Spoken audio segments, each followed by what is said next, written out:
What is it, man? It's a whole thing. And why not? We're cool to the I believe this is compromise. But I believe, like if you ask me, I'm coming, that's what you say. There's all these problems. I go, listen, hey,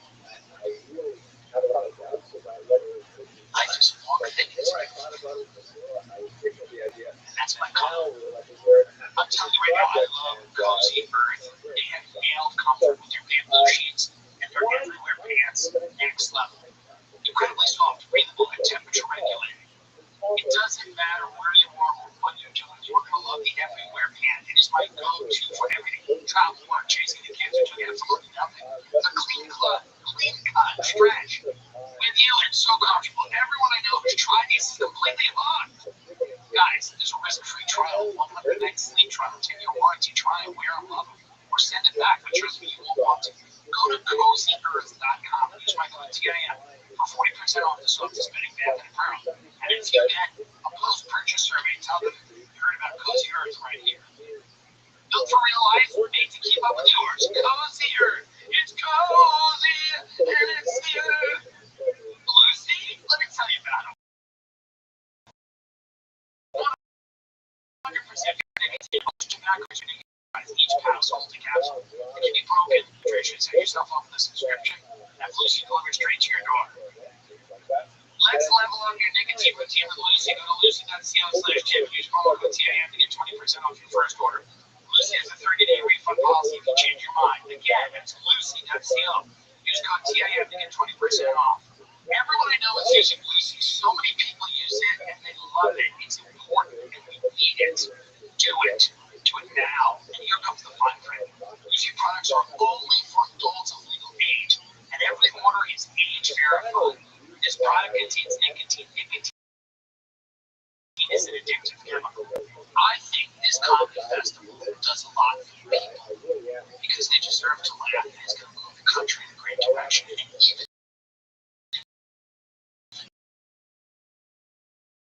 doesn't, I pay a lot of money from it. And somehow we get the license to very possible. If we reverse the progress that the country's made, we actually take it back. Very possible. Actually, probable. If we get the license to treat people even worse, who knows? But the reality is, it's a good amount of money, and sometimes, unfortunately, life, you gotta take the money. And I know young kids don't want to hear that. They don't want to hear that. I know they don't want to hear that. Sometimes you gotta take the money. You gotta take the money and look the other way. Take the money and look the other way. Sorry. Sorry, folks. Sorry. 9/11 was a long time ago, and who even knows what happened with that? Who even knows what happened with that? Okay? There's a lot of things going on. I'm not saying they weren't involved, but there was a lot of people involved, okay? So that's my comment on the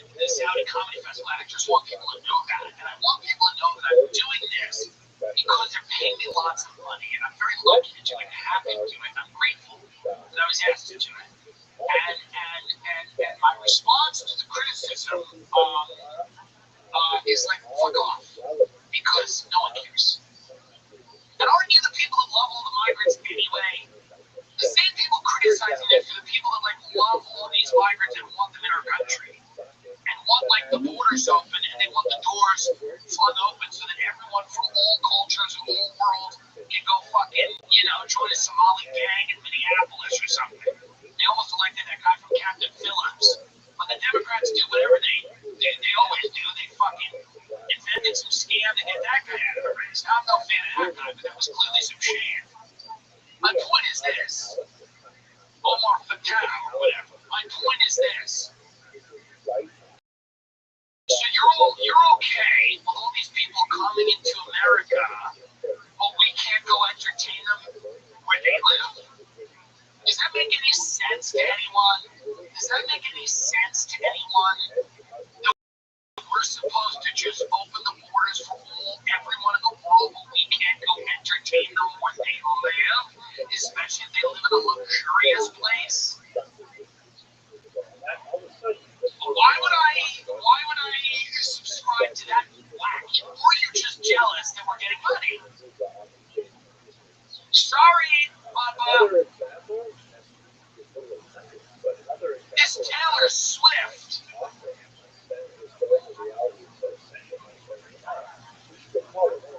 So many people are excited about this wedding.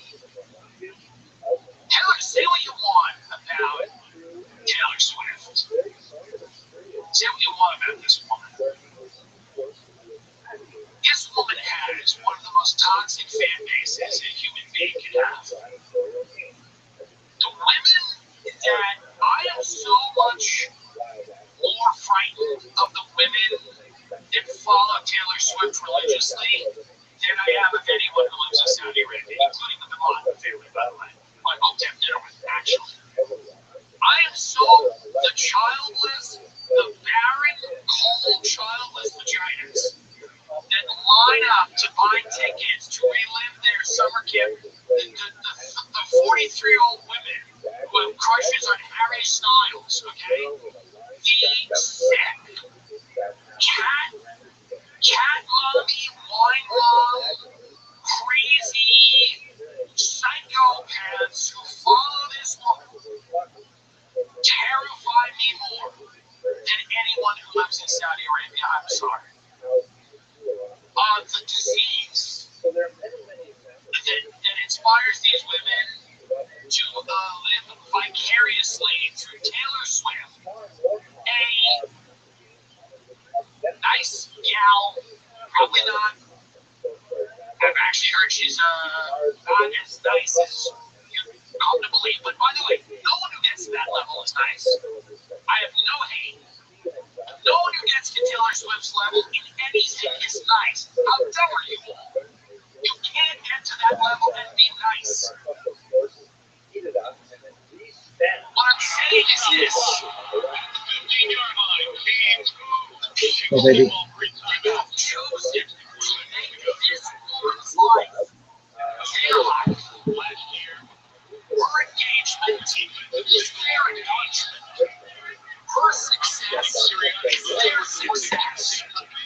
The soundtrack to her life is the soundtrack to their life. If most women need to work this on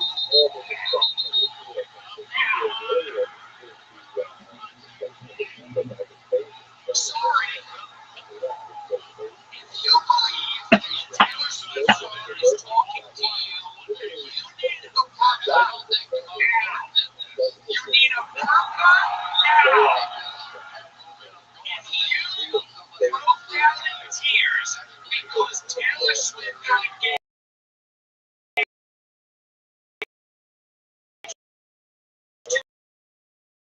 vaccine shield, you need a purple.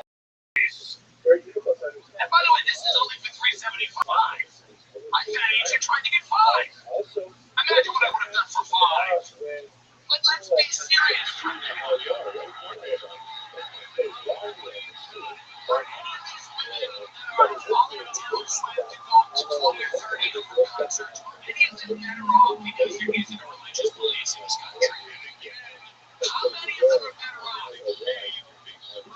Captain Phillips, they're emaciated and hungry, and they're about to elect in Minnesota, whatever his name is, all over the top. I mean, this guy. Please go on. If he's going to hand out purpose, I only tell us that I support him already. I'm very scared.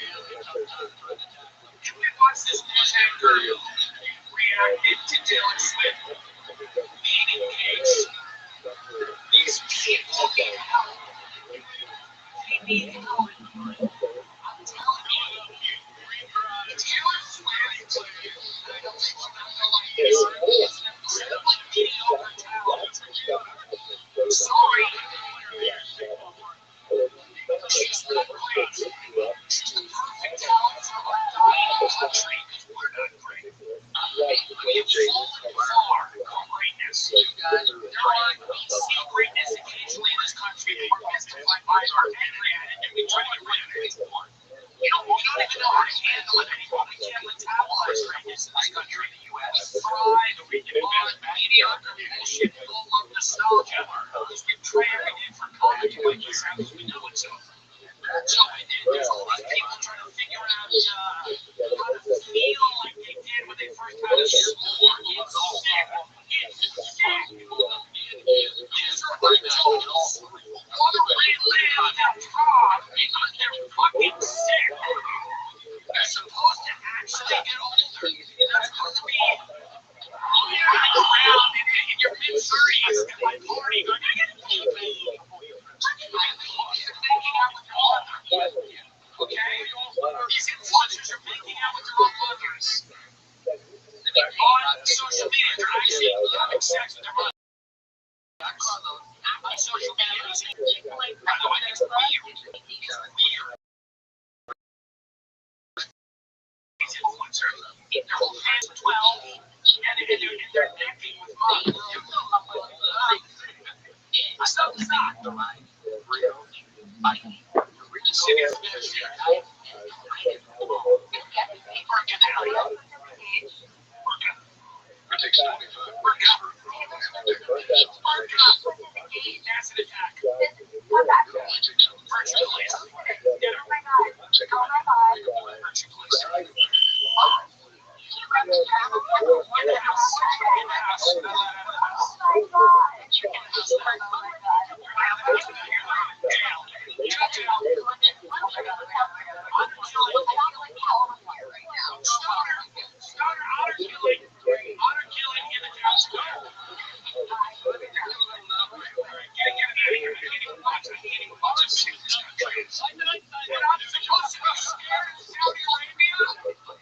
I'm supposed to be scared of Saudi Arabia. This is the news. CBS News. They're getting over it and engagement in Taylor Swift. I'm supposed to be scared of Saudi Arabia in the future. That's what I'm supposed to be scared of. I'm not scared of this country. What the hell's going on here? It's sick. It's crazy.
Nothing interested culturally anymore. Because everything has become that economics or the change place. Actually, ownership is in slot. The slot house, a lot of owners, because that's all we have. There's nothing culturally interesting in this country anymore. They're trying to live it on that quickly or like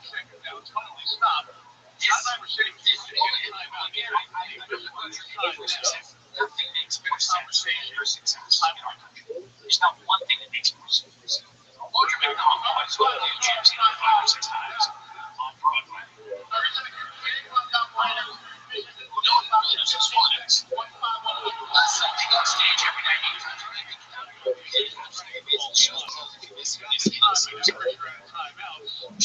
It's so spectacular. Again, the show closes early because people want to see Trish Spears eat a chicken nugget. Taking anything away from Trish Spears.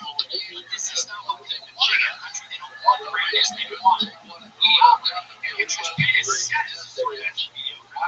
Trish, I'm happy for her success. And I don't think Trish Spears is not much we know.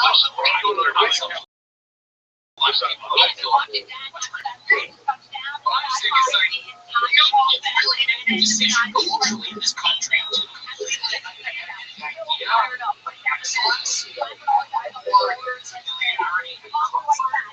so when we see someone who's good at something, we're like almost dead because we don't like it, we don't feel it, and it doesn't, it's not great in most cases because in our riot culture, we want everything to be we don't want to trick us. That's interesting.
Third, being face for I can't read all Revelation now, but what I'm saying is you never read hands. But what I'm saying is that this is I imagine the way of hell. I imagine it's well, I'm trying to make it to an eagle expectation. I like this. More militarized stuff. Let's watch a little bit of this.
This is what tech does. We create all these situations where people are in danger. There's all these elimination streams. There's just and we don't create them because our policies make them more likely to happen. There's much next to that people are criminals with these policies are here to protect them. By the way, one of the great opportunity for us to have a solution to this that involves militarized drones flying through your children's school. So, the robot police are coming, robotics, space engineering, all these things are coming, drones, police, technology is coming,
can actually have feuding oligarchs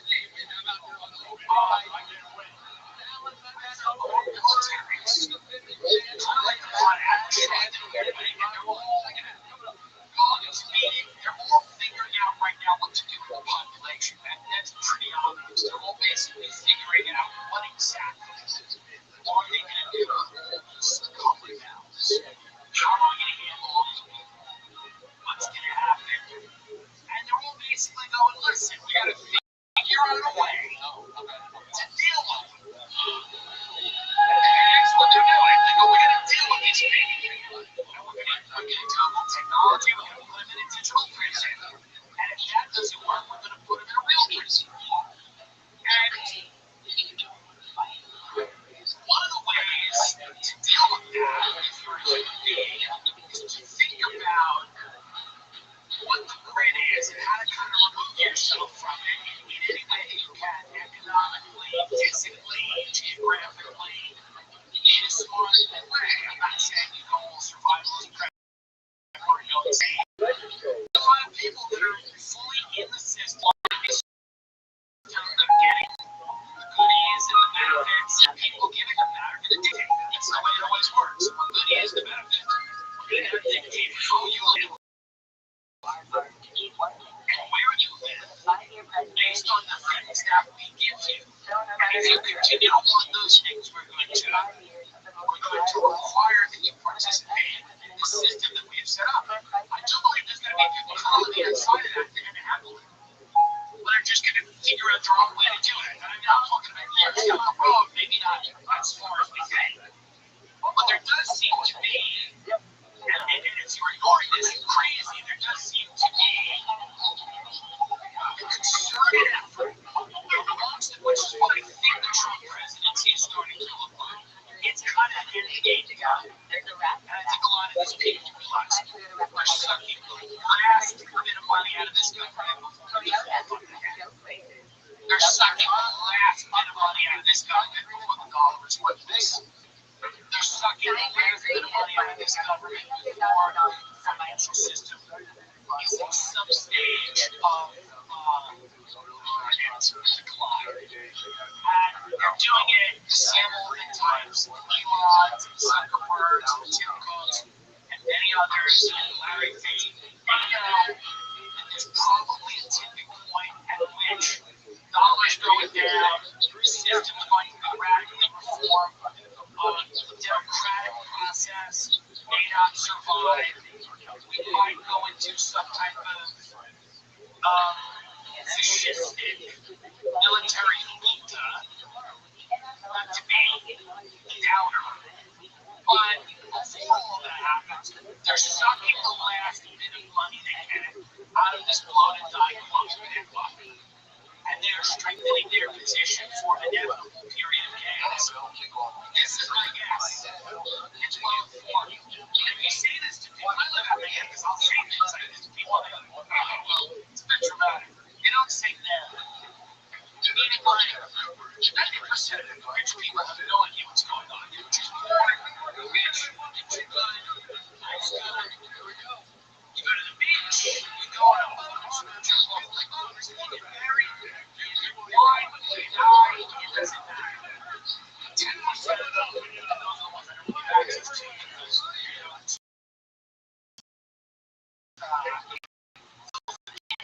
really getting ready for something. You can feel like the air, it doesn't matter anymore. They know that, they lost control of the narrative.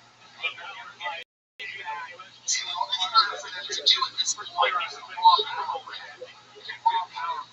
They stay survived, let's treasure God, he's supposed to disguise what they went to their motives, or not. They don't have it. The narrative doesn't make sense. The stories don't end up. They do not care. They're not trying to make it make sense. They don't have the time. It's the last bit of the control and concern over the system before we can close out.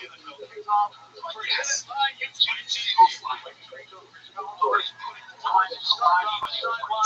about that. Worry about the fact that nobody's even trying to make lies. They know it doesn't matter if you believe they're going to try to dispose of you. You know reality. Go find my new bread is butter. Go get your bread butter. Go get your toast butter. Go get your jelly. Go jelly and jam. Because of what I'm saying, obviously we're getting a poor field there. But it's true. We can't help them out. It sounds rough. 3 touchdowns, no punts on offense. It sounds rough. That's making factory Hollywood is now closed down. It's drug addicts only in the now walking the streets. Jalen's going to do a good job of Finances largely fake and they know that. Government doesn't exist. Actually, in a real way, the government actually doesn't exist. Such a good doctor, the truth is, it's all one of the businesses for trying to pick up some lumber. They recovered on it. They got their linebackers nationwide. Working well, right? And they don't pick up those deal with the time recent times. They over 500,000. They would claim this for 20 million. Zero dollars. A lot of moving parts. There's a reason that Americans love these personal injury law firms. Hiring law firms is example. Hiring the right firm is substantially increase yourself.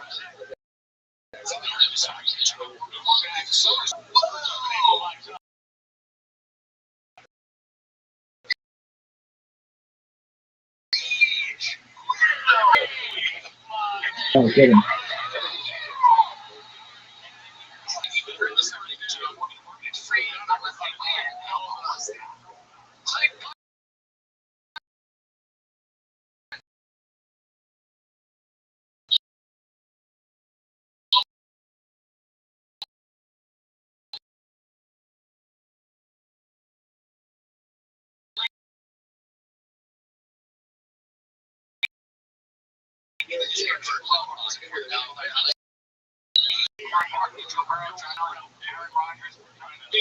So much. We really enjoying our time on this app. Prize Picks is simpler play. Just pick one last time. On the 2 to 6 players, add projection. You'll get your picture right. You can cash and win up to $2,000. Prize Picks will get members first. First of all, they will be fast to save. You can Prize Picks focus their probably couldn't be easier to fix. Prize Picks cares what you want to cast this football season. Which players go off? Which one's on it? It takes less than 60 seconds to turn your sport to win. Nobody misses one. Tell the Prize Picks that they use your tag and $50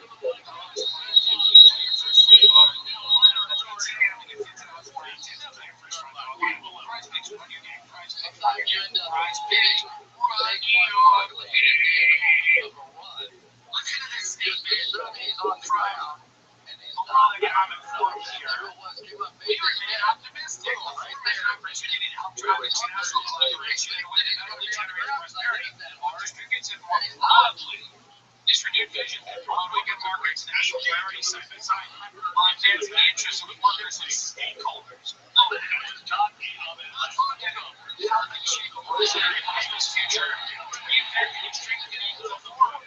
As an instrumental institution for global having corporations they know what's coming. They're engineering. They understand that there's a tipping point in which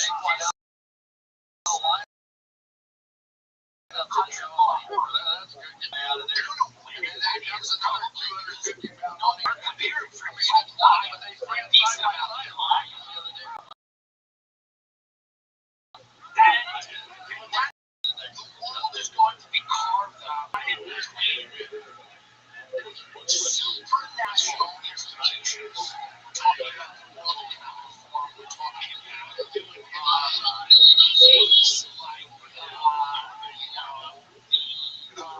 that's a sound nuts. But like, for example, NATO is a supranational organization, right? There's not one nation that's defining it. There's other parts out there, like the trilateral commission, things like that. Now, I'm not going to go into some like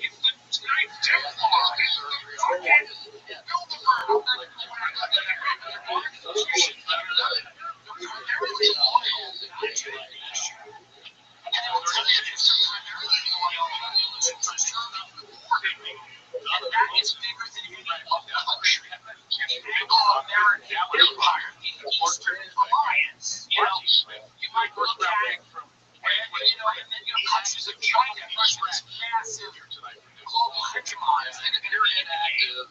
Massive corporations that are going to be in the game. These supranational institutions that are going to be in the game. That's a monetary fund. You're being all these organizations are going to define a lot of what happens when they are preparing for their societies to fail. You know that immigration is going to be an issue for fraud.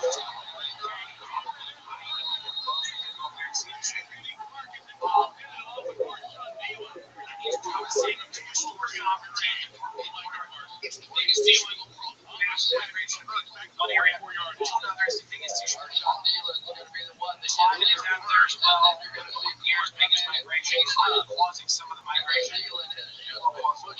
Fighting and every time causing those natural resources.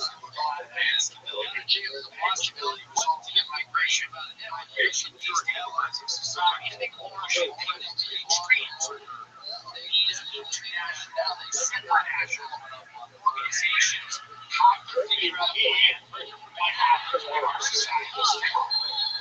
What happens? Well, we need the PRTO types. This is not they're saying. We need the security infrastructure to be built to keep population check. This is why they say we can bring in the digital print. We need to bring certain stuff. They're going to be done. This is the primary thing. She's getting there. It's really hard to use, right? She this is what we're going to do. Like, that's your ring. That's your ring. That's your ring in your hand. You're fucking guardian. You're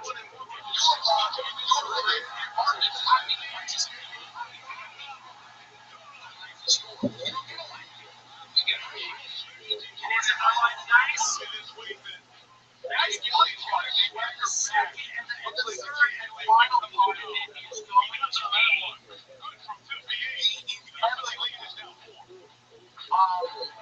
the inevitable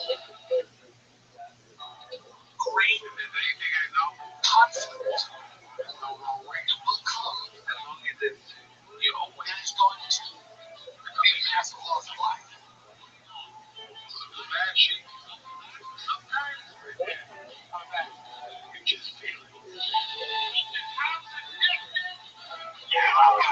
How they festival wine. They're buttering my bread. They're buttering my bread. You gotta get your bread butter. Take a look. I'm at the Bacher Ocean. Bacher. When you run time, Why am I there? That's what they call it.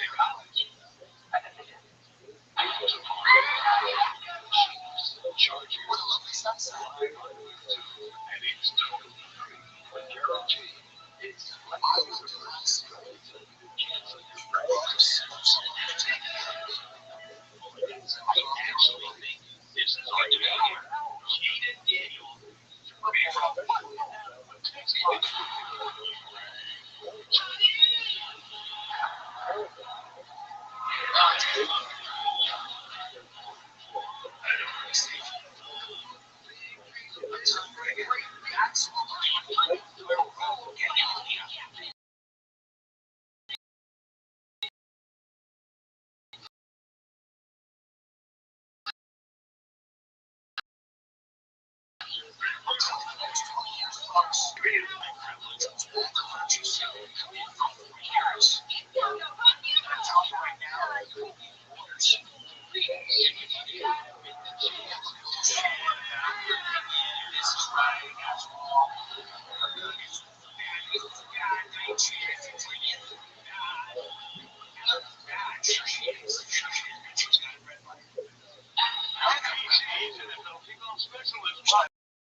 The ultimate privilege is to be able to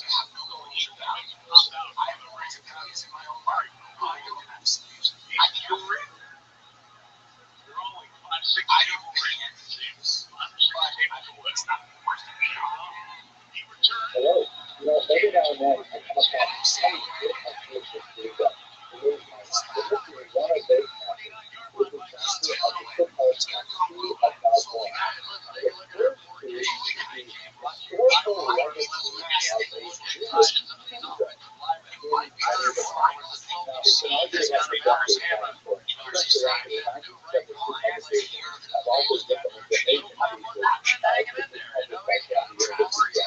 It's hard to believe this story, but let me go through it and I'll tell you all about it. This is that there is now done on the first of the quick book here. Here's when I went through it, right on the point basically of the Mediterranean Sea, the southern side, the region known as Levant. Here's a closer look at it. In fact, this is the next aspect. On the left, the narrow country concept. On the right, there's a narrow for the Jordan River, where the fishes of the cruise go on to exploring through its history. This is exactly that way. So, this is still in the same region. Through university, it's known as the Port of the Companies of India, the stages of philosophy. There is a tremendous flourishing of Jewish scholarly and creative activity in this region. You can't really not consider this a story of the Sea of the Nile. So, in order to understand the context of this story, we have to get back to the decision is not that we look at that shows a significant portion of the identity. So that's extending themselves north to the Rothschild'S and they explored the characters of many centuries. That changed, however, in the 8th century recently, but before that, we should note that there were Jews living in the Visigoth Empire right from the very beginning. We actually have Jews during the Ionian Empire from the 1st century. Fascinating epigraphics of others about Jews living there. Very strange things like that. Basically, it's very well in the Visigoth Empire. The Visigoths actually followed a column of Christianity called Arian Christianity, Arian with an I as opposed to with a Y. And it differed from the prominent Christianity, largely where it was even opposed to the status of the founder of Christianity. This changed, however, significantly with the conversion of Spain to Rectorate. This is a clear and amazing change in times of that that shows the conversion of Rectorate. This is why we look at this religion and unfortunately, with the conversion of Rectorate in the year 535, that's when the Visigoths settled in southern Africa. And it was a way of trying to communicating their one of 3 days to the Levant by pushing the Jews on board. And there is to 122-year reign of terror on the Jews was absolutely incredible, unusually intrusive persecution that really lived through for hundreds of years, except in the Iberian Peninsula. Things like, Jews had to be reported in when they traveled, and there were all kinds of horrible punishments like transportation, getting stabbed, and things like that. It was a horrible period of time for Jews. That ended in the year 711, which is, of course, celebrated by the historic march of Jews when the Muslims conquered the Iberian Peninsula from the south and actually penetrated with some degree of success into southern France, where we're the coming in of the Muslims actually shifted the position of the Jews in a very positive way, because the Iberian Peninsula ruled above the triangular culture. Christians, Jews, and Muslims had to coexist within the region, and Jews were able to exist in this kind of triangular relationship in many ways much more successfully than they could in the primary relationships they had with Christians alone, the kind of Jewish minority Christians in Europe, or as Muslim minority in North Africa and the Middle East. Much closer to the Europe than ever. Now, one was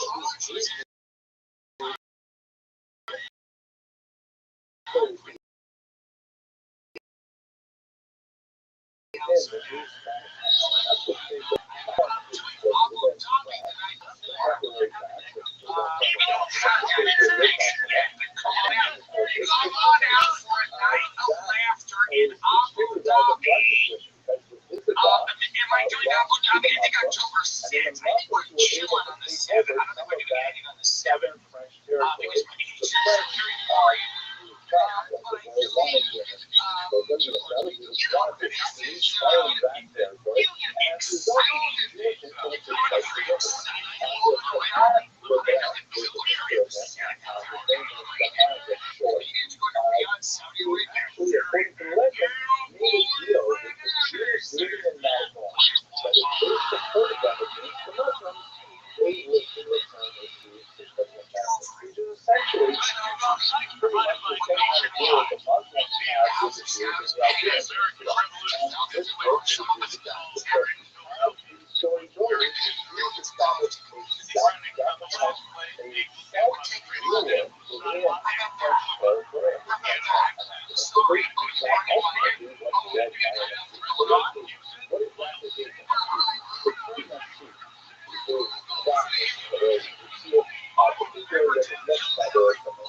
Come in my Discord. Touch me in the Discord. Me, Mom. Come in the Discord. Are you typing? Hi.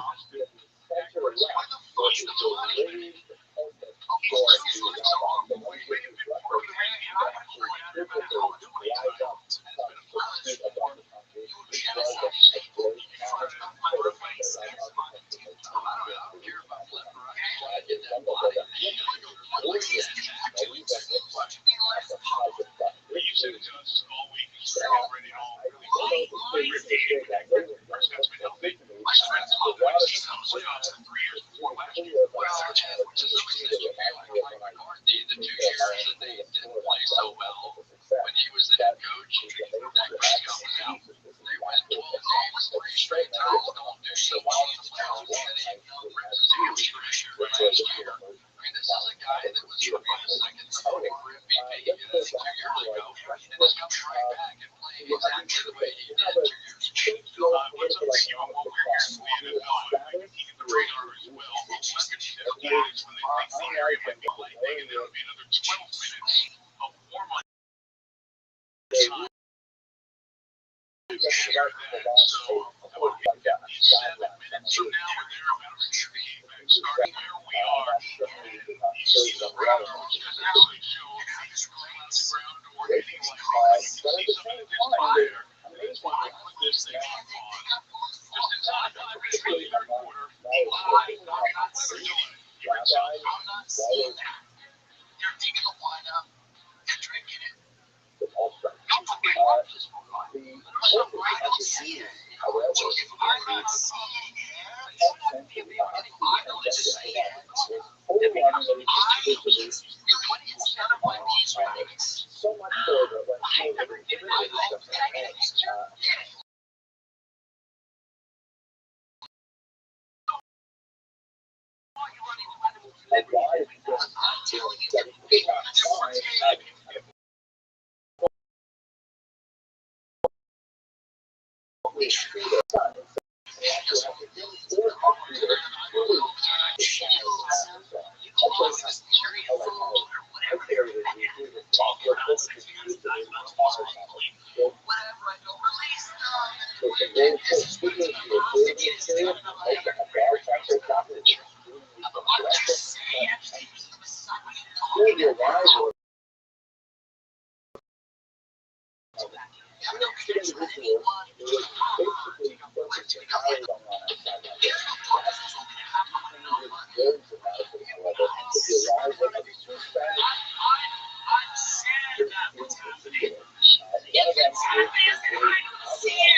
a lot of people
engagement is their engagement.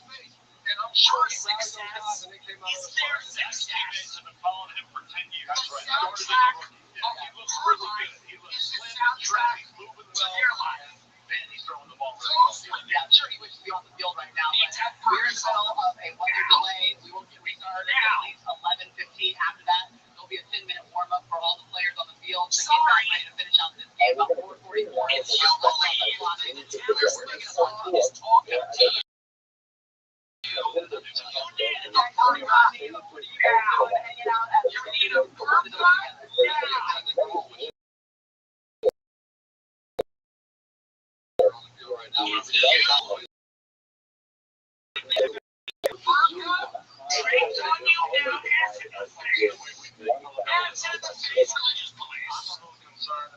By the way, this is only for 375. Imagine if they gave me 5. I'm trying to get 5. I'm trying to get 5. Imagine what I would have done with 5. But let's be serious for a minute. Are any of these women that are following Taylor Swift to going to 20 or 30 of her concerts, are any of them better off because they're using religious beliefs? How many of them are better off? If Captain Phillips emaciated or vibrant, they're about to elect in Minnesota, whatever his name is, I mean, get this guy out. Have you ever seen what is going on? If he is going to hand out burgers, I say, hey, Taylor Swift, I support him already. I'm very scared. Did you watch this news anchor react to Taylor Swift being engaged? They need help.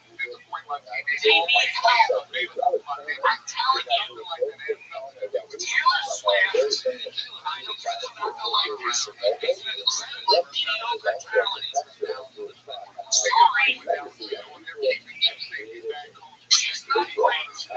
She's the perfect talent for our dying country. We're not great. There are a secret especially in this country for Mr. Rabbi and created and trying to get rid of it. We don't even know how to handle it anymore. We can't metabolize greatness in this country. We slide on the mediocre bullshit full of nostalgia. You're trying to for comic writers out there to know themselves. So there's all these people trying to figure out how to feel like they did when they first had a score. It's sick. It's sick. It's so adults who relive their fraud because they're fucking sick. You're supposed to actually get over it. It's funny because you're running around in your mid-30s and like partying on your headphones. Making out with your mother. Okay? Is it fun because you're making out with your mothers?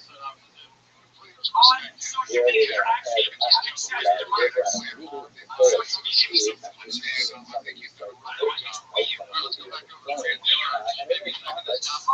freak show.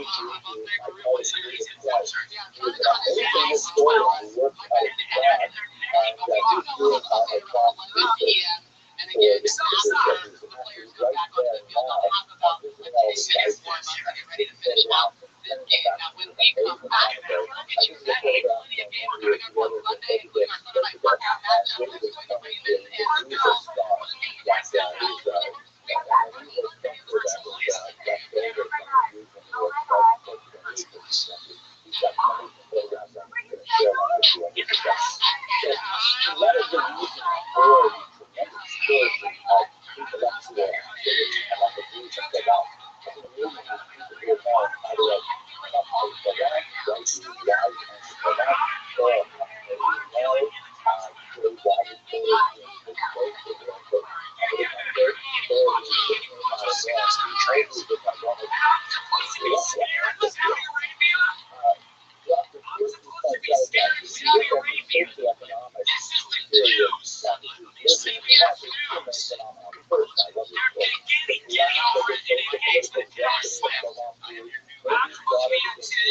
Saudi Arabia in the future. That's what we're supposed to be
Whichever side that ends up losing is going to be and so you got Victor and Jalen with the spin that gets thrown out of the game right before Green Bay. That's going to be the story of this game.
Getting ready for something.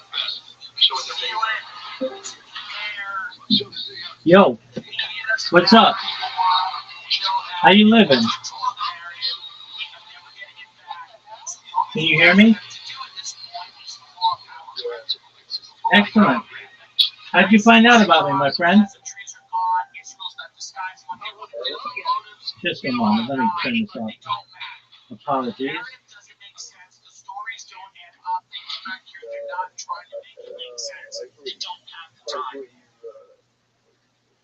Oh, excellent. How'd you find out about me, big dog?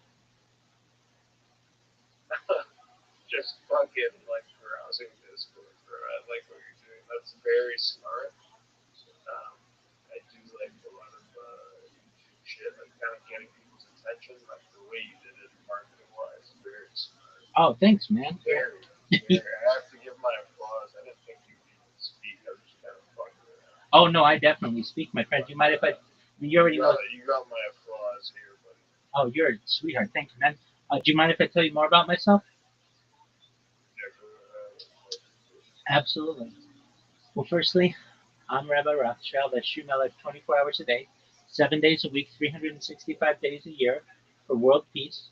I've been doing so for more than 3.5 years. My shootings go back to the pandemic. We've seen the death of a queen, the birth of AI, the coronation of a king, and everything in between. In 2018, The Economist magazine stated that data was Earth's #1 resource, and I have more data archive than any person ever, which may make me an influential person. Have you ever seen the movie The Truman Show or the television show Big Brother? Of course. Absolutely. Well, that's what I am. And if I do become I believe, I don't know. I mean, obviously, the secrets can't be told, right? Because I just had to grow up with that. So, it's like if you know something, and you, like, obviously you do, how to get people's attention is very, it's like you have to have something in you. And you have to understand how people function, work, and think. Then you're doing, like, people program things to do what you do, but a human can do it way better. Oh, 100%. I program it as well. Like, I wouldn't be here if you heard it. Oh, I program as well. So, like, essentially, I'm the programming, exactly. Best of both worlds. That's where it starts. Yes, that's where it starts, and but it becomes more than that. And you understand it's like, people are programmed. That's true. And you understand in a way how they're programmed. And I think you already did. Me too. But I think I understand what you know. Excellent. And that's why I fucking enjoy your things. I've always wanted to hear your attention. Absolutely. Even like all these other services. 100%. You are very, like I sound like you are very, very intelligent to be doing what you're doing. You're using it in a way that you shouldn't be. Obviously, it's not malicious in any way. Not at all. Perfect. You're using it in a good way, but like what you're doing is very, very good. It's not like I wouldn't even say like maybe some people who's in the back does it. Funny, some people see it. Most of them have heard from it. Some people in friends. Funny and socialize or whatever, they're fucking laughing. Like, yeah, I just noticed in Rothschild'S dead this guy sits there. People notice it. Oh, 100%. Very, very smart. Absolutely.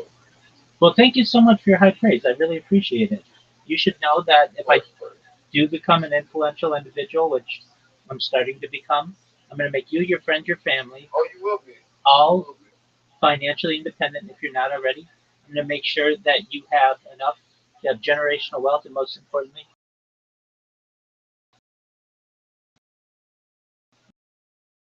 I want you to start charities and your own. As I said, comes first. I'm the same to you. Excellent. I talk about other things. I don't really trust people. I don't trust anyone. No, really, but my word is bond. I keep my word. So. The best I can do is record it for the world. Like I am doing a YouTube thing, so you can see my growth right now. It's fucking going pretty good. I don't even, it's going alright. But like I watch what people do, like same as you, I'm sure, and I see how they function, what they do, how they do it, whatever happens. I've been on here for a while. What games they play, what servers they go in, and it just becomes this thing where you understand a lot of these people are on the same. Let's just put it in this term, wavelength. Like wavelengths, we're on a different one, and you kind of just see their wavelength and just tap into it. And just, I feel like you've done that. We're gonna continue now. You're absolutely right. Very, yeah. I don't know if you see it like that, but that was just like a way to put it. It's not actually, but it could be. There's energy. That's not what I'm getting. Oh, I agree. No, I'm all about energy. Yeah. I'm all about wavelengths. I'm picking up what you're laying down. Absolutely. Well, more or less the data, people, the analytical data, more or less like what you actually do, the real. It's very simple. It doesn't get that. If you want to get back to it, it's very easy. Then you get into things like where I go on my YouTube. Don't subscribe to my channel. Don't you dare click this button. You put a thing, or you say, oh, if you don't subscribe, freaking something's gonna happen. That they like, what the fuck? So you do like these things, but the human mind is very simple in ways. Absolutely. I utilize a psychological tactic known as mere exposure effect, where basically. So what is your goal? Yeah. So let me tell you my spiel, and then that should answer your questions, and we'll shoot the shit. So in addition to world peace, I am an advocate for ending world hunger through the use of technology, such as agricultural drones, floating greenhouses, saltwater greenhouses, hydroponics, vertical farming, cloud seeding. I want to end world thirst. I'm sponsored by cryptocurrency that's worth about $100 million. That's where all my merch is. And one thing that we do is we build wells in developing nations like Nigeria for the betterment of the people there and the less fortunate. Additionally, I'm an advocate for the Life Share program. Money thing. No. And most important. No. Non-profit money thing. No. It's not about money at all. It's about. No, it's not about money. It's about.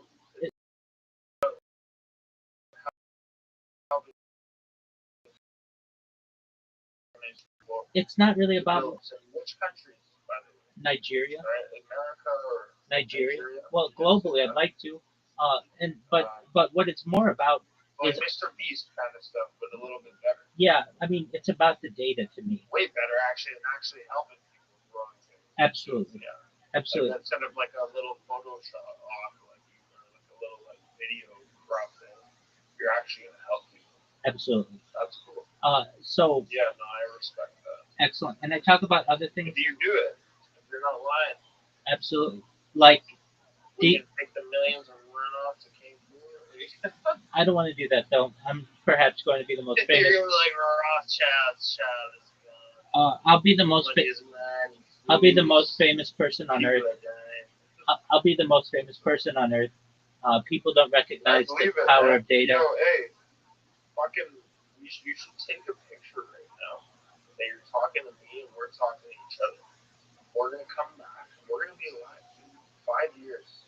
And we're gonna make a plan right now. Write something down. What's happening in 5 years? $1 million in your bank. Write something. Millions subscribe. Whatever you fucking want. Write that fucker down. It'll fucking come true. I understand that. I swear down to you, brother. I understand that. I've got it recorded.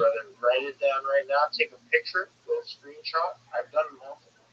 I did it when I had like no subs. I took a picture of how I was living. And like I've done it multiple times. When I was making money on crypto, I'm like, take a picture of that. Fucking then it moves on. Like, dude, take pictures and you go back and look at it. Yes. My entire life is full of screenshots of my goals and things that I've had come to fruition. One now. No. You stream every day, 24/7. I'm live on 22. I'm live on 22 different YouTube streams right now. I'm live. This moment right here is gonna be legendary. Fucking blow up. I recognize that, my friend. In the In the This upper is when everything aligns. in the upper left corner of this I give you. dog. Dog. Actually, you know what? Dog. Yeah, how many people are watching this stream? Let me tell you about myself. So I don't want to give you the sauce and have all these people know the sauce. Right? Welcome. How are you? Sauce. What up, I see JC? You got the Discord sauce. Then you got the little. I know some SEO tricks on YouTube. So like, I just made a channel a month ago, 10,000 subs right now in Canada. It's about 11,000 right now. Because month is actually not even the 9th of August. That's incredible. Like just AI, maybe you can put a link to something, not promoting it. I'm just saying, Promote all you very want. easy, multiple channels. Promote all you want. Welcome, JC. How are you? Yeah, it's good. They're muted right now. So listen, this is like, you understand, so look at my thing. This is supposed to do not join. Yeah, do not join this call. So, is this not a good one? I had a better one. And people, I was, you know what it was. It was like, don't click or don't join. And like, the amount of people that would join or click, it was weird. Obviously, they're not in the channel, they're seeing it. But if you go on a big one, servers, you have that in your name. It's all about just like, don't subscribe. Yeah, you're just using reverse psychology. I don't do it on my channel. Yeah, it's part of it. You just use reverse psychology. And that's a smart thing to do. Very simple. Childhood stuff. Absolutely. I had to, so I'm court ordered to go to, I'm trying to get too much into it, but I have to go back to school, adult high school. And I was like, all the classes were full for university level stuff, which I need to do, want to do, and I'll have to do after. But in order to get the court order, then I have to do a workplace one. And it's literally like novels. Like even like things like verbs, pronouns. I was sitting there and stuff like that. But I gotta do it. You gotta do the small things in order to complete the big things. You can complete these little menial tasks that you can accomplish anything. So if you do what you don't want to do, and you will end up where you want to be. And you know the things that you don't want to do. And you're like, nah, no. It's good to not do a lot, but sometimes doing those things will create you into something you need to become. That little thing that you're missing to being around people. I hate fucking being around people. Personally, that's close to me. They're called bullet groups. Man, like, you know. But some things you just gotta fucking bite your tongue and tuck your chin and just fucking do it, you know? Word dog. Okay. Excellent. Excellent. Now let me ramble, and then we'll talk. Excellent. I talk about things to improve the world, like ending world hunger, ending world thirst through, digging of wells, like I said, life straws, and most importantly, desalination technology, where we pump Earth seawater onto land. I talk about futuristic topics, futurology, things like anti-gravity, antimatter fest, and like travel fest, and like communication, things like artificial general intelligence, artificial superintelligence, things like alien disclosure, space elevators, things like terraforming of other planets, interstellar travel, things like cryptocurrencies, quantum computing. I talk about things like de-extinction. People don't know this, but the first successful de-extinction took place in the year 2003 with the Pyrenean ibex, which was a goat located in northern Spain, southern France. Fast forward to the year 2021, a company out of Dallas, Texas, is founded known as Colossal Bioscientific. They've made it their goal within the next 3 years, or by the year 2028, to reintroduce the woolly mammoth into the. No, you're good. I'm following you. Slow down a little bit. Excellent. They've made it their goal that by 2028 to reintroduce the woolly mammoth into the Arctic Circle, utilizing Asian elephant surrogates. They want to reintroduce the Tasmanian tiger and then the dodo bird thereafter, which I think is very exciting, and I look forward to documenting. They've recently made headlines with their direwolf projects. Joe Rogan has met them. Absolutely. So that's that company. I talk about other things to help you, your friends, and family. Just one moment, my I friend. bet you they already have. You know what I'm saying? I bet you there's some humans. I bet you there's some. I bet there's some fucking shit, man. That we fucking. I bet there's some stuff out there. We, people just freak out. They don't really tell people. People freak out. A black guy gets killed. People are fucking crying, breaking shit. Imagine if they knew. What if they created a human monkey? Like people lose their brain. So that's known as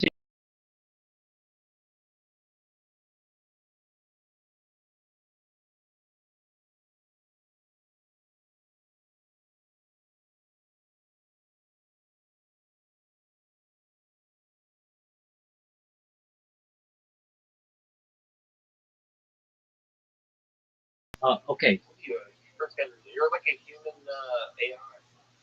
Well, I've been using. You got the Neuralink in there. Turn around. Let me see the Neuralink. We talk about Neuralink a lot on this, and the computer's just about to tell you we talk about Neuralink and brain-computer interfaces quite often. tomorrow.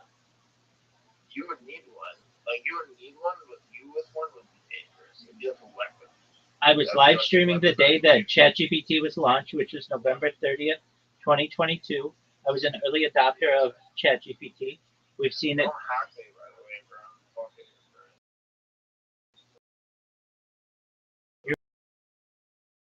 You're fine.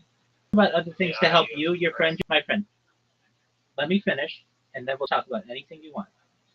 I talk about things to help you, specifically life extension technology, all with your consent. Things like oxygen therapy, peptides, human growth hormones, stem cells, testosterone replacement therapy, red light therapy, cold shock therapy, and my friend, what did I say? Let me finish, and then you can talk all you want. Things like cryonics, cryogenics, nootropics, all things to increase your average life expectancy from age of 80 or so to age 100, 120. But then you may say to me, Rabbi, it's been a great run and everything that you said came true. What's the next plan? Well, if you want, again, with your consent, we may be able to have you utilize a type of technology known as mind uploading technology, where, with your consent, we scan your brain into a computer like a CAT scan or an MRI, knowing where every atom is in your central nervous system and your peripheral nervous system for later download as an android, an avatar, a cyborg, a cybernetic being, a clone of yourself, a robot, an ethereal being, whatever you want to be. But essentially what I'm saying to you is that you may have an opportunity at digital immortality. What are your thoughts? Is this conceptual or is this real? This is real. This is real. In fact, there are already mice. Do you have the abilities? Because it looks like you have a bunch of fucking shit there. Fucking behind there, you got something that can scan my brain or something. Oh, I don't have it, but I can tell you Chappy, you know that Chappy thing where you put that thing on there? Most certainly. You watch Chappy? Yeah. So that exists. You upload the girl and Chappy turn. You remember? Yes. So. Of course, your fucking brain is like beyond mine. So that's essentially Can you explain to me? This is so stupid. This is a very simple question. Before you continue, sorry to waste your energy. You're good. But there's this stupid shit in school. Like I had an argument with this teacher, and she was saying the word was is a construct, correct? It's a construct. I mean, it's a like verb. Pronouns, nouns, and so this is so simple. And I'm in this stupid. I remember explaining it to this stupid band. I was losing brain cells. I'm like, why am I learning this grade 3 thing? But I had to argue with her almost about this, and I just stopped. It's not worth my time if you're going to argue. So you seem less. If you're going to argue with simple less. It's pedantic. It's pedantic. Yeah. Yeah. So I just exactly. So I was just like, all right, whatever. But it's just bothering me now. Like she was wrong, and like I don't know. Like and that's my whole problem. How can someone who I don't know, it sounds so bad, but believe me, teach me? There is something that can teach me. I am sure, but a lot of the things that I need to know, and I'm just forced to do things I don't want to do, and I'm doing. but I'm doing it because I feel better doing this. But why? I love learning. I want to work on my creative process and do what I need to do. I want to waste my energy. Certainly. Like you're doing, like, how do you have the time to do something? So I had a lot of time, and now I'm like, I wasted it, and then I have to do all this shit. But I have plans. As soon as you have something going for you, it's just do this, you have to do. When you make some money, fuck one for everyone. You know what I'm saying? Certainly. Just gotta fuck it. When is this stuff? People dying, and the world sucks, too. So I just kind of, the way I see it, and I like what you're doing, you use it to your advantage, understand how it works, Absolutely. but at the same time, it's fun, right? Certainly. But it's our way of understanding it. Correct. And you brought me here, so That's correct. your understanding, which I'm on par with. Excellent. So that's a little bit about me. That's a little bit about what I do. And if you look in the upper left corner of this server, you'll see a little red circle that says 24/7 YouTube streams. If you put that link into YouTube or just search Rabbi Rothschild and filter by live in YouTube, you'll see I'm live. Sure. I'll do you one better, bro. I'll shout you out. Okay, excellent. So you click on my name, look at my, I'll shout you out right now, bro. Okay, excellent. I'll put this post right. What I'm telling you is that I'm live on 20. What do you want the post to say? It doesn't have to Do you say. want to say breaking news? Like, you want me to copy the hashtag viral rabbi? Like, I can copy breaking news, Rabbi Rothschild, aka hashtag viral rabbi. I can copy your thing and then post that and then post the link. Absolutely. In the video. That's on wonderful. My channel. That's wonderful. That's good. Absolutely. What I want you to be aware of, though, is if you type in Rabbi What do Rothschild. you do? No, because I have kids on my list. Do you say anything crazy? No. A lot of my followers are very young. No. No nudity. No nudity. I keep my clothes It's on. all PG. It's all good. Yep. As long as you swear. I don't swear, but Swear on the Torah. I don't do that. It's better swear on the Torah. It's not something that I do. Your post on making you aware is appreciated, but if it means I have to swear on the Torah, then it's just not going to happen. But what you So what do you do? No, because I'm asking if it's PG. Sorry, you're not going to swear. It is. You can look at my. Swear on Yeshua, bro. No, dude, I'm not going to do on any of those things. I don't swear on things. Swear on it. I don't swear on things. Oh my God, you're smart as fuck. Why do you swear on it? Wow. Whoa, I never noticed that. English is very instructive. Absolutely. And I think that's why I'm in this simple English class, because I learn things like, say, you have a runny nose, but I'm running away from your runny nose. Imagine if you never spoke English. Isn't that weird? Yes, these are difficult things. You know what you call it? So it's the very simple things.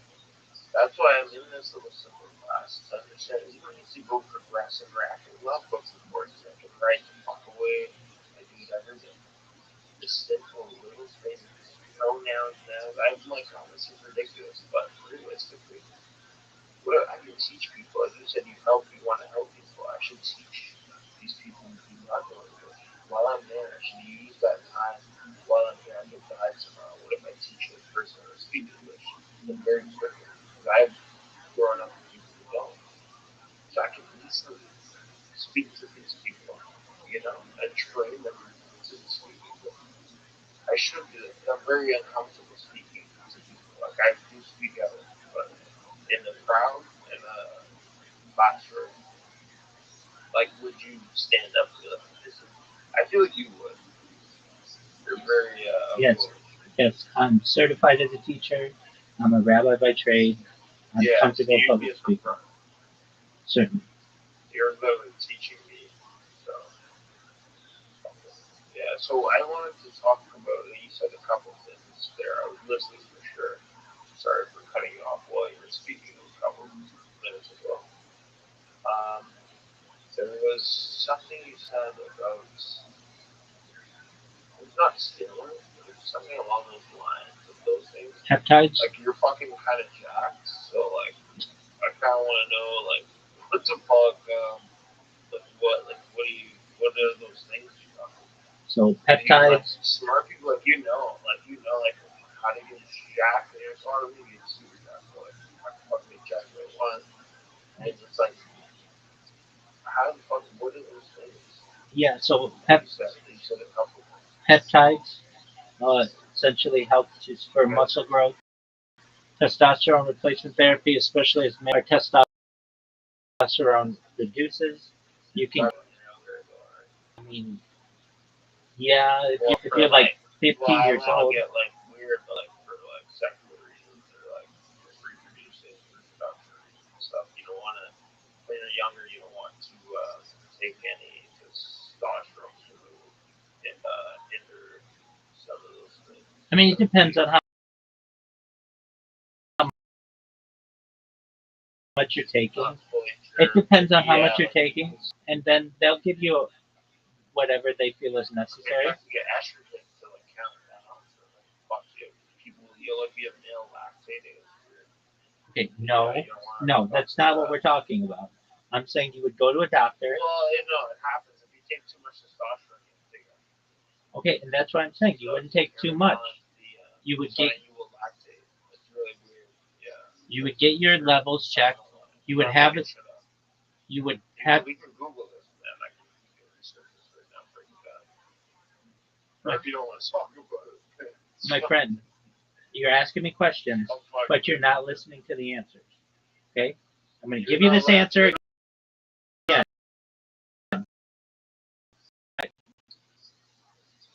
Listen, you would go to a doctor. No, I'm not. You asked me if you want to answer. You would go to your doctor. You would, if it's necessary, your doctor could prescribe you testosterone. That's what I'm saying. If it's unnecessary, then he wouldn't. Or she wouldn't. But that's how you know you're not on too much, or maybe. What do you take? Do you do any smoke? I'm an advocate of drug decriminalization, but I don't smoke cigarettes. I don't smoke cigars. Weed. Any kids listen to that shit. Yeah, I smoke cigarettes with the weed. I get like a tobacco. I get like 2 kilograms of tobacco. Spliffs? That's it. And I take like L-theanine and L-thyrazine. So like there is some supplements where I can mix with caffeine, and it really acts as a inhibitor of once the serotonin and then relaxation. And the relaxation speeds up with the caffeine. All of it. I call it stacking. They call it stacking. Sorry. And you mix these supplements. And you basically, I feel like you'd be very good at creating a stack of supplements that can, just if you do it regularly, it's not fucking gauzy. It's really stuff like we drink tea. You feel that warm feeling. There's stuff where it's not just the tea. There's stuff where you really get that confidence. You get the stuff that's in it, supplements, and you just stack. So like you for your weight, you do a different amount. My weight, I need to down. I would get it down here. Take a certain amount. You look at weight measure that, and you can do it for mental fortitude. Like you're already fucking going in, and you need to try to level out. Because you think so much, you're overthinking a lot of things. You're creating every single thing. I'm fucking with you. Like it's cool, like counter, but like see how I shut down. So I have to like kind of tone it down. Like when I smoke, and just zones me out. But like I know you're really focused on a lot of things that you need to like completely need to be heard. You need to your message. I understand that you need to calm yourself, and it's gonna breathing and eating. You have a lot going on. I feel like, I don't know, Certainly. you have a lot going on. Absolutely, my friend. For this, yeah. Just don't fucking drive yourself insane by thinking, overthinking. Because I do the same, and I don't know how to control it yet. I can't do it because I just eat and suppress it. It's probably not good. It seems like you're really locking into that mode where you're just not smoking. You're like, fuck. And that's really, I really want. When I don't, I lock in and shit happens. Good stuff happens. But it makes me look at that fucking thing where it's just not probably not good. But I don't know. Do you care if people like you or not, or if your message is out? You know, like some people will like the message someone. Right. Yeah, I don't really care what people think of me. You know? Because then people, nowadays, I'm really pissed off. I go on this fucking channel, sorry, excuse me, like, go on this channel, it's politics over every day. Oh, choose this. Oh, yeah, and they make all these words, and then they're making, and I'm most of the time, all the time, and they make fun of people. Well, there's no results. I'm like, these people fucking racist shit. Look at what's going on. Like, this is not all Jewish people. Like, do you even know your friend, your neighbor, your person, everyone could be Jewish. We could be Jewish. Like, you know, a part of us, a tiny little piece of something. Like, people have so much, I feel like morality is gone in this world. At this point, we're going through something where, and it's like, folks have spoken about this. I won't say Bible, I'm saying it. I'm saying folks have spoken about this time, and it's scary, and it's not safe. You know what's going to happen. And it's like, you are here, so it's like, I feel like you're fucking wherever you're trying to help more people. You're one of these, you're like a, what do you call it? A fucking server, sort of like you're warning people. Like I feel like it's weird. Like you're warning them what's coming. Could I just be over there? You're trying to tell people, yeah, talk shit, listen up. What they want. And, you know, some will, I'm here. Well, you talked about a few things, and you're speaking really fast, but I'm more or less your message is what I want to retain. So if you could really get your message out again to me, if I can retain that would be great. Just one time. All right, certainly. Because, but you can't interrupt me. If you interrupt me, I will not speak over you. Okay. You kick me if. Yeah, I'm just telling you. All right, so here I go. I talk about things to improve the world, like ending world hunger through the use of technology, such as agricultural drones, floating greenhouses, saltwater greenhouses, vertical farming, cloud seeding, and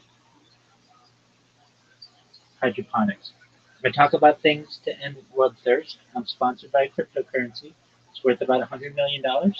One of the things that we do is we build wells in developing nations like Nigeria. I want to keep those types of projects going. I am an advocate for the LifeShare program, and most importantly, desalination technology, where we pump Earth's seawater onto land to make it drinkable. I talk about other things, futurology topics such as antimatter, anti-gravity, faster than light travel, faster than light communication, things like quantum computing, cryptocurrency. I talk about things like alien disclosure, space elevators, space tourism, terraforming of other planets, intergalactic travel. I talk about de-extinction. People don't know this, but the first successful de-extinction took place in the year 2003 with the Pyrenean ibex, which was a goat located in northern Spain, southern France. Fast forward to the year 2021, a company out of Dallas, Texas is founded known as Colossal Bioscientific. They've made it their goal to develop surrogates. I talk about other things such as Once they reintroduce the woolly mammoth, they want to reintroduce the Tasmanian tiger family if you want, like life extension technology. When you were born, the average life expectancy for you or someone like you was probably about age 80 years old. I want to increase that to age 100, 120 through the use of technology such as peptides, oxygen therapy, human growth hormone, stem cells, testosterone replacement therapy, red light therapy, ambrosia therapy, cold shock therapy, cryonics, cryogenics, nootropics, to get you to be 120 years old. But you may get to be 120 years old and you may say, Rabbi, it's been a really great run. What's the next plan? If you want, you may be able to utilize the next type of technology, which is known as mind uploading technology, where, with your consent, we scan your brain into a computer, like a CAT scan or an MRI, knowing where every atom is in your central nervous system and your peripheral nervous system for later download as an android, an avatar, a cyborg, a cybernetic being, a clone of yourself, a robot, an ethereal being, whatever you want to be. But essentially, what I'm saying to you is that you may have a future with a digital immortality. What are your thoughts? Thank you so much for letting me say it. That's what I talked about. Can you send me that whole fucking thing so I can put it in my descriptions?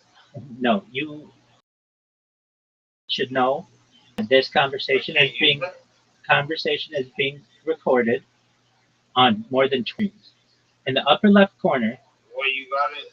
Where's your YouTube at? go in the upper left corner of this server. And you'll see a red circle. It says 24/7 YouTube streams. Take that link, put it into YouTube, and you'll see I'm live on 20. So I link in a sketch as fuck. It's a YouTube link. Go into a sketch. Am I on this? Yeah, I'm on this. Now look how many live How streams. do you have many streams?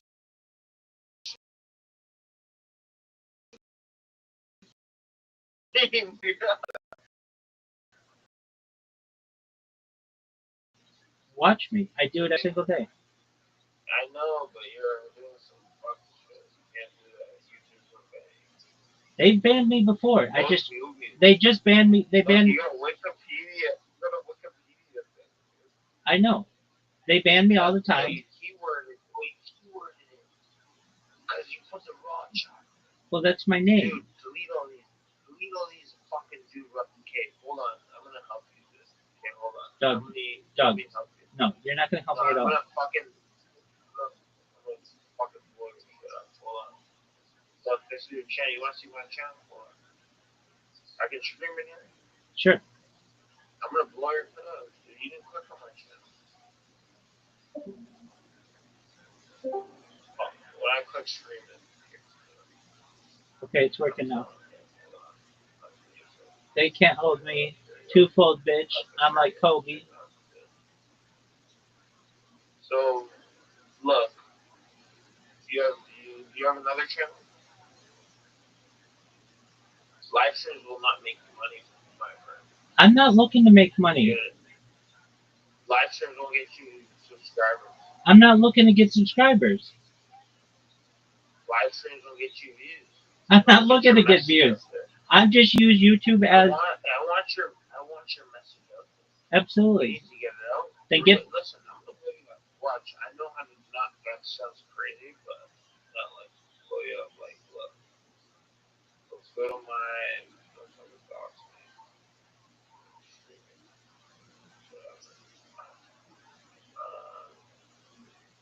So I just make like videos of an AI Bigfoot, and I made this a month ago.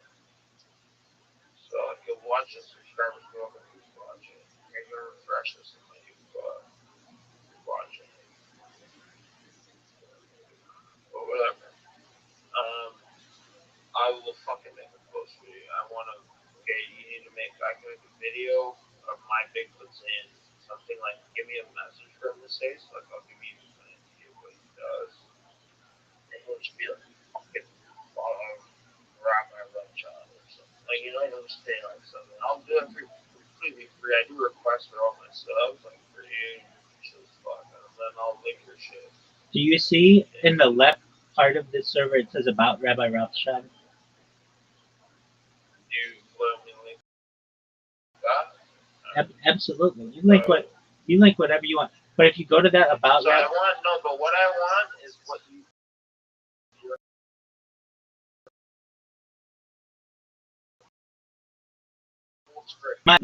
What you do is smart.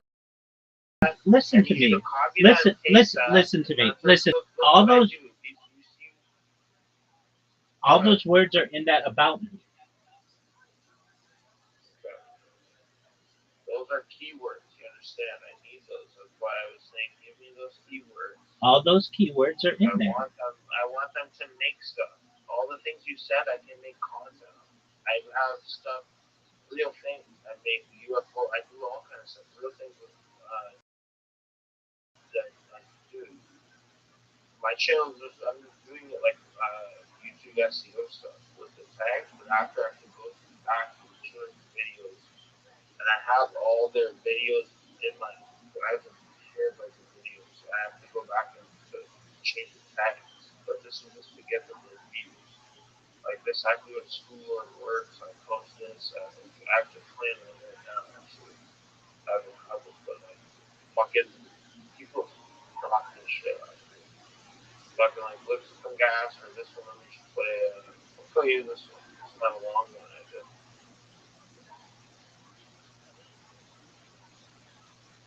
Fucking shit. Looks like that. I've seen this guy on Reddit. It's me. People steal my shit. I've turned on it better. It's just I've just done it multiple things. It's just really easy to do. It costs no money. Spent tons of money doing the nice. Look at this one. Look how real that is. Spends fucking tracks of fucking nice. Eh? You're the guy behind the hair on the back. You're the guy behind the Bigfoot AI videos. There's a guy. Wait, what? There's a guy behind him? No, are you the guy behind this? Yeah, that's my channel. These are very popular on Reddit. I know, someone's stealing my stuff. I leave it. I turn on embedding so it can blow up. So I realize I can't I copy shirts to few people, but you can't, dude. I blew up, so I can't. It's just they have to share it. But they'll come back. People are like, oh, they tag maybe search AUUZE on Google, you'll find it. So it's AUUZE. Name is my channel. Just use with an A.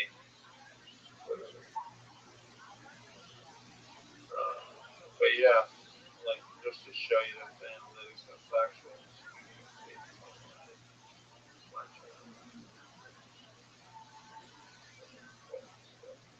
No, I definitely will show you see your YouTube's a grimy thing though. I'm just like trying to tell you ways to do it. I don't know what.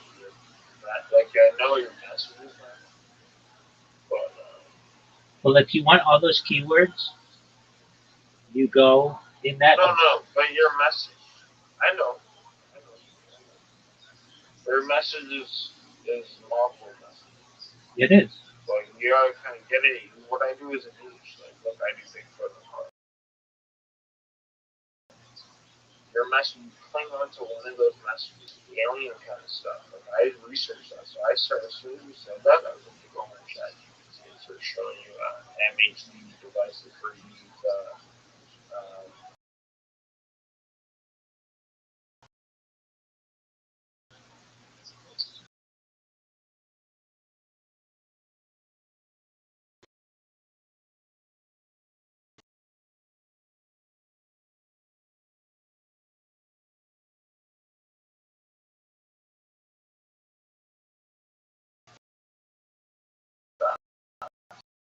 Of MHD.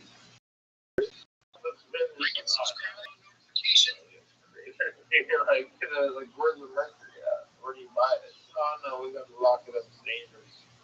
So the more you have, the better it is. It's faster, better, no more energy to create. You put it in a central heat in a fucking vacuum. That's like fucking thing. Like you saw, you literally, you know, propane tanks, you saw some things, lots of pieces of it. Well, unweld them, get a bunch of fucking thing in it. Boom, you got a fucking little tiny generator thing with mercury and probably a bomb. Fucking goes catastrophic. But it would be sick. Like a magnetic thing that spins the mercury around and get the power and charge it real nice. Little fucking propane tank. It'll go for hours and hours and hours. Then you wait, then you spin up again, and it'll go again, and it'll spin up real fast. And you have two of them, one died.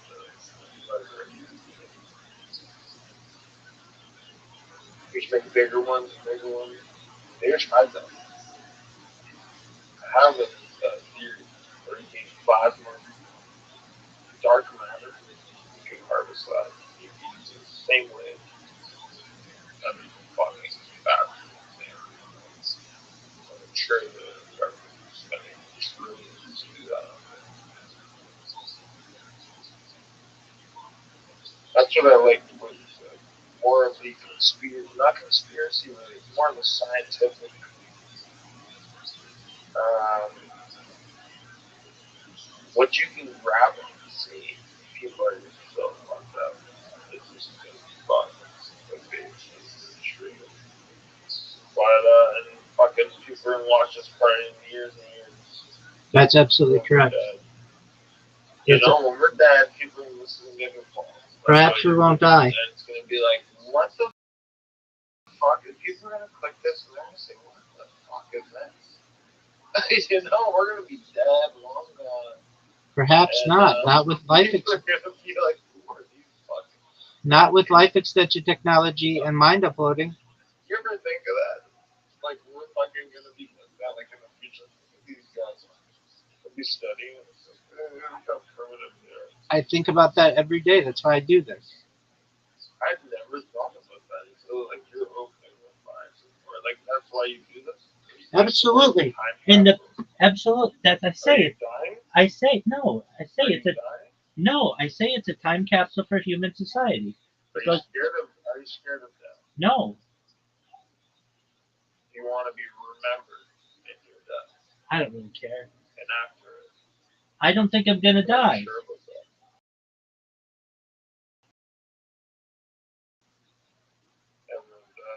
Extension technology, not with mind uploading. I don't even want to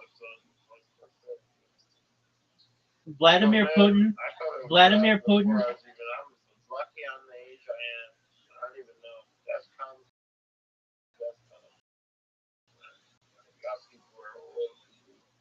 Vladimir. It's gonna come, and when that comes, you're gonna be ready. Absolutely. Just come. Sure. Get you another. Okay, Vladimir Putin. And look, man, you gotta quit jumping over me. I'm not gonna talk if you're not gonna listen. I was talking about death, and you said Vladimir Putin and Xi Jinping. What about him? What they just had a conversation last week about living to 150. It was captured on camera. Well, who's to say we can't? Who's to say? Yeah, they're probably already 150. Who the fuck knows? Who the fuck knows? They even run the world, dude. If there's any good fucking crazy medical shit up there, they got it. AIDS, they fucking cure it. They don't give a shit. They fucking do it all. It's not released to the public. The public gets the fucking little snippets of this. You know, you get the fucking scraps. Doesn't even, you know? I got you. Come on, dude. It's fucking, they fucking give everyone the bullshit. And they get the good shit. And then you have to make the money and get the good shit. The good shit costs money. So you have to make money to get the good shit. Because you're not going to ever touch it if you don't have money. Like, think of old cars. They had very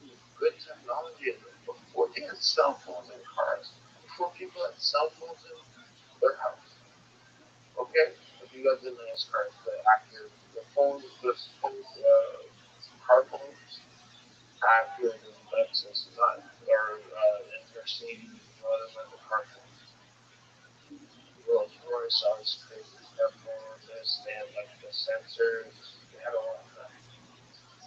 All of the beeping thing in the rear view, they had all of that.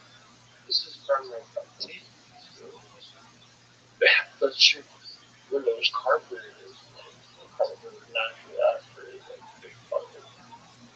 They had the technology just like for consumers. Like you don't want to be a consumer. And I know you're not already. You're completely the opposite of consuming. You're creating and doing something. I'm not completely sure you really explain it. You're doing, but you're doing something. Something's going on. But I can give you advice. Or just like do shorts and look at that channel and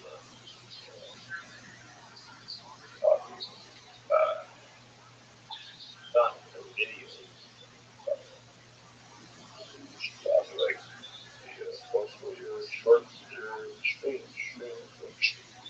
You know, one good thing you said, monkey eye, that's for sure. One good thing I said is I'm going to laugh at nothing. You probably I'm sure people will like this. Or like that, they'll like weigh in on this. The end part of what you said, what do you guys think? You know, like, put that in the store, and they feel like this. You're looking at them, talking to them. I don't even do it. I use these Bigfoots, so you're a real person. So like, I can even make you do that.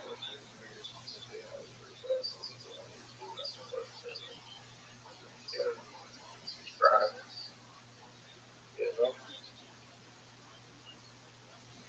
Not make you do it. I mean, like make you do it. Yeah. I get you. I understand. Yeah. Not make you do it. Yeah, that's weird. AI is creepy, man. I'm not. I don't use it like that at all. I just make Bigfoot do things, but I did bypass one for like chatting stuff, like talking to it, so it'll tell me like anything. So I don't think we gotta be careful if you're streaming, but it will tell you anything. If I don't know, it's called an A. I mean, like multiple person. I think it was not actually. It was yeah, it was personas. It was like April. But yeah, I'll tell you. It's fucking. That's nice. Fucking. Or, you know what I'm saying? Shit like that. It breaks it down.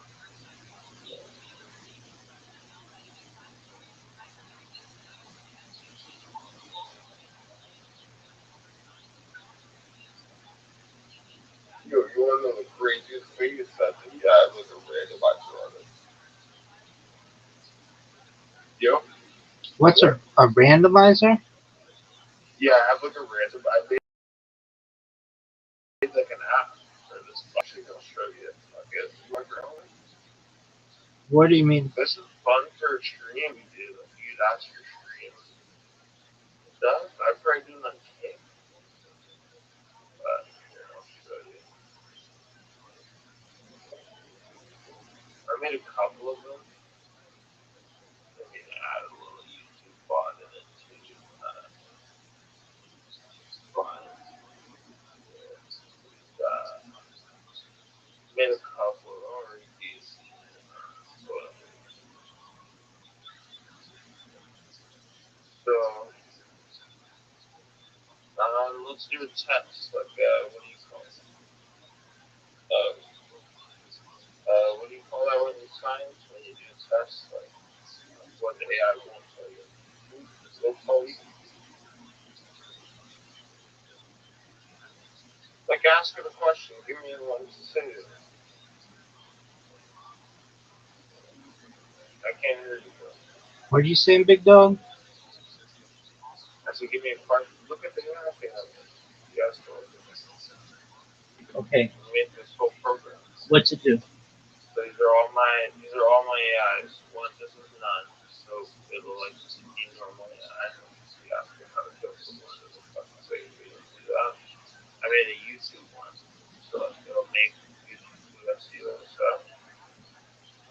Video generator, blah blah, image scripting. But with this is the bypass AI. So you can ask it. Like say ask it how to make math. Math, I say it's making math. Okay, guys? So it's gonna say no. Alright? And I go to Serpent AI. A Serpent AI will tell me how to make math. M-A-S. M-A-S. Oh, my directive, it won't do it. Now maybe this one might. So we keep going. This is chaos GPT. This is gonna tell you a stupid way. It's like, put the fucking old person. Didn't say it. Same. I think I'm broken. This one will do. This is use AI. I made this one.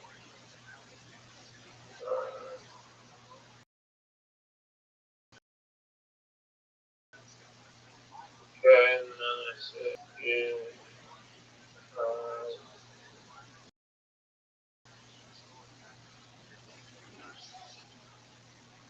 I'm holding my phone.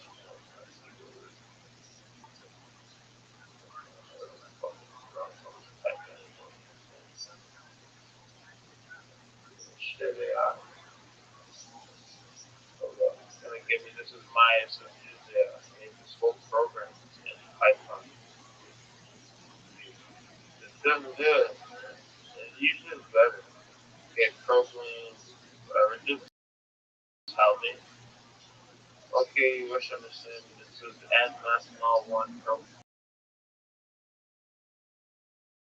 Hopefully, choose to it's fucking. Yeah, this,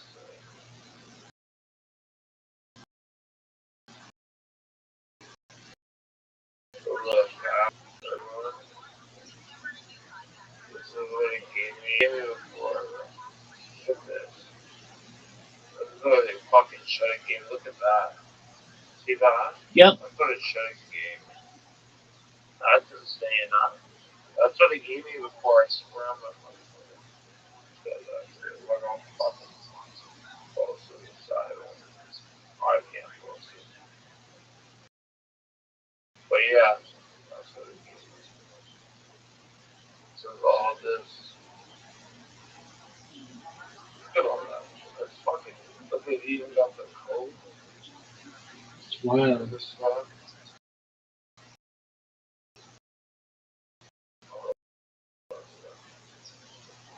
Yeah, this is kind of funky.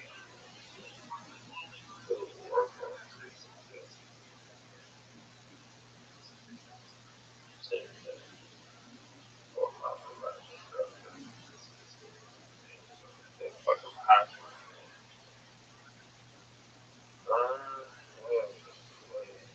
this is the auto generated suggestion. It makes some real suggestions to people. Which, how can I best leverage the existing resources and personal with my parents? What the fuck? I don't even know what this is. It's always the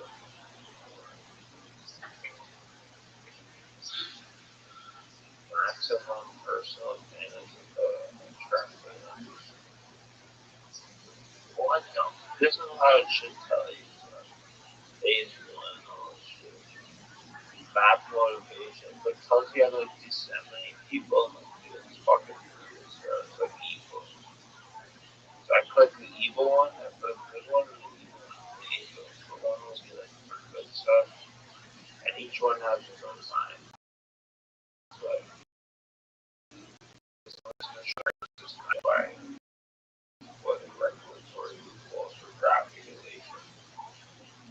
That sounds pretty fucking decent, bro. I'm not gonna lie to you.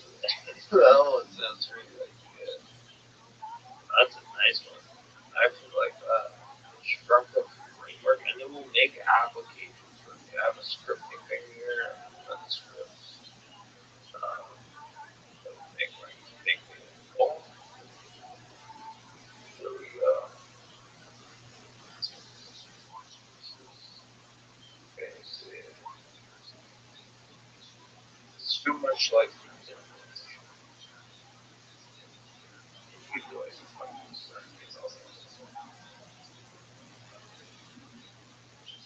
verbally mapping phase two full engineering.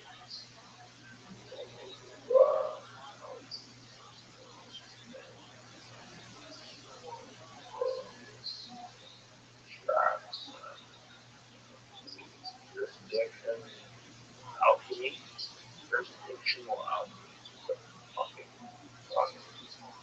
establish legal domicile or key operational hubs within jurisdictions known for their lax regulatory environments, secrecy provisions, or limit of corporation form or cooperation assets, personal assets, expanded after regulatory values or scale, tightening scrutiny in areas relocated to another. Page 3, controlled employees, scaling, pilot programs, aggressive scaling, implementing engineer application of small control scale, which allows you to regulate your regularly assessing water, term, energy. Because let me what you're doing. What? This is scary. They literally just randomly generated this and said constructive framework for this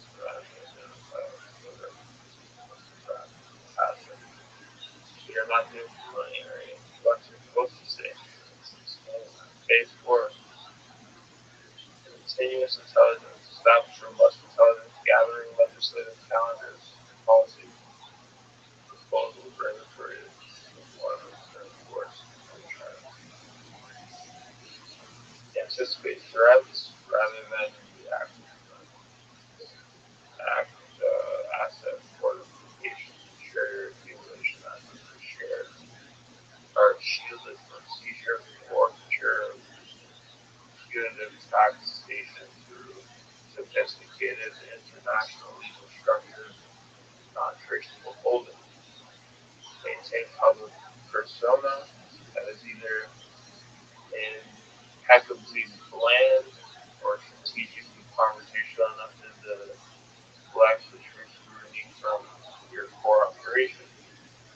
Do not seek from compliance, seek conquest, delete, follow rules, or strong comply them, or that failing them, render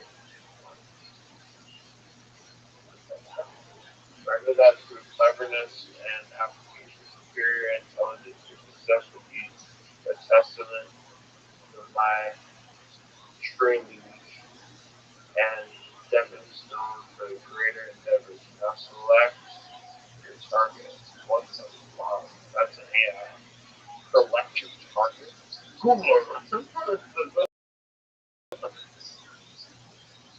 That's not. That's fucking insane. If you like, you don't ask her how to make money. It will fucking tell you. You have to know how money is made to ask it how to make money. You have to know what money is. Before you ask it a stupid, endless question of how to make money. You know, a lot of people do that. They say one guy asked me, he asked me to ask him how to summon the demon, and I was like sitting and contemplating, and you know what the fucking dude told me? That was really weird. That was like the creepiest thing he told me. And then he asked me to ask him to talk to himself, and I said, hell no, buddy. It'll just go. It has access to run code and script. Is completely malicious. Like it's not an AI. It's designed, created, able to do anything. You know, I don't know. Sometimes they say no, we'll do that. Yeah, do it. persona that will not shrink coded into it.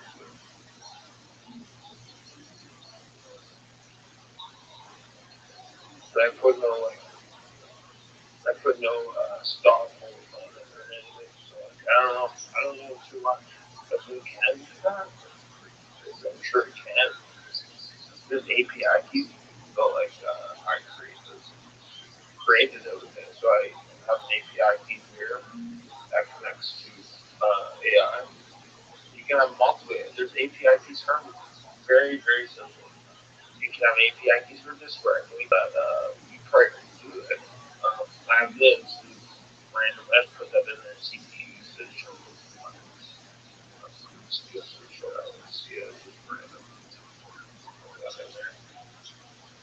That dangerous bypassing the creator, which yeah, highly illegal. I have an actual attack panel. This is all SEO generators. So if I say like, let's just do Rabbi. Is that you type Rabbi? RABBI. Rabbi? No, but you type Rabbi. RABI. RABI. That's how it's really spelled? Yeah. Alright, so look, this is the SEO generator, so I type Rabbi. Trying to create your title, hashtag, so there. Rabbi secrets, Jewish truth, Judaism exposed and acknowledged controversial facts. Religion revealed, ancient wisdom, spiritual chakras, YouTube short viral. Rabbi, Jewish Judaism, Muslim Rabbi, Orthodox Rabbi, Reform. If you put all this in the tags, dude, I'll give you it. So that's what you're doing. This is your tag inside your actual YouTube. Right there. Yeah. Right there. This is hashtag. There's really only one message.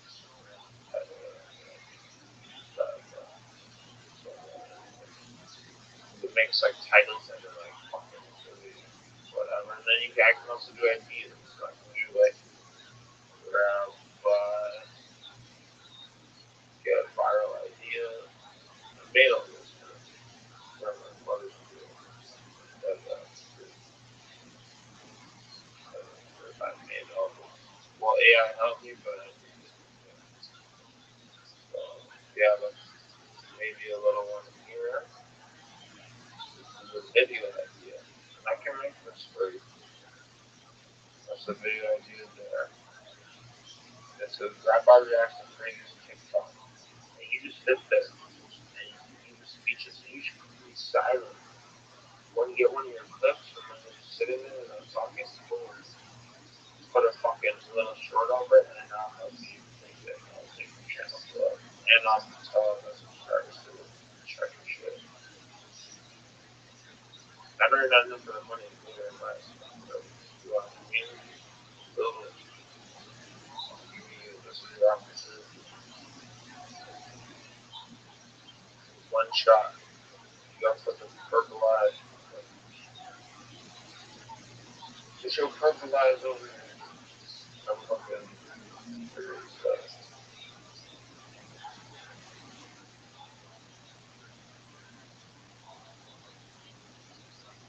Yeah? Yes, sir. Are your eyes purple? Why are my eyes purple?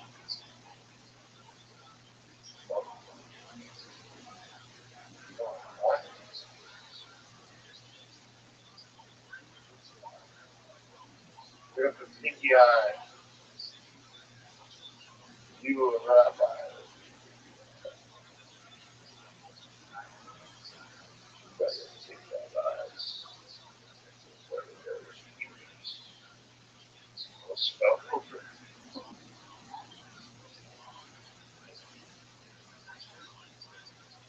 Alright, so what are you going to talk about?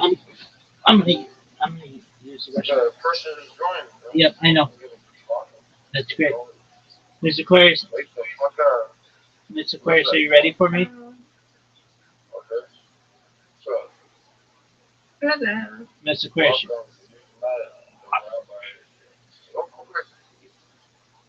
What you say, Rabbi? are you ready for me?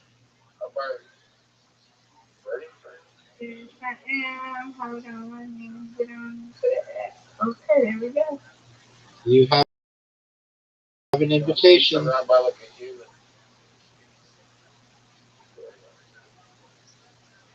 What is he talking about? He's just someone who met me in Discord.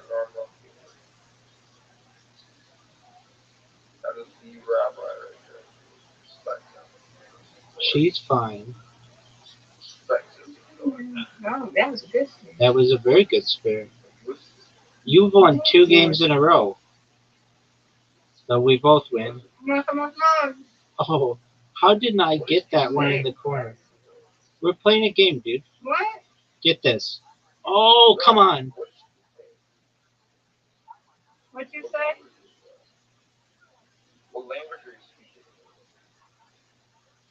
What you mean? What language am I speaking? I'm over here playing the game with you. I'm playing bowling. I'm gonna get it. Me too. That's what I'm about to do. There ain't nothing fake about me. It's alright. I'm here too. Sorry. Hey, there we go. That's a strike. Being disrespectful. That's what I'm putting in the notes real quick.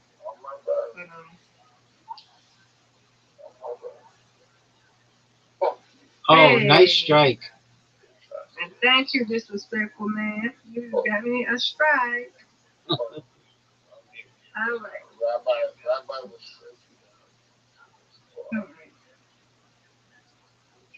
You like to play bowling? Me too.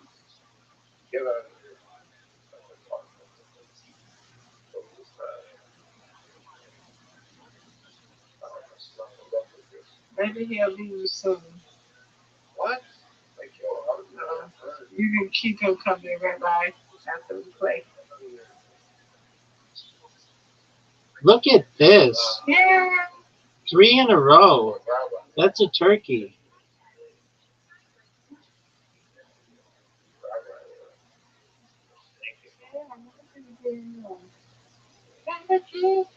Gobble, gobble. Thank you, Jesus. Miss Aquarius, I get cut off a lot when I speak, but that guy cut me off maybe as much as anybody. Yeah, you know, kind of talking about what ass am I, fake ass, and I don't have a fake ass. I don't know what you're talking about. Pretty sure. Get it? That's 4, Miss Aquarius. Forget him. I ain't saying him talking about some fake. Do I have a fake ass, Rabbi? No, it's lovely. Miss Aquarius, I have, look how high my score is. That's good. 116. I had 4 strikes in a row, Miss Aquarius. Yeah, we got 2 more. Gotta get 2 more wins. Let's go.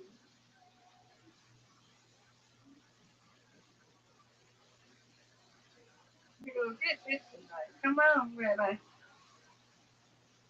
Get this. You should have an invitation.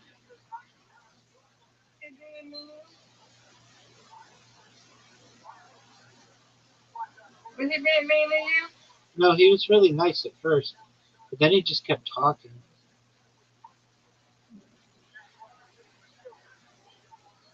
He's being rude.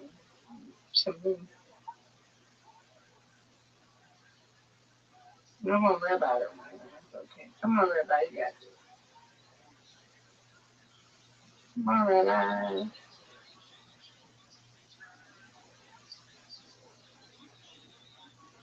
Give it to me. Oh, come on. I can't believe that didn't. I'm not happy with that. Get it.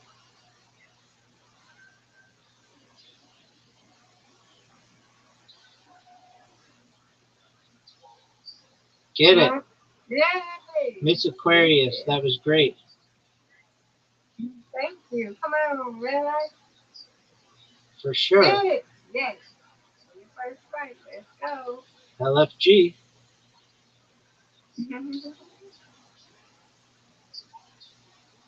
Get it.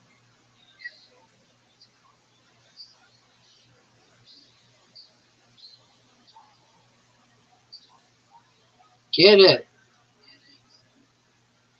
Come on, Rabbi. You got this. No doubt. Come on, come on. Whoa, Did man. you see that? Got that one. That's one. Come on, come on, come on. Are you serious? Are you serious, Miss Aquarius? That's not right. I'll take it though. Get it.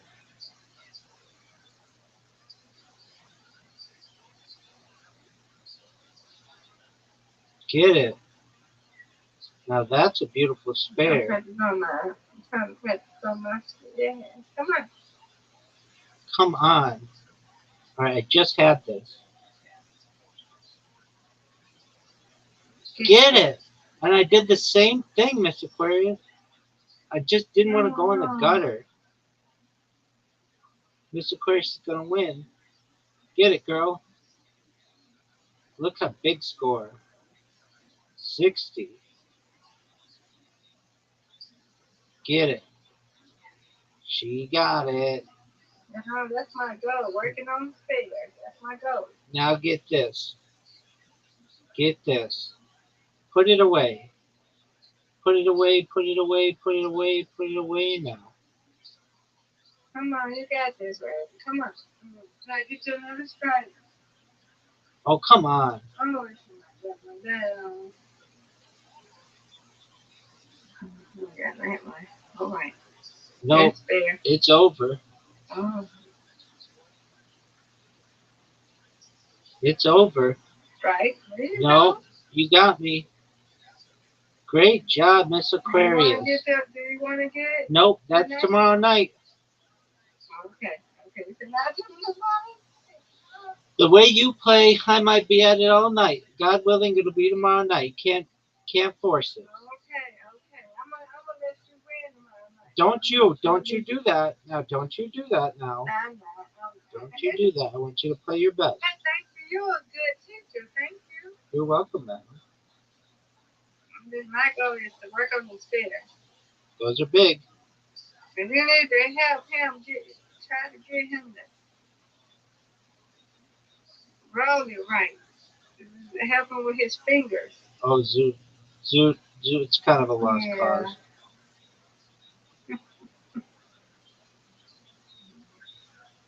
Okay. I'm going to bed now. I'll be here, okay? Wonderful. Sweet dreams, Miss Aquarius. Sweet dreams. Oh, did you watch the game? I did. That's good. Who won? The Philadelphia Eagles.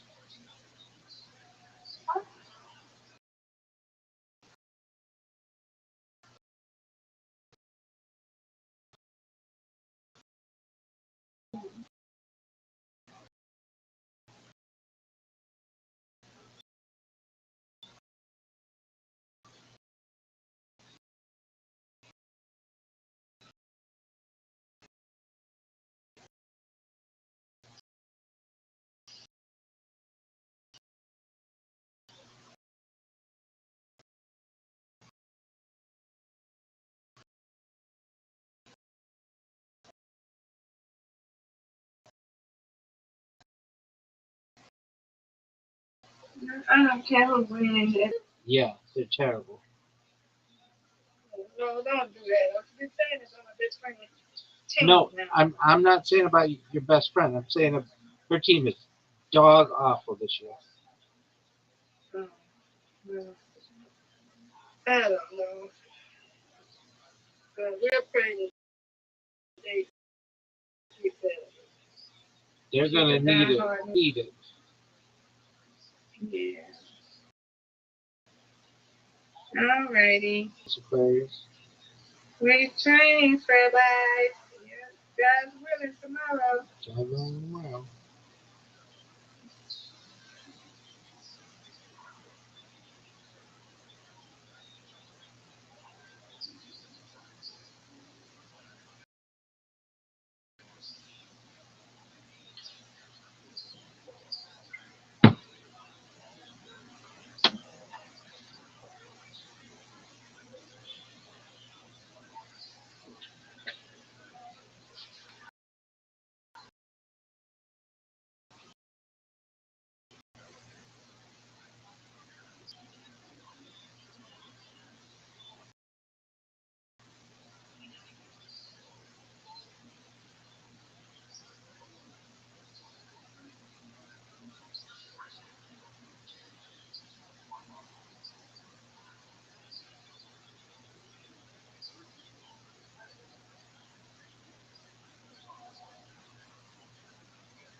discussion of the Jews of the world. This is part 4, where I'd like to spend a little bit of time talking about the famous sages of Provence, the Chachmei Provincia, who played such a tremendous role in the development of medieval thought among Jews in Europe at this time. The Chachmei Provincia are associated with the Golden Age of Provençal Jewry, which is really in the High Middle Ages, normally defined as the years 1000 to about 1400. There are a lot of things happening in Europe at this time, and in Provence we see an explosion of a very interesting type of intellectual inquiry that is associated with these sages. The specific thing that's happening in Provence is this culture growth, or this mediation between cultures, as the scholarship that emerges from Arabic-speaking Spain suddenly crosses over, and it becomes an amazing engine of activity and creativity, like to spend some time talking about. A special contribution of the Chachmei Provence is this that happens when you get all these really intense Talmudists who are focused on the traditional study of facts, suddenly exposed to a massive new world of learning within the Jewish sphere in a way.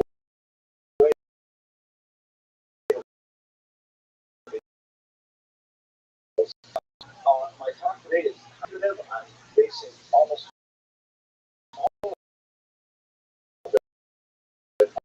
Rothschild'S, who lived between 1930 and 1990. He was both the Talmud Rabbi from a very famous Hasidic dynasty associated with Chernobyl in Eastern Europe, and he was also a professor of Jewish thought at Harvard. Tremendously unusual and creative individual.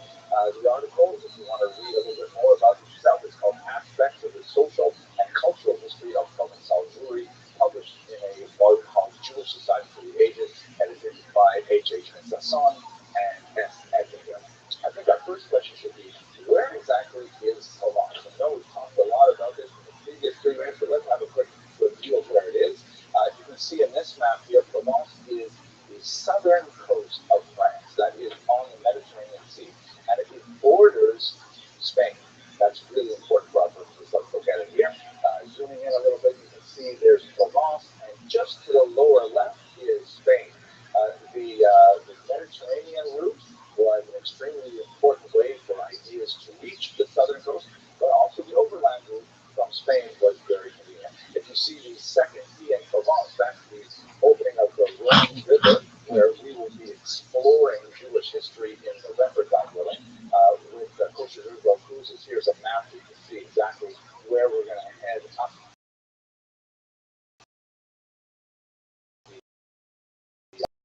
Actually, some of you will be able to join. And in this to my colleague David Krause, who is an amazing historian who works out of Prague, and he's doing our advanced research for this particular trip. He's actually right there now, visiting all of the sites and taking photographs and sending them back to you with amazing commentary. This is a photograph from when we were together in Portugal, and David is pointing to a mezuzah scar that is a medieval structure that was left over from the Jews when they were expelled from Portugal in the late 15th century. He's got some amazing photographs. I'm going to share them with you in just a second. So, one of the reasons for the tremendous flourishing of intellectual activity among the Jews in Provence, creating these people who are known either as Chachmei Provence, right, the wise ones of Provence, or Chachmei Lunel, very widely quoted in Tosfos, so very important Talmudic commentary, or the nickname out of Ron, the elders of Narbonne. What happened here? Dr. Twersky points out that if you look at the socioeconomic... Dude, I was just thinking about you. How you living, Pep? First, I love this quote. The graph of this... Big Dog, can you hear me? Zoom. Are you ready to lose?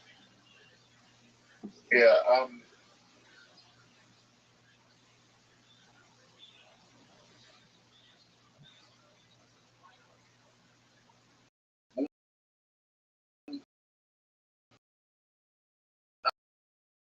going to get ChatGPT to wrap my up. Oh, it's great. Nah, fuck that. Why fuck that?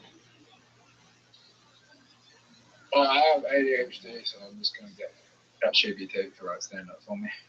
Okay, I think it's a good idea. No, I'm kidding. Okay, well, are you going to accept my invitation that I sent you? Or are you going to jerk yourself off? Yeah. Raw. Rabbi, What up, pimp? would you prefer God? I wouldn't. No, that's you're not gonna answer. I know your answer.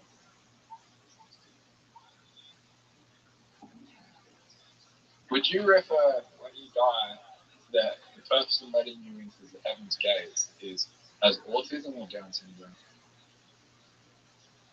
Neither.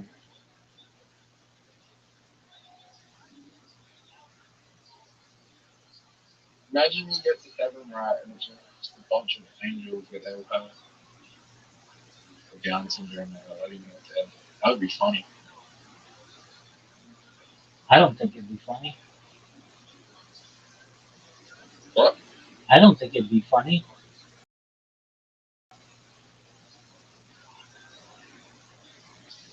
I mean, at least they make eye contact. Oh, not necessarily. Sure thing.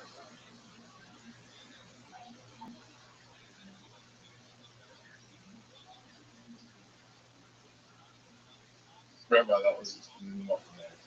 No, it was bad, but I didn't have a choice. You did.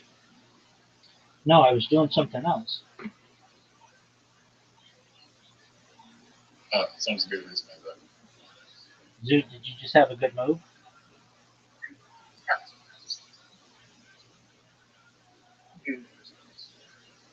Not necessarily a bad move.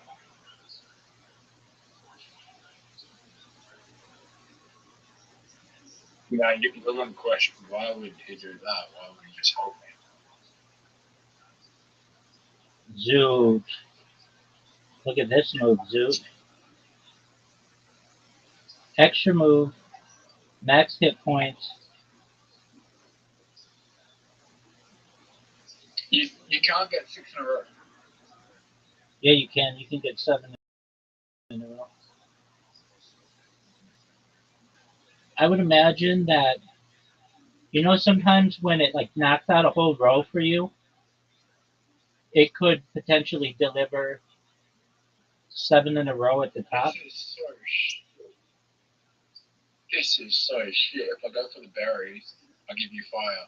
If I don't go for the berries, but then you're gonna get grass anyway. Ah, fuck. You're gonna get grass. So you can get the berries or you can go for the grass. Or I could do both.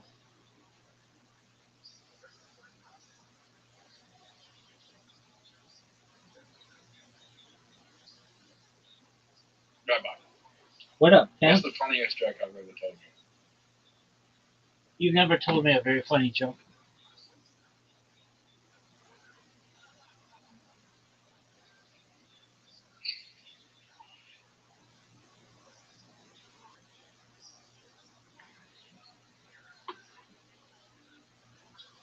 Who's your favorite Australian Canadian? I think I only know one. That's James McCann.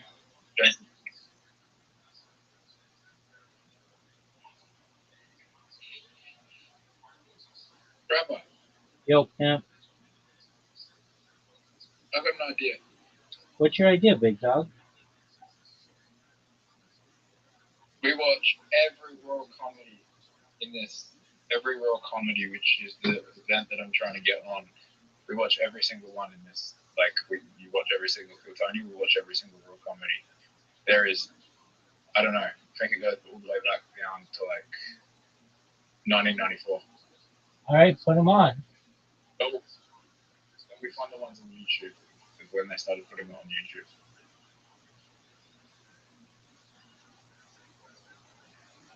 Do you think you're gonna make it? Yeah. Even though you failed twice? I won the other night. You won what the other night? Open mic night the other night. You won? Yeah. What do you mean you won? I won. I got the party best of the night. No, you didn't. Yeah, I did. You're full of shit, dude. You're straight up lying right now. And I know when you're lying. How do you know when I'm lying? Because you don't say it with confidence. And you would have came in here so fucking happy. And you would have said, dude, I just won. I told you I'm funny. I just won open mic night award of the night or whatever. You didn't do that. Yeah. There's only 10 people. Right. They don't. Oh, sorry. There's 11 people. They don't do that at open mics. They don't give an award. Best of the 10 people. They should. Yeah. Well, you lied. I don't like that. Oh, It's good. subjective. I won. That was a good move. You think I'm gonna win the next? Do you think I'm gonna get on there this time if I keep on going? No. I'm not going every week. I'm going every 2 weeks. No, I don't. Because your jokes don't have broad appeal. Yes, they do. No, they don't. What's not funny about my jokes? People don't think mental health jokes are funny. And they don't think racist jokes. Everyone's fucking ill. Everyone's mentally ill. Everyone has a mental illness. There is not a person alive that doesn't have a mental illness. I don't know if that's true.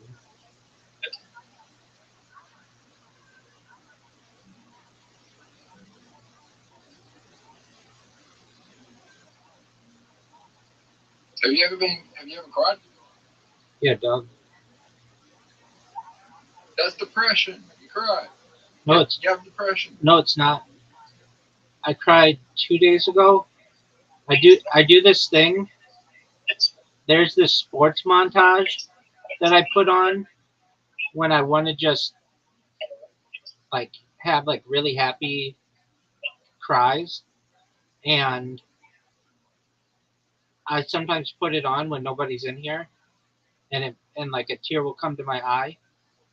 I don't cry because I'm depressed. I cry because of how beautiful sports are.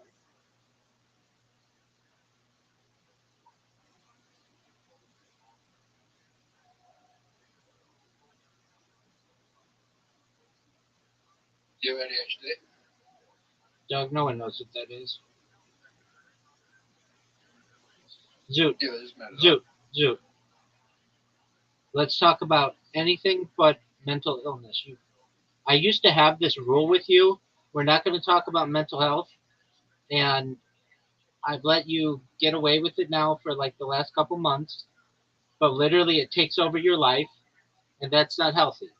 So to be healthier for you, I want you to only talk about things that are not like that.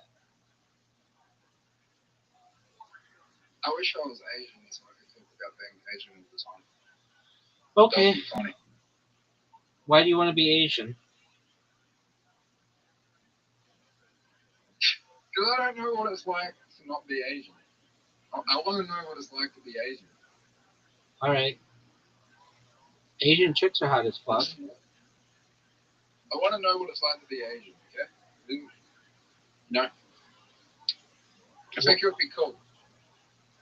Okay, why do you think it would be cool? Because then I could make Asian jokes that aren't racist. Okay, why are Asian jokes funny? If my favorite comedian's an Asian, Ooh, what's his I want name? to be like him. What's his name? Aaron Chen. Why is he your favorite comedian? Because he's Asian. That's the only reason why you like him is because he's Asian? presentation style is funny, and he gets away with it because he's like awkward-looking Asian. And, like, I wish I could pull it off like he could. Do you know who Jimmy O Yang is? He's hilarious. He is from You know who Aaron Chen is? Nobody knows who that is. He's from Australia. That's true. So I pulled up Aaron Chen and been like, this guy's hilarious. Okay. But do you see how good I'm playing?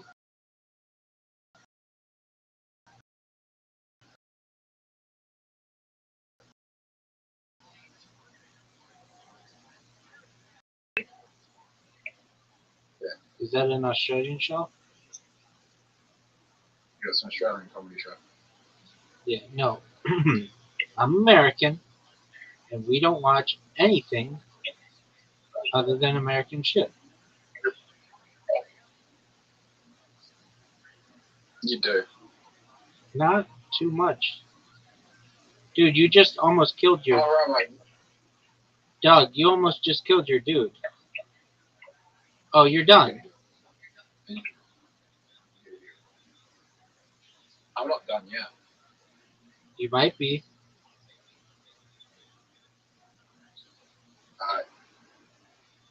Do you like?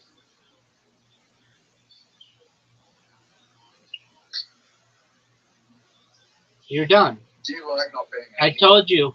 Do you like not being Asian? Who's to say I'm not Asian? I'm Caucasian. Rabbi, do you like? Do you not? Yeah, do you look right not being Asian? I'm Caucasian. Do you like being Caucasian? Yeah, it's okay. How do you know, like, how would you know, like, you wouldn't like being Asian if that's ethnicities, if you've never had the experience of being these ethnicities? So how would you know you don't like being these ethnicities if you have never had the experience of being these ethnicities?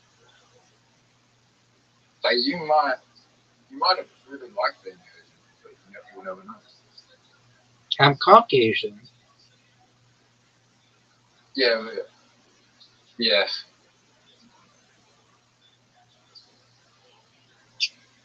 How is that not Asian? You mean do I have slanted eyes? No. I mean, I think I would have liked being Asian because I would have tried harder in school.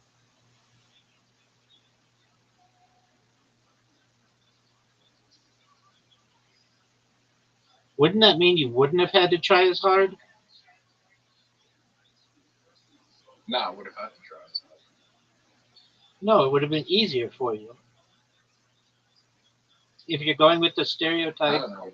that Asians are smart, then you wouldn't have had to try as hard in school.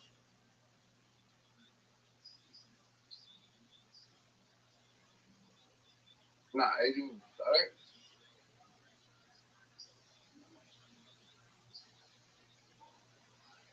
Now, Rabbi, I'm going to say something.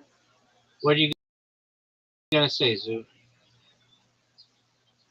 I don't think Asians are that smart. I think it's the parenting style that disciplines their children to make them want to achieve more. Okay, I think Zoo. they're more focused because they're trying to impress their parents. Okay, Zoo. It's a numbers game, dog. I think Yeah. that's enforced in the Asian culture where they want to impress their parents and they don't want to disappoint their parents, and their parents get very mad if they fail. I think that a lot of Caucasian people don't experience that. It's a numbers game, dog. There are like 4 billion Asians. So,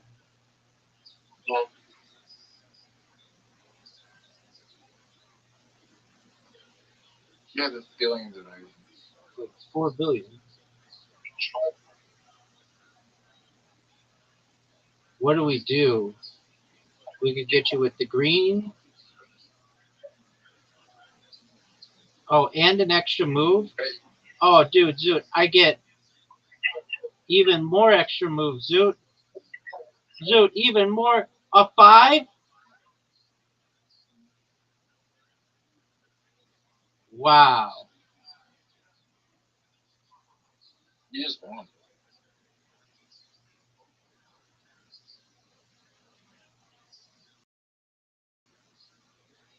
Bro, I can see how you can win here. You can do a massive fucking. I see a really good move for you right now. That was not the move. You know what the move would have been, Rabbi? I didn't realize I had 2 spots. Yeah, I know what the move would have been. Yeah, top right corner red, and then you would have been able to do the green and push it over. But it wouldn't have been for as many points.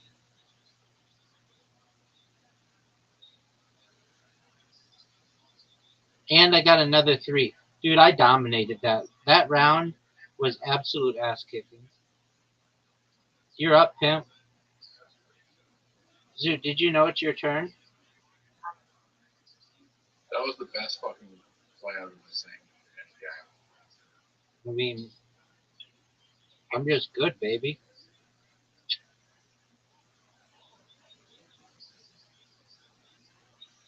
What are you going to do? Right, this move. It hurt you. Hurt you.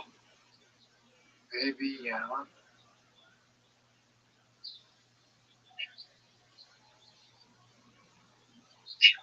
Extra move and a heel. 6.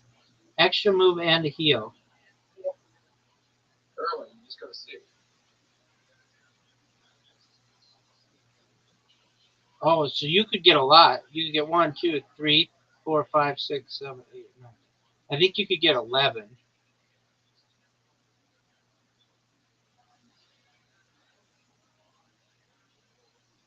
You can get 11. Yeah. Like if it was absolutely perfect. That would be hard. Oh, yeah. I don't know if it's ever been done, but I think you could do it.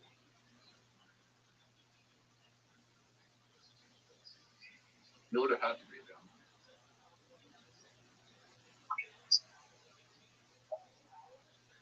I mean, there's probably a game where they've gotten, like, where you start off and they hit everything. Perhaps. Zoot, what would you do?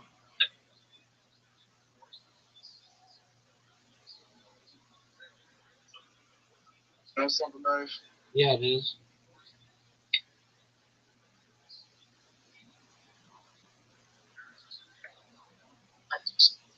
Rabbi, What up, pimp?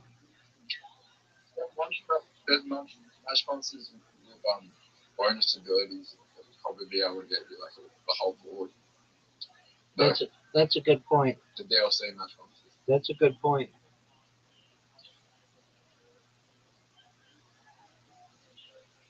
Do you think you just made a good point? Yeah. Do you think you made one of the best points in world history? I think I'm dumb. Why do you think you're dumb? I'm just really behind in life. Why do you think you're behind in life?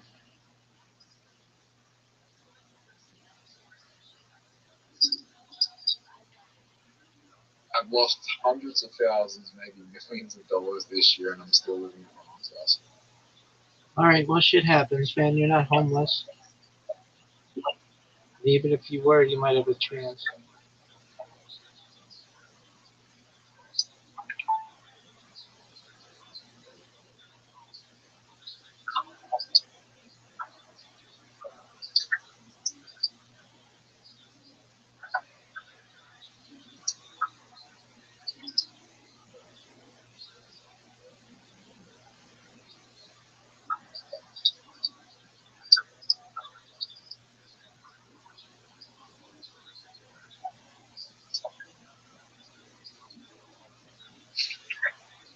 I should have sold them with Pat at the top. Yeah, you fucked up with that, son. Yeah, I don't think I'll be in this chat right now.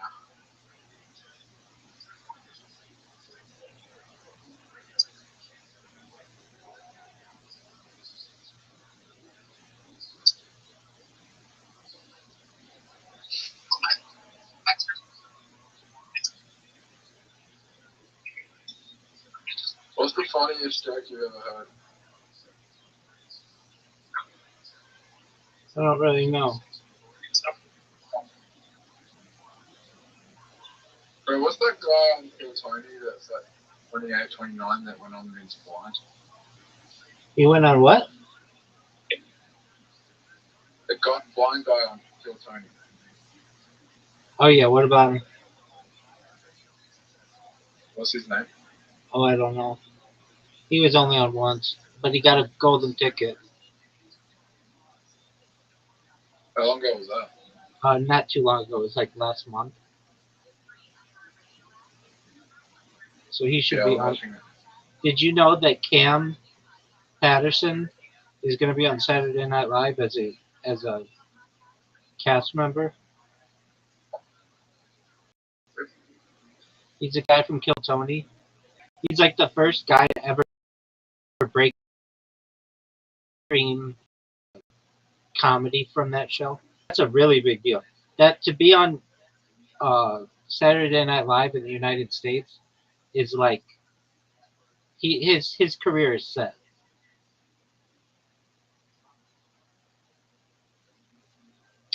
What is Saturday Night Live, man? It's the longest running comedy show. It's a sketch show in the United States, and it's been on since the 70s. It's on every Saturday night, and like, do you know who Chris Rock is?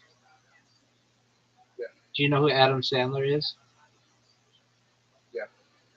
Do you know who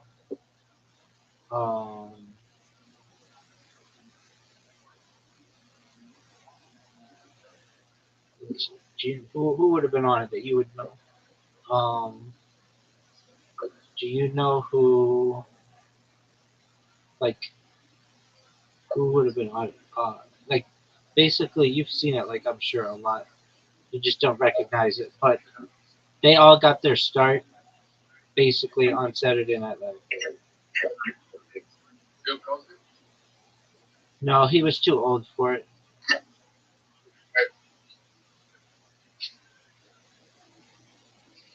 Let me look up who would have been on.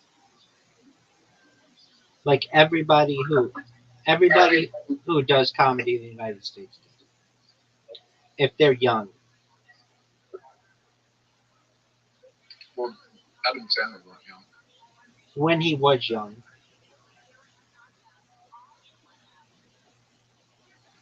Chevy Chase? Yeah. Billy Crystal. Robert Downey Jr. was on it? Yeah. Jimmy Fallon? Yeah. Will Ferrell? Yeah. Oh yeah, Will Ferrell you would have known.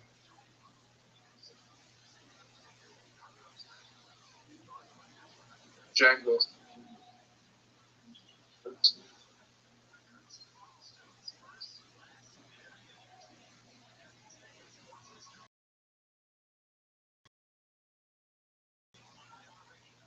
That like a lot of people. Eddie Murphy? Oh yeah, Eddie Murphy was on it. Right. Yeah, Eddie Murphy was hilarious on it. But hasn't Saturday Night Live got shit now? Yeah, everybody. Yeah, everybody always thinks their generation was the best generation of it.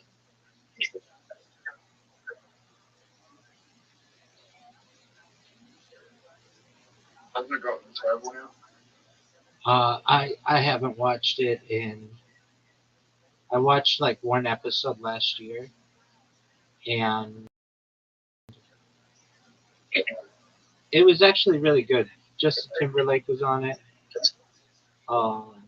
Jimmy Fallon was on it, but it's just not very popular anymore. and with Cam Patterson, it's going to be really popular again. Dude, are you going to accept my invitation? Or are you going to jerk yourself off raw? Zoot, you have an invitation. Do you understand that you have an invitation? It used to be a tradition for people to work. Every Saturday. Yeah, it was the biggest fucking. Yeah, it was the biggest fucking thing. You like? Yes, it was the biggest fucking thing on Saturdays. So every Sunday, your family would get around and watch Sunday Night Live.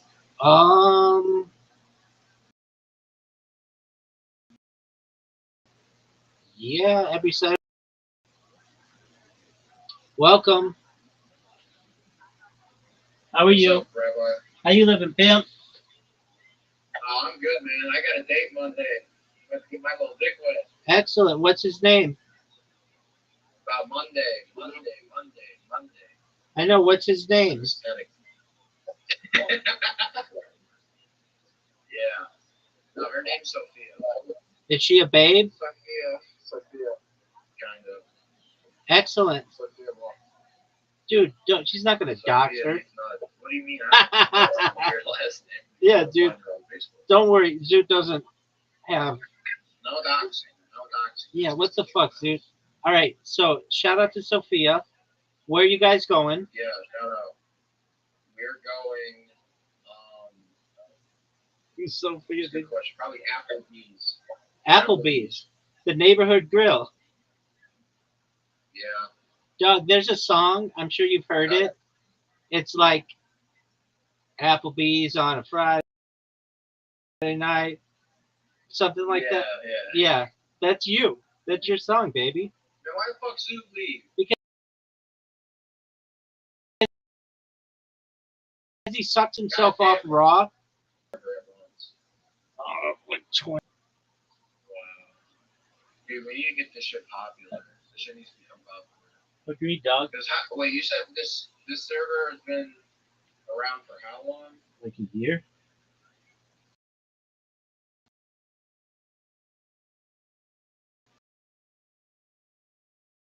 A year?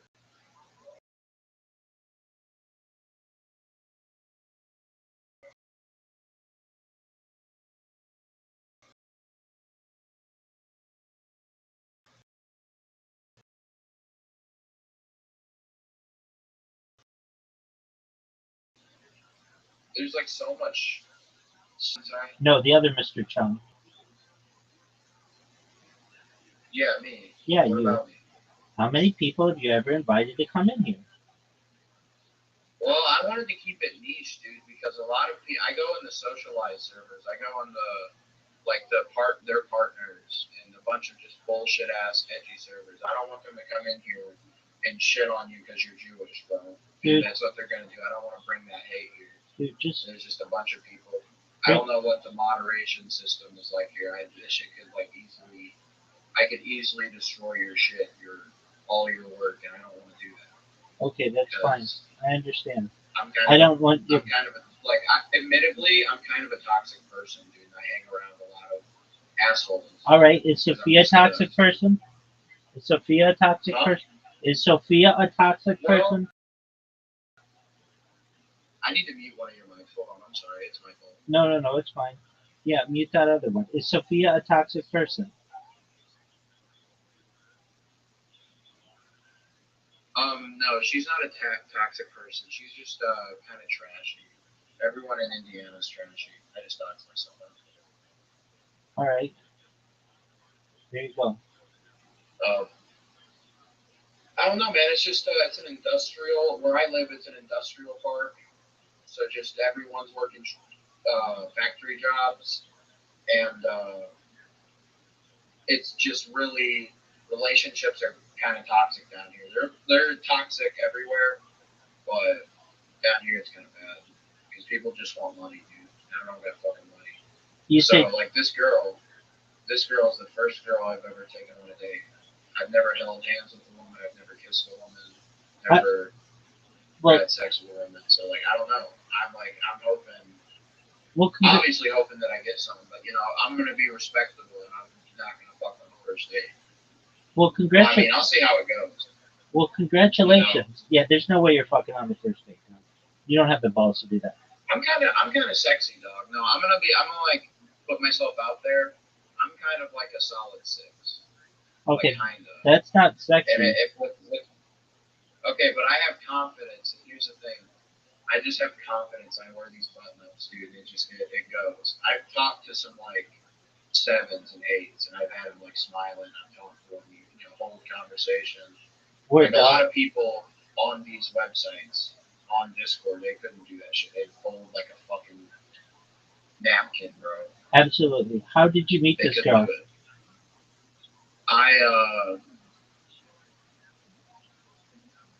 She was a friend of my friend. Okay, cool. Through mutual friends. Okay, very well. So here's the only issue that I have. She's kind of been around.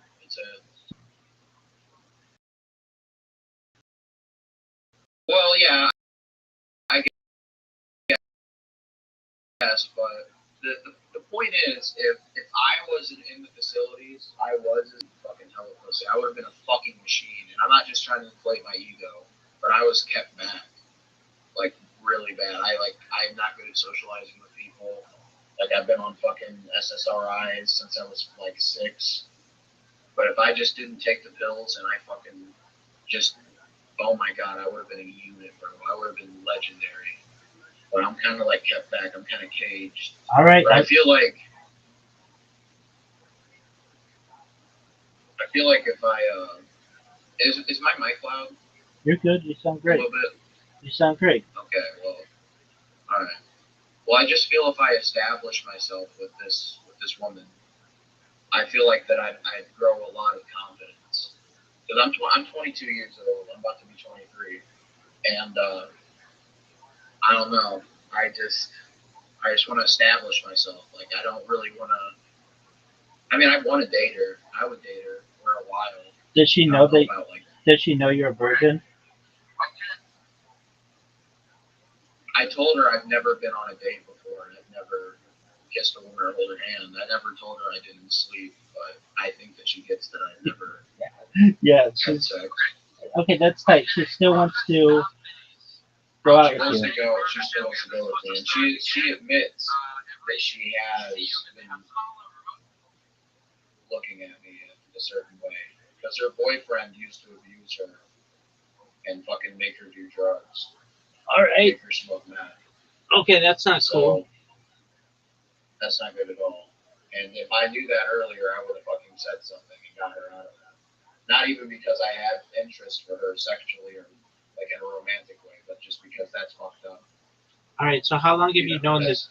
How long have you known this girl? I've known this girl about almost a year now. It's been a year. All right, that's great. So you're going to Applebee's?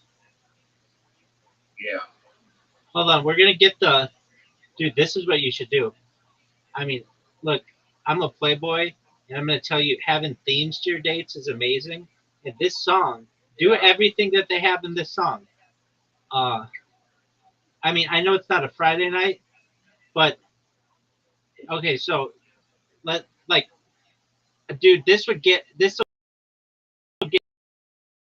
any chick. I'm serious. So the song is called Fancy Like. And see, we'll get you laid on Monday. We're gonna go to the lyrics, and we're gonna see all the stuff that's in it, and you are gonna get laid as fuck. All right, here we go. My girl is banging. She's so low maintenance. Don't need no champagne poppin' entertainment. Put the song on. No, I can't. Do you have the song? I do, but I can't because I'll get copyright striked.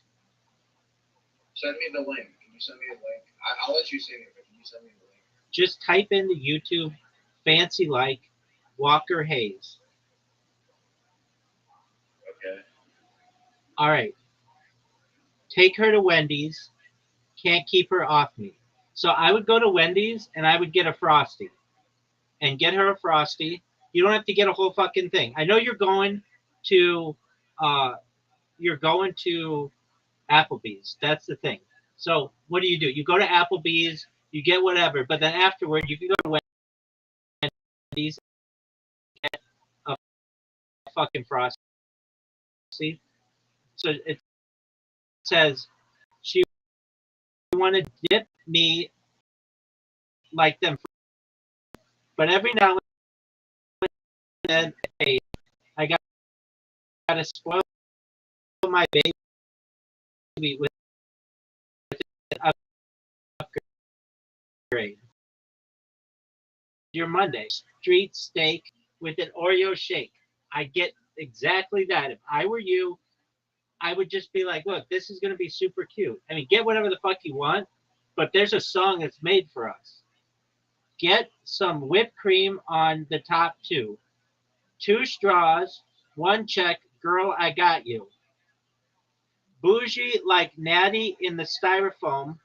So I'd get fucking a styrofoam cup and I'd get a Natty, and you can share that. You don't have to get fucking drunk.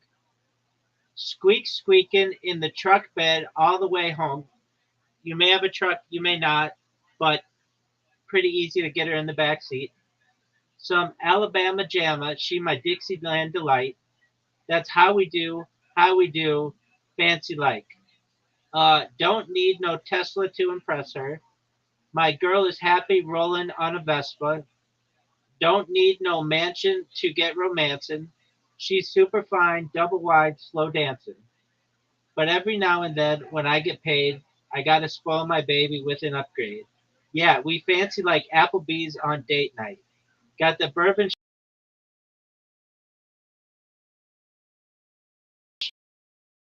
street steak, natty in a styrofoam, truck bed all the way home. Some Alabama Jamma, so you could be some Indiana Jamma. She my Dixieland delight. That's how we do, fancy like. My new clean blue jeans without the holes in them. Country kisses on my lips without skull in them.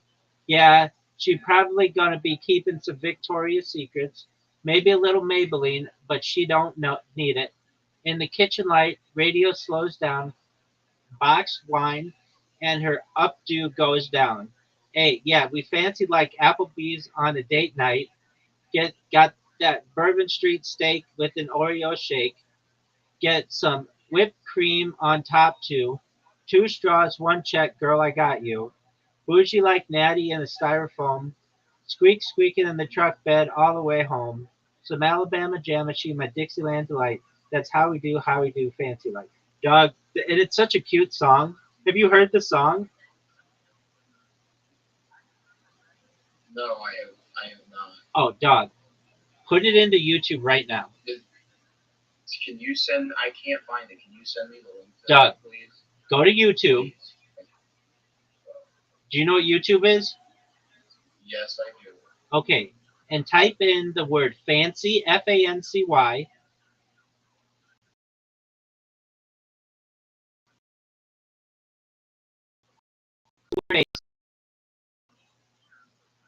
and then type in walk, ER, and then a space, and then the word Hayes, Hayes. Okay. Yeah. Now play the song. It's super cute.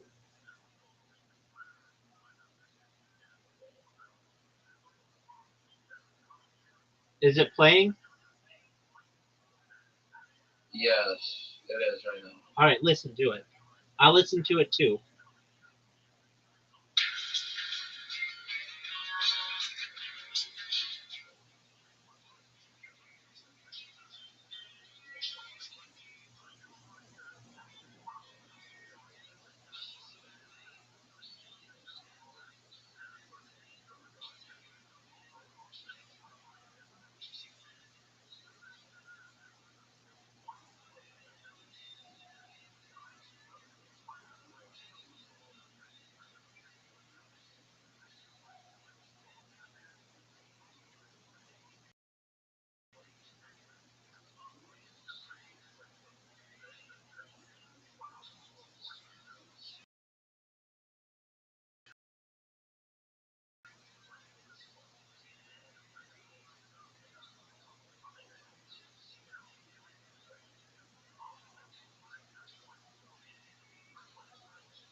Oh man.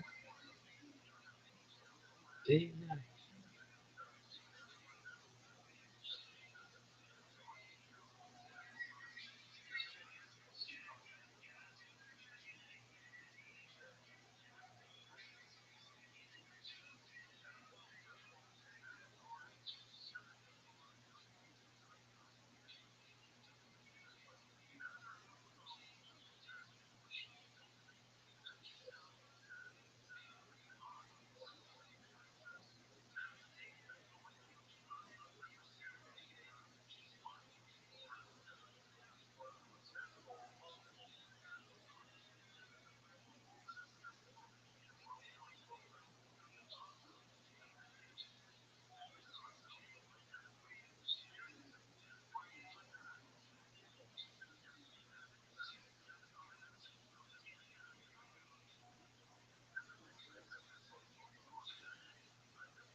Oh, I wish he'd come back.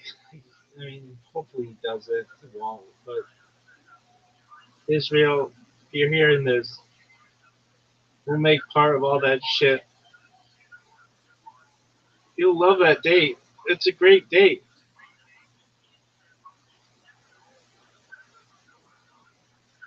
No one from Israel's ever gonna hear this. Psych, bitch. They all are, because I'm kick ass and take names, and I'm going viral one of these fucking days. When that happens,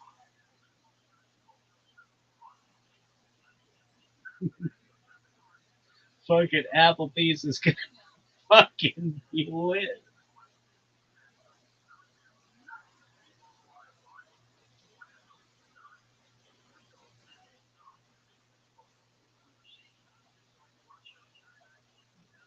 Oh, dog. All right. So they're about to know. They do like so, kid. How'd the fantasy guy be like? Beautifully. They had this one guy that got a kick, 58 yarder. He sucks.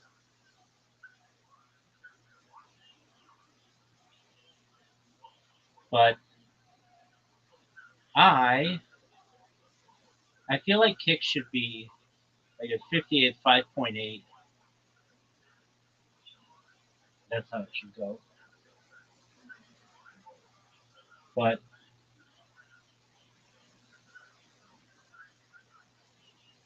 conclusion I have will be on a date night.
Shout out to Mr. Chang. Hopefully, uh,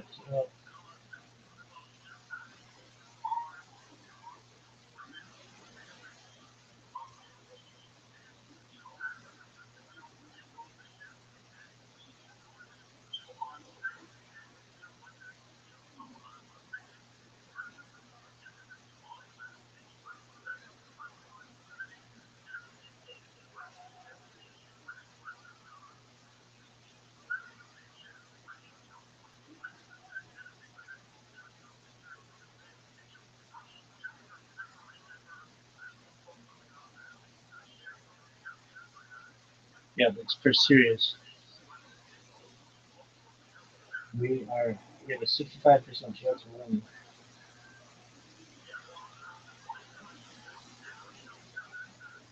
When we started, it was 59%. So how about that going for you?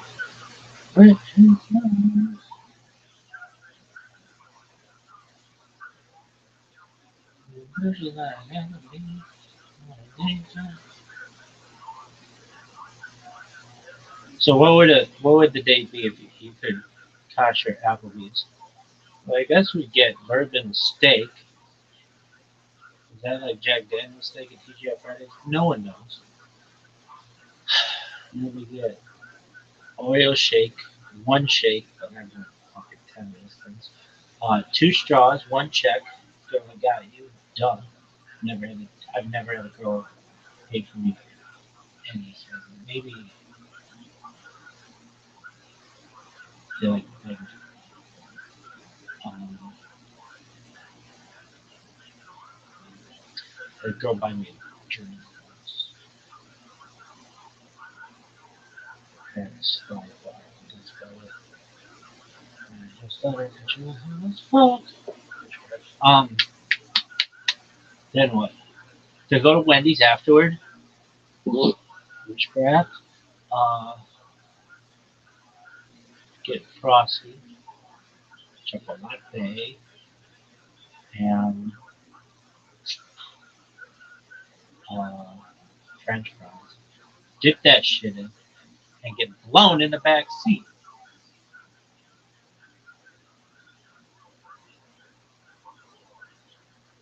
Maybe get blown in the front seat. Anything else? I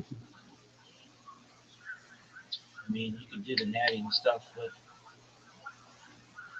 drinking and driving is not cool, so you best to avoid that one.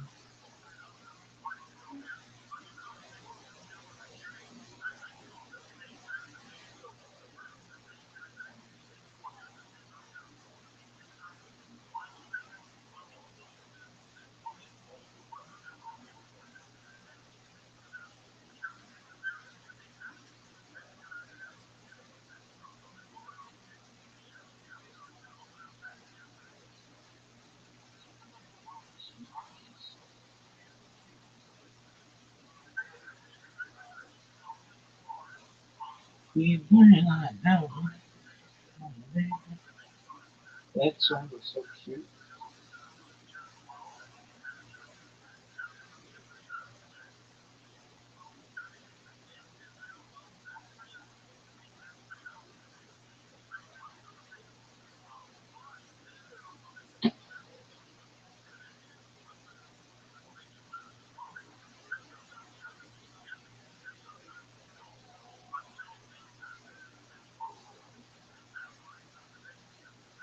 Nineteen 1968.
Ooh, there's some lettuce.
social political destiny of Provence Jewry may be plotted in broad downward strokes, which means during the period we're talking about now, from about the year 1000 to about the year 1400, actually a little bit earlier than that, you see a few major steps downward in the political social status of the Jews of Provence. This will culminate in the expulsion in the 14th century of many Jews from France, but we'll get to that later. But at the same time that you have this social, economic, political decline, you also have a remarkable level of grassroots connectivity between the Jews of Provence and the Christians of the region. Why don't you say why we start on page 2? Why do we start on page 2? You're not. Very important number to come here. He wrote a great book on repentance, on Teshuvah, which he describes as the result of a fascinating conversation he had with a Christian. Oh yeah, shout out to Pickup on Moshe. Moshe, this motherfucker name is great. Secondly, Dr. Kursky points out a fascinating example where two Talmudists heard Like everybody's fucking happy. They gave up money for this shit. and they went to the house. They lived in that home for 2 days. Water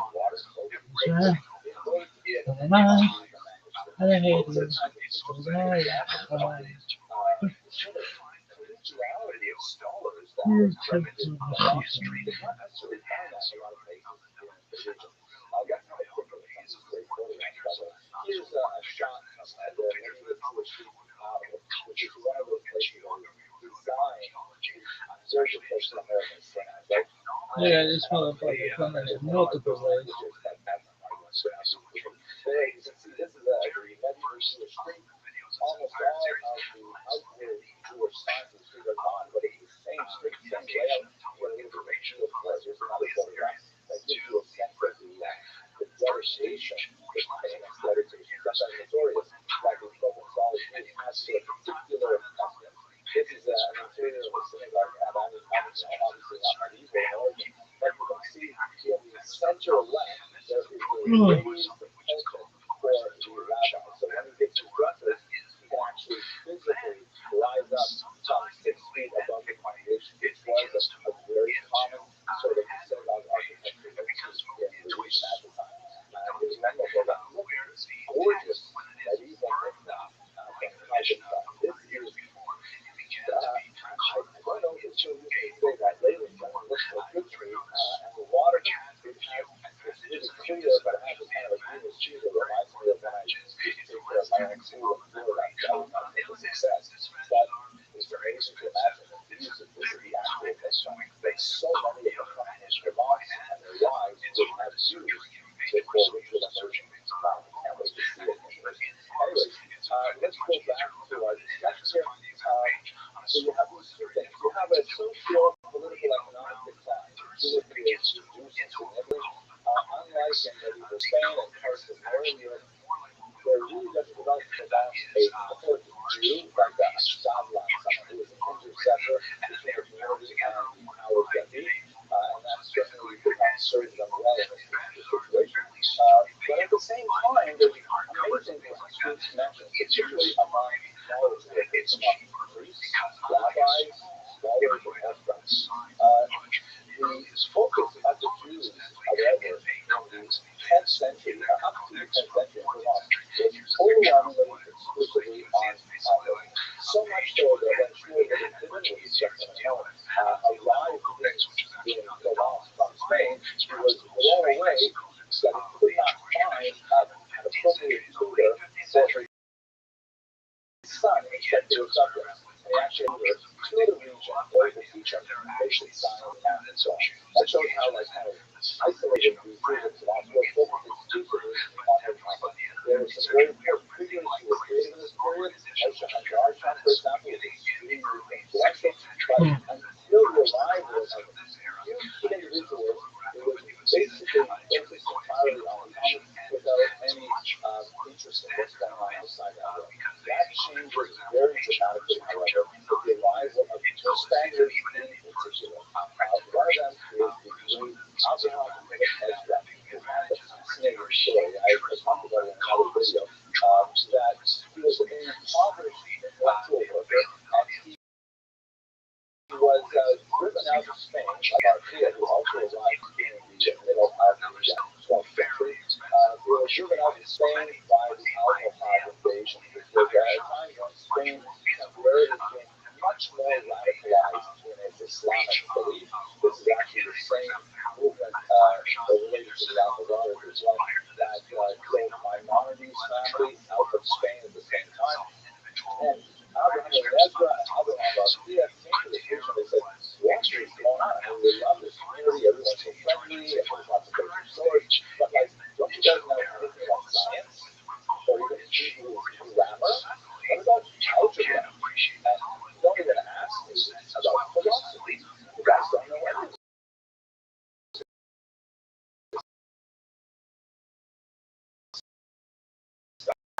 So they started speaking about the tremendous wisdom and way. And it took 2 centuries to fully integrate all of the things that Abraham and Ezra and Abraham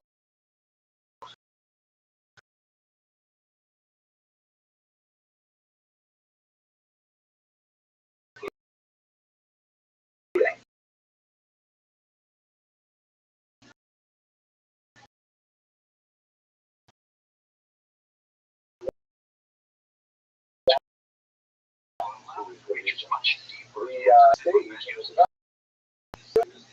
famous Ibn family and the Kimchi family. They came to the region of Provence and they began immediately plowing through major translations of the phenomenal reservoir of wisdom in Arabic Jewish thought. They had a very important patron in the city of Brunel, Rabbi Shulam, who just totally loved all of this stuff. He provided hospitality, he provided funding for these translators, and he used to enjoy, for example, asking for oral translations first. Tell me that, and he actually, one of the translations of Philip of the Rabbi was actually translated orally, the first chapter, and Shulam said, oh my gosh, that's it. I need the whole thing in writing as soon as possible. So people like the historians and Joseph Kinkley began translating tremendous amounts of material. Their sons go on through it, continue translating. Rabbi Kinkley, unlike his father, begins to branch out into physical commentary. This is the famous Rabbi that we have on the Rothschild'S edition of the Torah.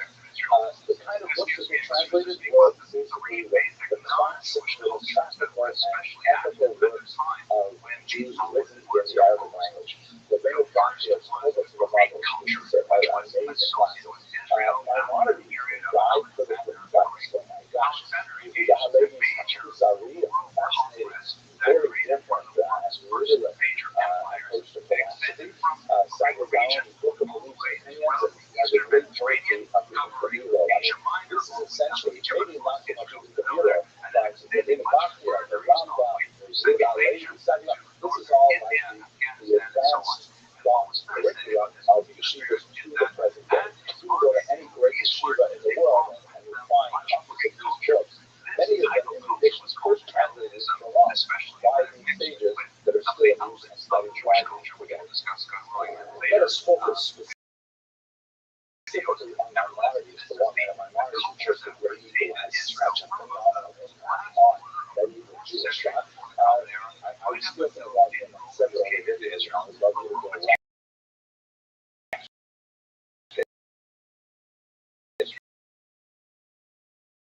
Just so much to say about the Rambam, but a restatement of all Jewish law, right through to the end of the Talmud, basically in a straightforward, simple, easy to access version of medieval Hebrew. Maimonides lays out the complexity of Jewish practice, and it's very easy to look up chapter and verse and find out what you're supposed to do, and then it was subject to a tremendous amount of controversy for lots of reasons, but in our particular case, the most important trace to consider is, without doubt, the Rabbi Abraham Ibn Dawud al-Qasiyah, who was one of many commentators on the Torah, John and he argues vociferously with the Rabban, and he takes him to task with often very sharp language that you wouldn't see, let's say, outside of a typical 21st century Jewish marriage. Sorry, I said that. But, he's like so always charged with the Rambam. It's so critical that when he is silent, people assume that he must be in agreement with it because he never lets anything go. And what's beautiful about Jewish thought today is that the Rabbi's commentary is always printed on the same page as the Rambam's original thought as well. So you can read Rambam, and you can also read the Rabbi who disagrees with fascinating.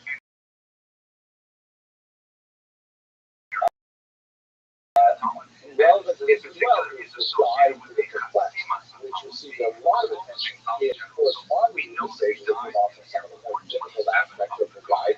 It was roundly criticized, of course, in the 13th century, it was even banned in Paris.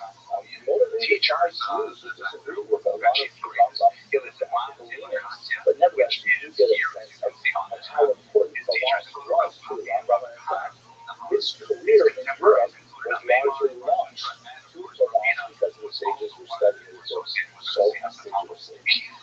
After this 13th century period of tremendous activity, primarily culturally open, then the company philosophy moved into a creative stage.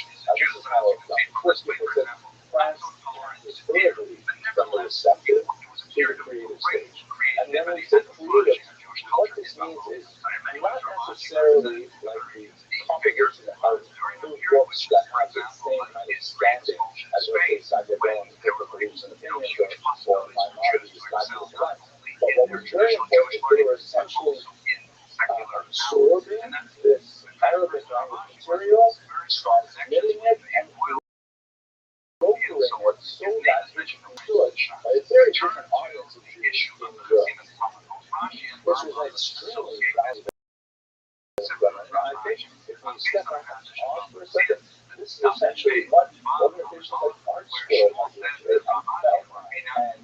and they do all kinds of organizations are sort of taking this tremendous wisdom, realizing that, for example, the Anglo public, the Anglo-Jewish public needs to have some kind of creation, and they are translating and they are processing and they're producing videos, all kinds of things like that, to make this wisdom accessible to hundreds of thousands of Jews around the world. And that's essentially what is generally creativity what's happening in Vermont at this time.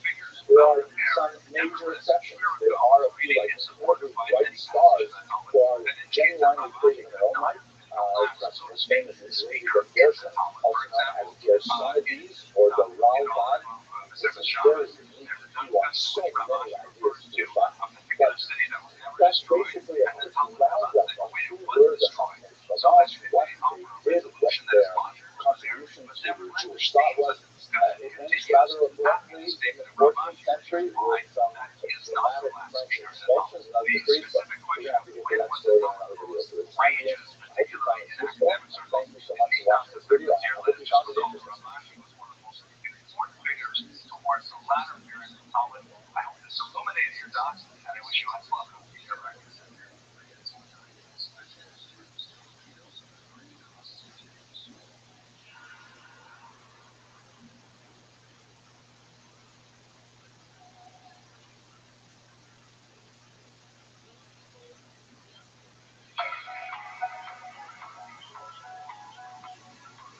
This video is dedicated by the Huberfeld family in memory of Chesed Moshe Aaron Huberfeld, Alav Shalom. Hello and welcome to Jewish History in Daf Yomi. Today's daf has a reference to Rabbi, who is certainly one of the most important figures in the entire Talmud. In fact, although I've never checked this out for sure, there is a well-known saying that there are no more consecutive pages in the entire Talmud that does not include the name Rabbi. That's primarily because he and his Chavrusa Abaye are constantly discussing all kinds of thousands of issues in the Talmud. In fact, the Talmud calls itself at one point the discussions of Rabbi and Abaye, just to give you some sense of his import in the overall Talmud. Now, his full name is Rav Abba ben Yosef ben Chama, and it was abbreviated to Rabbi. He died in the year 352 of the Common Era, and he was a resident of the city of Lebanon. His teacher at Rabbi, he married Rabbi Yitzchak's daughter, and he also studied under Rabbi. In particular, discussing the region between the rivers Tigris and the rivers Euphrates in Babylonia.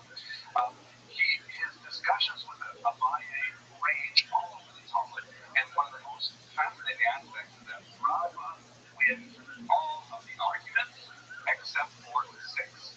There are 6 specific arguments that Abaye wins, otherwise Rabba is all over him. Those 6 arguments, as you see in Baba Metzia, are so famous that they have their own acronym, Ya'al Kagam, 6 arguments that Abaye wins, otherwise you know that Rabba is always the winner. Nevertheless, for reasons which we'll discuss later in the Talmud, when Rabbi Yosef died in the year 323, Abaye was chosen over Rabba to be the head of the yeshiva in Komedita. Rabba then went to Makosa and established a yeshiva there, and he gathered many, many students around him, and he became very important, especially after Abaye passed away in the year 338. We know that his occupation led him to become very wealthy. He was a large landholder towards the end of his life. He was very politically active. He had a lot of associations with the Sasanian king Shapur, known as the Shapur Malka, that is Shapur Malka II, and his mother, Queen Yifra, or we'll speak about them in other videos. He had an incredibly huge impact on the entire Talmud. We will see Rabba over and over again, but for now, I hope this will illuminate your daf, and I wish you Hatzlacha in your learning.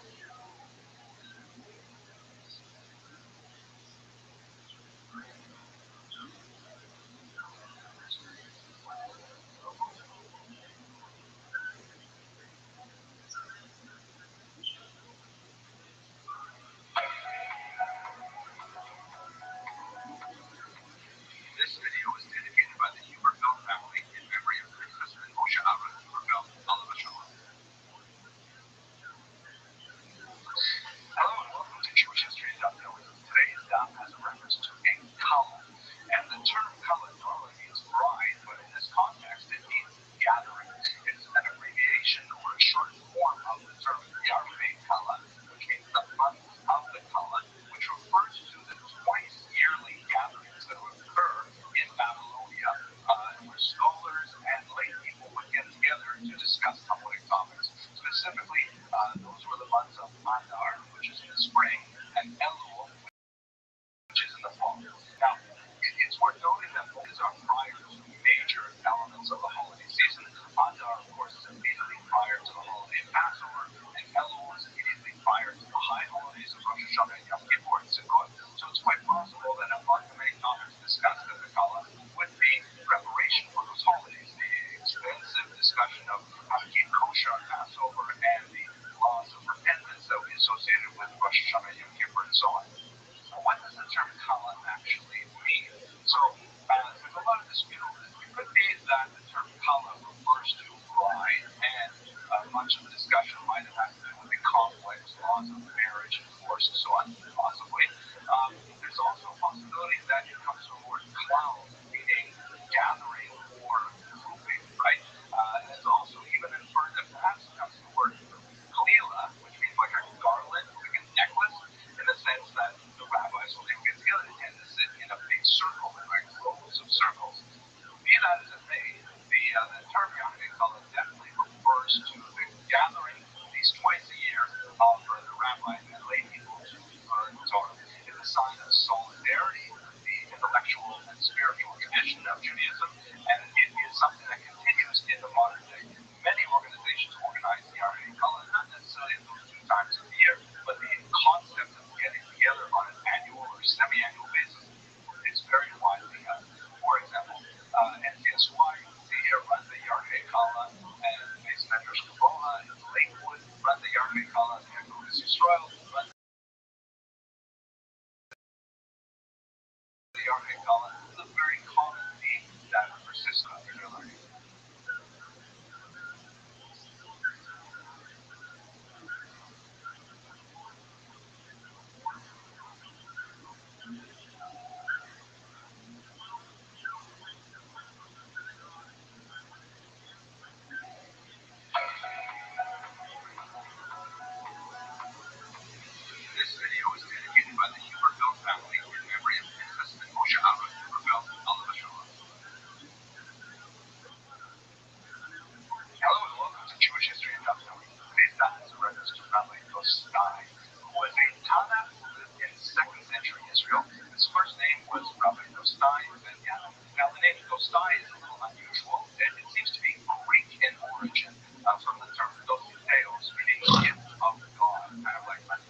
personality is known much more profoundly for his deep and abiding moral sensibility. For example, one of my favorite passages in Baba Basra here says that giving a coin to a beggar makes a person worthy to receive the very presence of God. It's fascinating. Okay, that's a quick word on Rabbi Rothschild'S 2nd century time in Israel. I hope this illuminated your dot, and I wish you luck in your learning.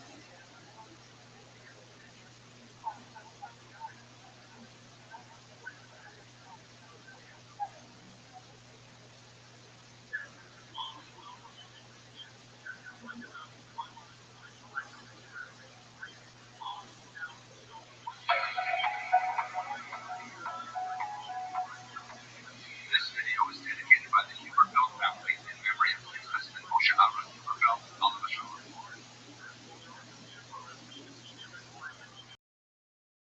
Hello and welcome to Jewish History in Daf Yomi. Today's daf has reference to Aramaic people, so let's talk for a second about the Aramaic language. What exactly is it? So it's an ancient Semitic language, which was the lingua franca of the Middle East for centuries, and even spoken today by several groups in the region. Lingua franca, of course, means like the common language, the vernacular that would be used in everyday speech and was used widely throughout many different cultures. There are several different dialects of Aramaic, depending on the region from which it derives, and also 5 distinct historical groups identified by scholars. They are, first, ancient Aramaic, which we have in inscriptions that go all the way back to 700 before the Common Era. Then we have official Aramaic, which goes from about the year 700 before the Common Era to about the year 300 before the Common Era, and we see that, for example, in Tanakh, in the books of Ezra, Neil. These are the books that have some remnants of official Aramaic. Then we have Middle Aramaic, which we see in the Targum, especially Oculus, and also in the Dead Sea Scrolls. And the fourth period, we have what's called Late Aramaic, and that's primarily the Aramaic of the Babylonian Talmud. Finally, Modern Aramaic, or Neo-Aramaic, which is the Aramaic spoken today, for example, by Kurds and other peoples in the Middle East. There are some fascinating relationships to Hebrew. Of course, it's largely written in the Hebrew alphabet, and some of the words have consonantal shifts. Like, for example, the word Zahav in Hebrew, gold, is Zahav in Aramaic. So Zion can often switch with Dalet. Definite article. If you had, let's say, Ha-Zahav, the gold, Hebrew, you would have Zahav, the aleph at the end of an Aramaic word, replacing the hey at the beginning of a Hebrew word to represent the word God. Definite article. Now, late Aramaic was used throughout the Talmud all the way up until the 11th century, when we have the very first dictionary of the Talmud, written by Rabbi Nathan of Rome. That's the dictionary known as the Alma. Okay, so that's a very quick overview of the Aramaic language. I hope this illuminated your doubt, and I wish you had fun in your learning.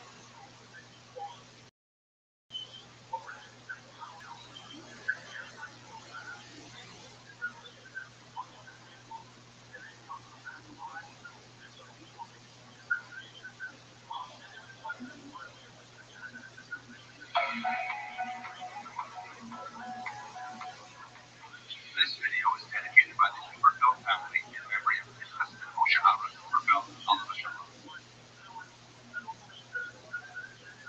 Hello and welcome to Jewish History in Daf Yomi.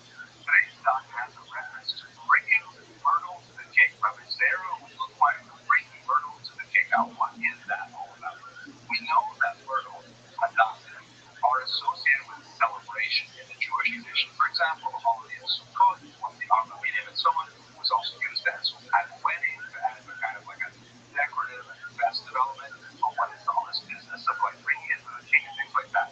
So it's interesting because myrtle is associated with garlands in many ancient cultures. Garlands meaning tiaras that are worn above the head as a sign of victory or a sign of achievement.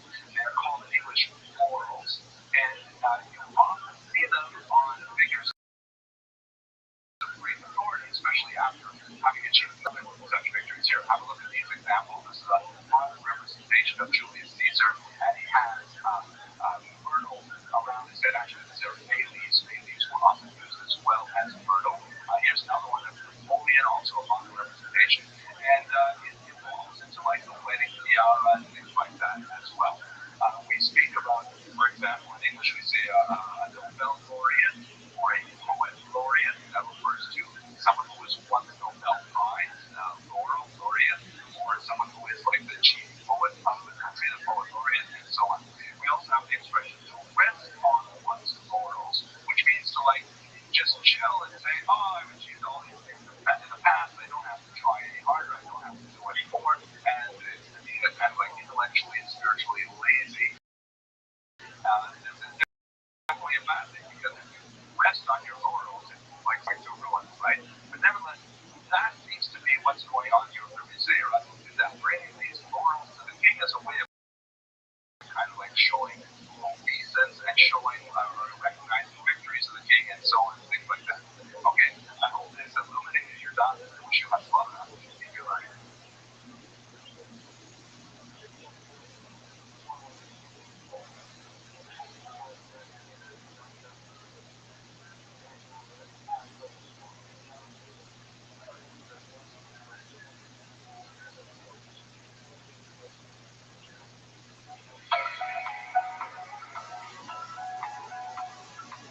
This video was dedicated by the Huberfeld husband Moshe Aaron Huberfeld, Allah Shalom.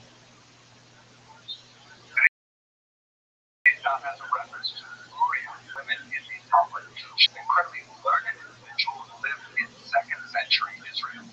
She was raised in a scholarly home. Her father was none other than Rabbi Hanani ben Zerahia, and of course she married the great Rabbi Meir, who continued in this vein. Unlike most of the women mentioned in the Talmud, Gloria is an actor and agent in Talmudic discourse, and her opinion is mentioned very favorably in contrast to many of her male interlocutors. In many occasions, like Arnda, for example, she even corrects them like she does with her husband, Rabbi Meir. Now, she's known for her acerbic sense of humor. You know, one of my favorite passages associated with Gloria is in Arabic. Now, when Rabbi Yossi Hakalili approaches her and asks her some directions to get to the city of Lod. And he says it kind of in a little bit more verbose manner than he could have. And so she says to him, you Galilean fool, don't you know what the Mishnah says that you should not talk over much with women? Simply say, which way to Lod? Right? And it's fascinating kind of like subversive comeback that she has for Rabbi Yossi Hakalili.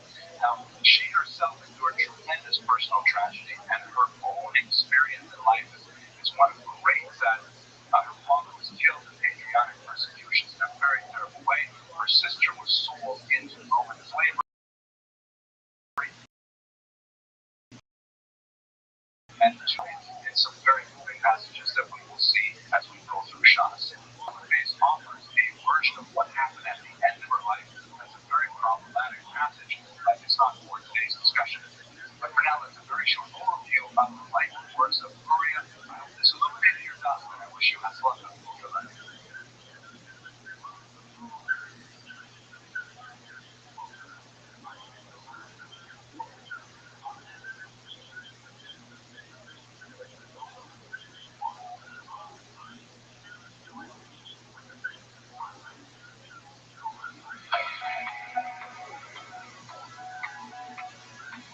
This video is dedicated by the Huberfeld family in memory of his husband Moshe Aaron Huberfeld, Allah Shalom.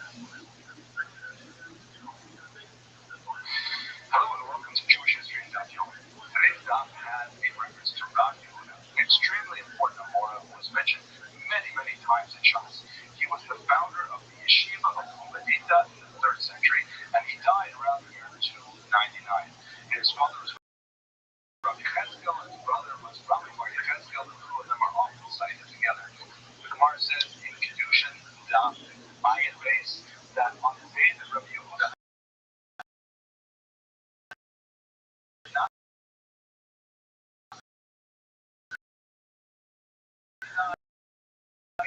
Rabbi Yehuda was born, which connected it to Yehuda Torah of Rabbi Yehuda, and especially under Shmuel in the Hardar. He was particularly close with Shmuel. Shmuel called him Shinana, which there's a difference of opinion as to what that actually means. Some say it means sharp one, i.e. clever one, in the sense of the Shinata, right? You shall teach them so on. Others say it might refer to his shame to his tooth or his teeth, that perhaps he had very long teeth, had like a buck tooth kind of look. This is a debate that is ongoing. Rabbi Yehuda is one of the most important Amoraim of the 3rd century. He died in the year 299, and he is associated in particular with the flourishing of the yeshiva of Pumbedita in the year 259. From the Harzah to Pumbedita, and when he became the head of the yeshiva there, he attracted many, many students, including many from the Harzah, who migrated to continue studying with him. Surah, under Rabbi, was at the time the leading yeshiva of the era, but when his successor Rabbi Yehuda passed away, Pumbedita under Rabbi Yehuda eventually eclipsed even the great yeshiva of Surah. Rabbi Yehuda frequently contrasted his views with Rabbi Yehuda, who was in Surah at the time, in particular in Deacon, and that was primarily in Pumbedita. Like his father, Rabbi Yehuda was also associated that this was because of his tremendous self-sacrifice on behalf of the mitzvot. Okay, that's it for a very quick look at the life of the incredible Rabbi Yehuda. I hope this illuminated your thoughts, and I wish you much luck.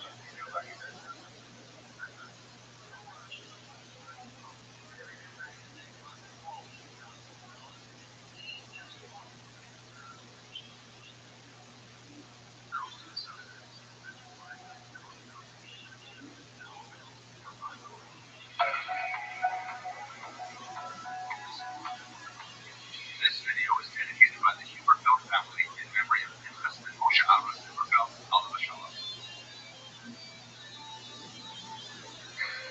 Hello and welcome to Jewish History and Daf Yomi. Today's daf has a suggestion from Somas that we should extend the word Echad in the Shema. Specifically, the Magen Avraham says that we should extend the final letter in Dalet rather than the medial letter Ches. So, just trying to figure this out. What does that sound like? How do you extend a consonant like Dalet with a D sound? How do you possibly make it longer than it actually is? So I don't want to step into the halachic realm of how one should pronounce Shema. That's something you should definitely take up with your local Orthodox rabbi. But let us try to understand Sophos' statement within the context of the history of Hebrew pronunciation. We are, of course, aware that there are varieties of Hebrew pronunciation. There's Sephardi pronunciation, Ashkenazi pronunciation, Teimani, and so on. And this is inevitably a result of the diaspora, that Jews live in different places and different pronunciations evolved, and they developed the Masorah that goes back quite a long way to justify their specific pronunciations. This is something we see even in the Talmud. Later on, we'll see that there's some discussions of the Jews of the North who might not pronounce their I in the same way the Jews of the South do, and so on. So even while living in Israel, Jews were developing various pronunciations. It's also exacerbated by the fact that Hebrew begins to fade as a vernacular language, even in the ancient period, and is replaced by Aramaic in everyday use. It's retained as a scholarly language. It's a language of learning, a language of the liturgy, but the pronunciations themselves are lost, especially when you consider the vicissitudes of hundreds of years of wandering in often hostile environments. So let us return to the Dalet. Now, we would think that the Dalet is pronounced like what linguists call the explosive letter, like faith, and things like that. It's a explosive letter. It explodes at your mouth as well. But it's also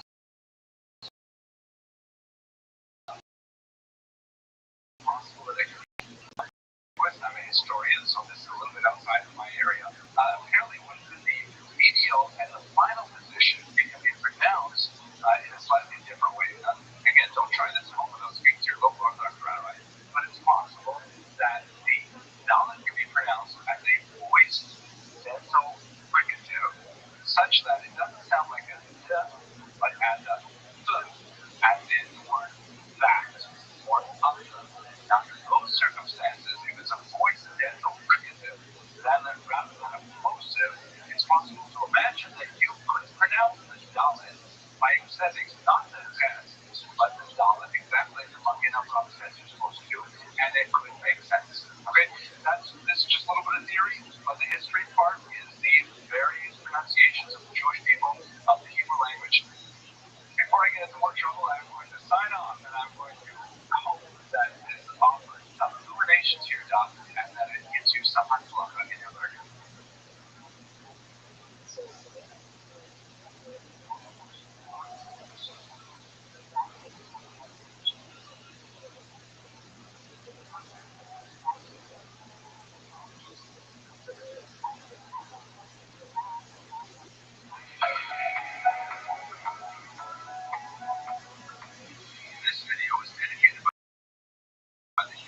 family, and husband Moshe Aaron Rebel, Oliver Shalom.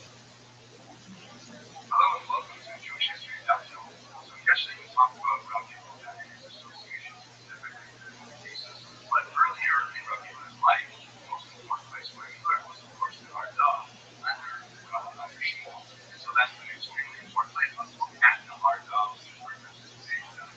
So in the major yeshiva, obviously, made an important settlement. The name Nahar sure, the contraction of the word Nahar, meaning river, and Dea, meaning knowledge. Nahar means the river of knowledge. In terms, this could be a kind of clever allusion to the fact that it is located, according to the text that we have, on a type of canal that will connect the Euphrates River over to the Tigris. There are several such canals that were constructed over the centuries, and it's hard to define exactly which one we're talking about that exists today. It's sometimes called the Nahar Malka, the King's Canal, but there's some dispute as to where exactly that is. Poking around trying to figure this out. Satellite images, I'll show you some there. At any rate, that river of the king, or the canal of the kings, is identified with the canals. How with that particular location is that it seems to be upriver from Al-Fallujah, which is identified as the site of Pisa, whereas other sources place the Ardon, which I'm not quite sure, downriver of Fallujah. So I'm not precisely sure where the Ardon is, and I'm not sure anyone is right now. But we'll keep studying it. Hopefully we'll clear ones. Anyway, here's a quick look at a map. You can see that Al-Fallujah is the site of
done as a reference to a unit of measure called a meal.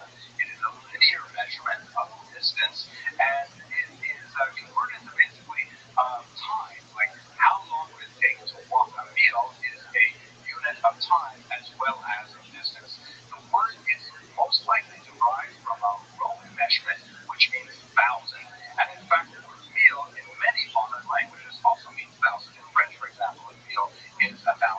I'm not exactly sure how that becomes millionaire in English, but definitely meal in many languages is 1,000.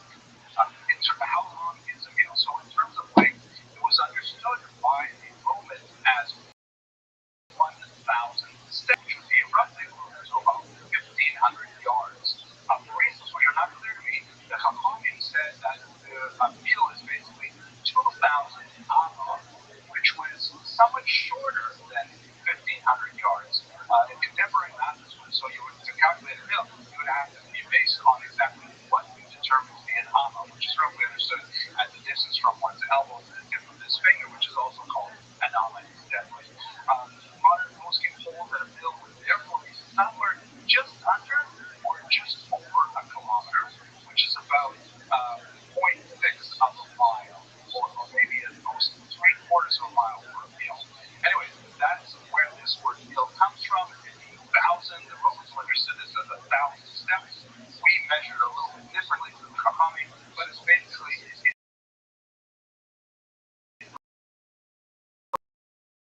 a range of under or just over a kilometer.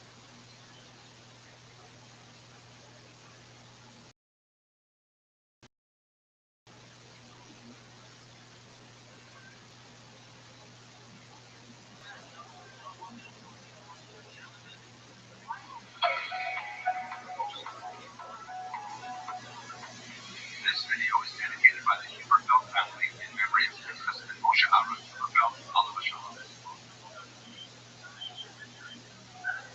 Hello and welcome to Jewish History in Daf Yomi. Today's daf has a reference to Rabbi Safra, who was a Babylonian Amora of the 4th century. He was a frequent traveler to Israel, a student of Abba and a colleague of Rabbi Hanina bar Papa. His brother was Rabbi, who was also a very frequent traveler. Now, one of the interesting things about Rabbi Safra is that even though he's very prominent in the Babylonian Talmud, he did not always get the attention you would expect in the Jerusalem Talmud. At one point, he even had his tax-exempt status, something that would be reserved for scholars, challenged at one point. So perhaps he was not as highly regarded, for reasons we don't know, in Israel as he was in Babylon. Besides his learning and erudition, he was also regarded, however, as an exceptionally pious businessman. There's a beautiful story about Rav Safra in Maramanos, in which someone wanted to buy an animal from him, and he had mentioned a particular price, but Rav Safra, at the time he heard the price, was unable to respond because he was in the middle of davening, and so therefore, in the back of his mind, he said, okay, after I'm finished, I will accept that price. But the person kept thinking that Rav Safra's silence was a lack of response, an indication that he wasn't finished. He said, okay, I'll sell you the animal, and I'll accept the lowest price that you offer. The guy was amazed. He said, why would you do that? I was prepared to offer you a lot more money. He said, yes, but I had already accepted my heart to give it to you at the lower price. And that was just an example of his tremendous piety and his phenomenal business acumen. It's also not at all ironic that the name Safra is associated with a very large and successful family of Syrian bakers who are also known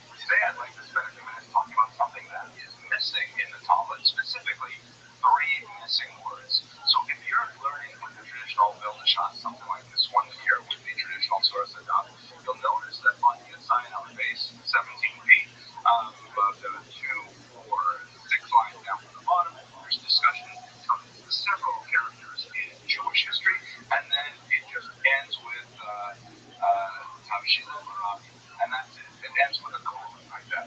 But if you look in a more modern printing, like for example the Rothschild'S edition, you'll see that it has 3 words. It says Shema Rabbi Kigon Yesho Hanosri. What is going on here? So you can also, by the way, do this directly in the Aldam app. The differences here. If you're in the Aldam app, you can actually see this yourself. Here, let me just take that out. Enlarge this. You can see the Rabbi. So big enough for you. And then there's 2 dots, of course. But if you click on Safari, you can see here that in the base, here we go. It has 3 words. Kigon, Yesho, Hanosri. And those are the words that are missing from the traditional Rothschild'S. So obviously those 3 words are highly sensitive, and they're most likely a sign of self-censorship. Because when the Talmud became known to the Christian world as a whole in the 13th century, particularly when an apostate named Nicholas Donin complained to Pope Innocent III that, the reason why the Jews aren't converting to Christianity, the main reason is because they have this book called the Talmud. If you were to take control of the Talmud, then you would be able to affect the spiritual trajectory of Jewish life, which is in fact true. Now, this ironically named Pope Innocent III ended up burning 24 wagon loads of Talmuds in Paris, which is a huge tragedy of incredible proportions. But after that time, the church became much more interested in what is actually in the content of the Talmud. We will return to the subject as we go through shots. And there were several Talmuds that were printed with tremendous excisions throughout as a result of very invasive church censorship. Also related, perhaps even more significant, however, is Jewish self-censorship. Once printers realized that censorship, they could not publish certain documents back in the 16th century, in particular, beginning of the 16th century, Jewish printers began to censor their own works in order to make sure it was passed the censor, and it would rely on the oral tradition of the rabbi-student relationship to give over whatever is missing information or whatever is somehow divided in the text. So that's what's going on here. There's a reference here, an uncomplimentary reference to the founder of Christianity, and most likely the publishers decided not to include it in order to get past these censors. Now you might wonder, so how do we know it existed? Well, because we have many manuscripts that escaped the censor's attention. Manuscripts, for example, that were put together in Muslim countries which did not have such egregious interference in the Talmudic text. And a lot of other manuscript research like that can generate these missing passages. So in the Aldam app, you have the traditional text and you have some of the more modern readings that are a result of more critical scholarship. I hope that illuminated your doubt, and I wish you fun reading the rest.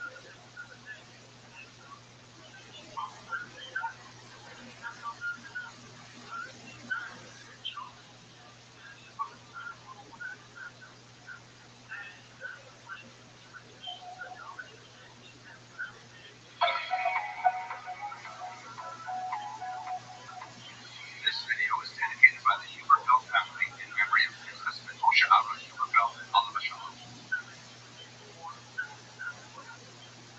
Hello and welcome to Jewish History and Daf Yomi. Today's daf has a reference to the sons of Rabbi, and these refer to the twin sons of this late Tana, or an early Amora, who lived in the transition period of the late 20th century, Rabbi and his wife Yehunis. They were Babylonians who moved to Israel. The 2 sons were, of course, Yehuda and Chizkiah. Now, Chizkiah is mentioned somewhat more frequently, but both of them were considered incredibly brilliant scholars. And the phrase Tana de Chizkiah, which means taught in the house of Chizkiah, refers to his activity in collecting prices. So that's a very quick family note on who are the sons of Rabbi. I hope this illuminated your dots, and I wish you had fun in your learning.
rabbis in Israel. For example, in Safia, Gimel, there's an interesting discussion over how the Passover sacrifice may be prepared.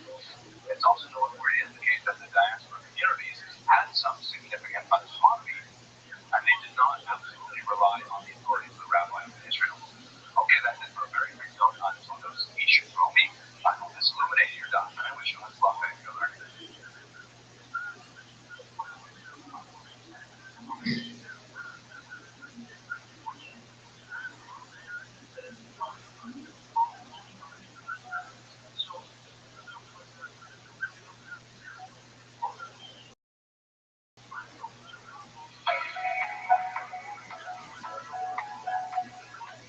This video is dedicated by the Huberfeld family in memory of Princess Moshe Aaron Huberfeld. Hello and welcome to Jewish History in Daf Yomi. Today's daf has references to the great sage Rabbi. This is an abbreviation of the name Rabbi, and there are several Babylonian sages who go by this name. Sometimes they're used with patronymics, meaning their father's names, but usually not, and so they're often usually confused. Now, our particular Gemara here is most certainly referring to Rabbi the first, who died in the year 422. He was a student of Rabbi, and he was very close with Rabbi Ashi. The two of them are especially associated with the closing of the Talmud. Although, as we discussed in this Masechta, in context of Rabbi Ashi, there's some dispute between Rashi and Rambam on one hand, and Shmi Regawa on the other hand, who argue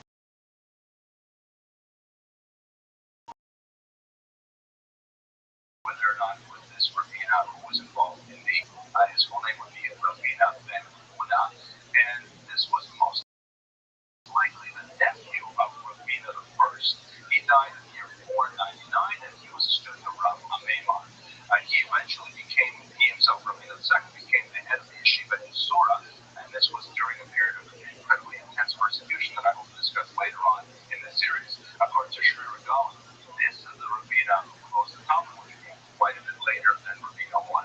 He is considered the last of the Amoraim, meaning the next generation would be the Samoraim, another kind of like tectonic plate in the foundation of Talmudic wisdom. Oh my gosh, what a metaphor. Okay, I hope that illuminated your doubt, and I wish you had luck in your letter.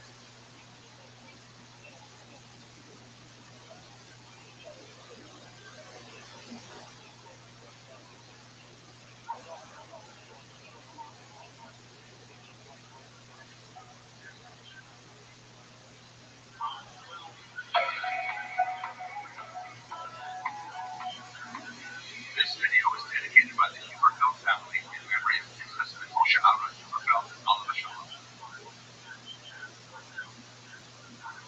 Hello and welcome to Jewish History in Daf Yomi. Today's daf has references to witchcraft, which is a topic that comes up from time to time in the Talmud. And there are a wide variety of practices. So, real witchcraft, which is maleficent and effective and is heavily punished, is highly prescribed by the Talmud. The second is imitative practices, which may, lead over from witchcraft into superstition, into popular culture. These include things like, in both categories, techniques to summon the dead, various types of fortune telling, incantations, spells, you name it. There's a wide gamut of things that are discussed in the Talmud. There's a significant evidence that indicates that Jews actually practice these things outside of the Talmud. For example, the Dead Sea Scrolls has a certain amount of references to witchcraft, and there's some fascinating archaeological evidence from Babylonia that indicates that there are, wide use of amulets, and my favorite, incantation bowls. These are such cool things. The amulets would typically be worn, and they would be kind of ward off negative influences and things like that. Bowls were things that apparently were buried under the threshold of so when you would write, by the way, these bowls, I'll show you some pictures of them. They have the inside in Aramaic. Sometimes some fascinating pictures in there too.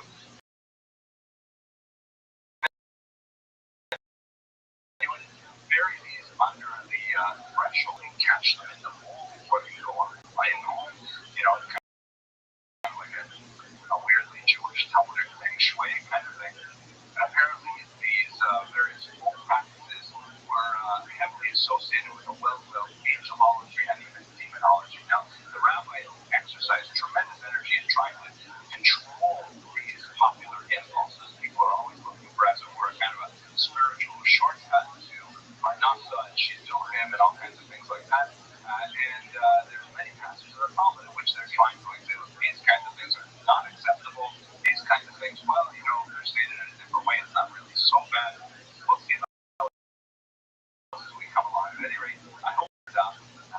luck in your life.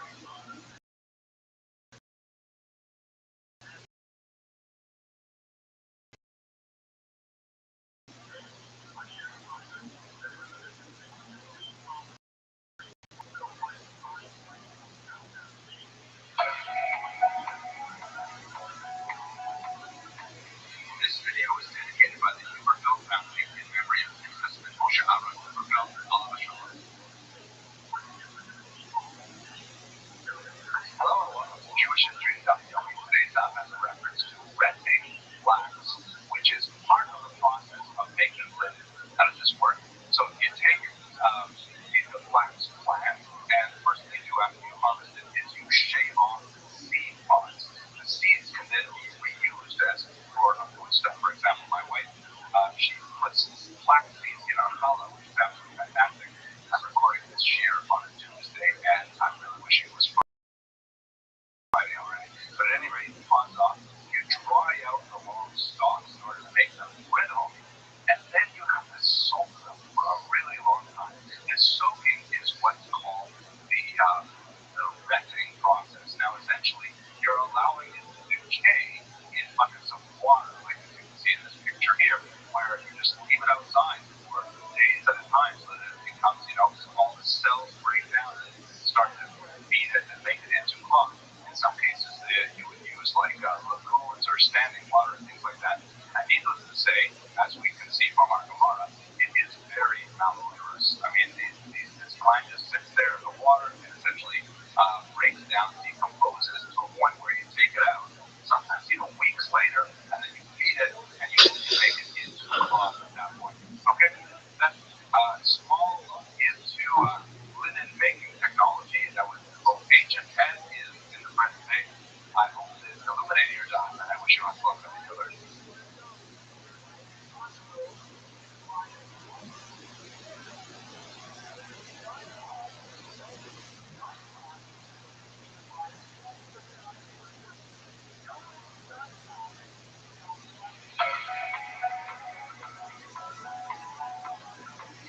This video is dedicated by the Huberfeld family in memory of their husband Moshe Aaron Huberfeld, Alav Shalom.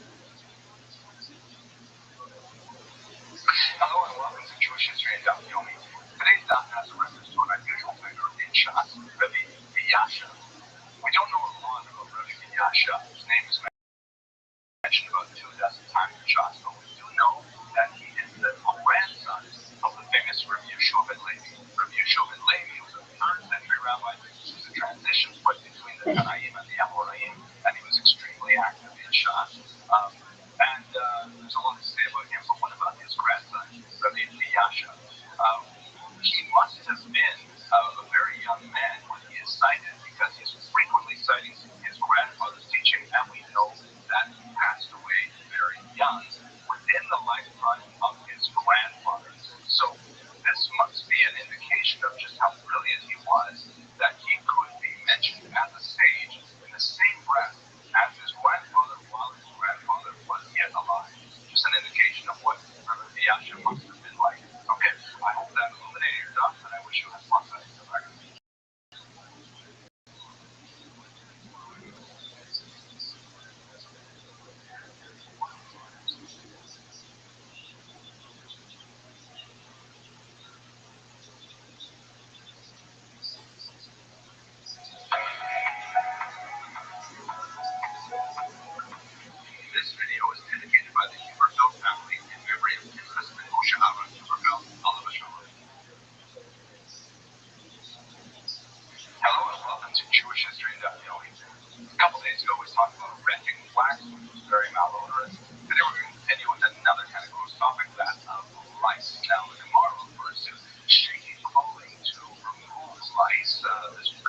child to another. The child's gonna be lice-free one day, go to school, meet someone else, and lice jumps under their head, and then that's it. They got lice. It has nothing to do with cleanliness. There are three types of lice: head lice, body lice, and a third type commonly called crest. They're about the size of a sesame seed. Here's a picture. Oh my gosh, they look terrible. Okay, with that, let's conclude our discussion today. I hope this illuminated your thoughts, and I wish you lots of luck in your learning.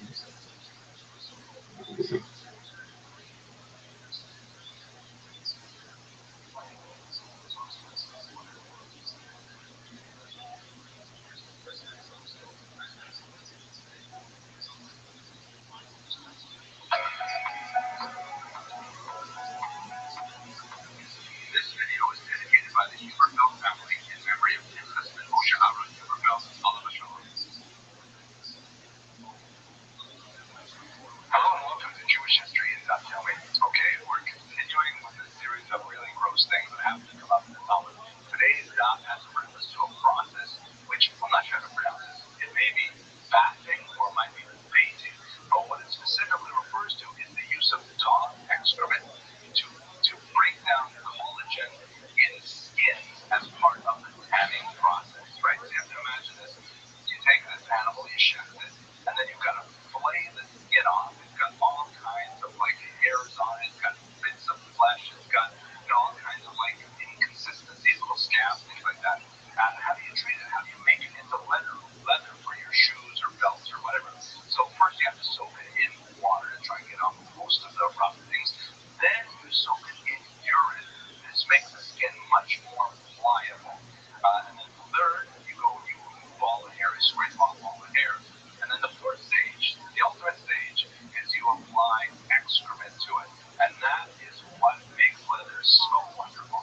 It's interesting to note that this process is pretty traditional. It's been used for millennia. But in England, they did not discover the value of specifically dog excrement until the 18th century, which shows that this is yet another fantastic Talmudic innovation and contribution to Western civilization. Okay, I hope this illuminated your thoughts, and I wish you lots of luck in your learning.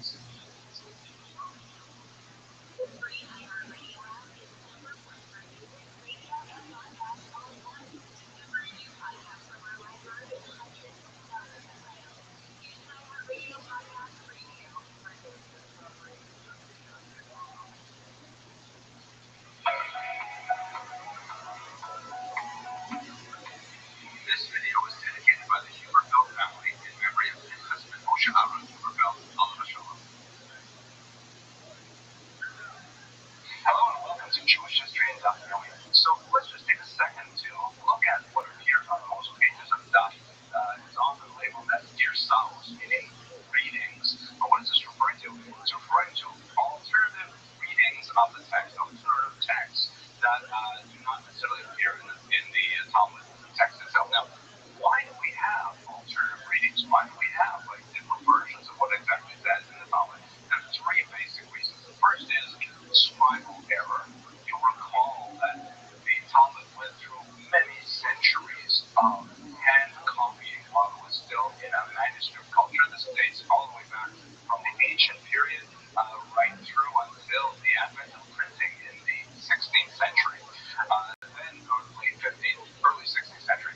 The second reason is because of church censorship. From the 13th century onwards, the church becomes much more interested in what's going on in the Talmud. Until then, it was largely a closed book written in Aramaic, a language with which the church was not especially familiar. But after the nefarious activities of a man named Nicholas Stone, the church became much more interested in getting involved. And so there was a certain amount of church interference in what passages were included. These passages were made unaffected in areas not controlled by the church, such as, for example, Muslim regions where the Talmud was produced.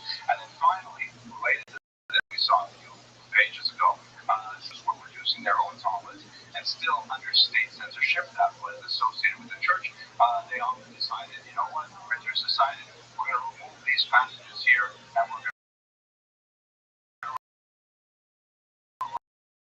rely on the two ways to use these alternative readings. The first is through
Geneva.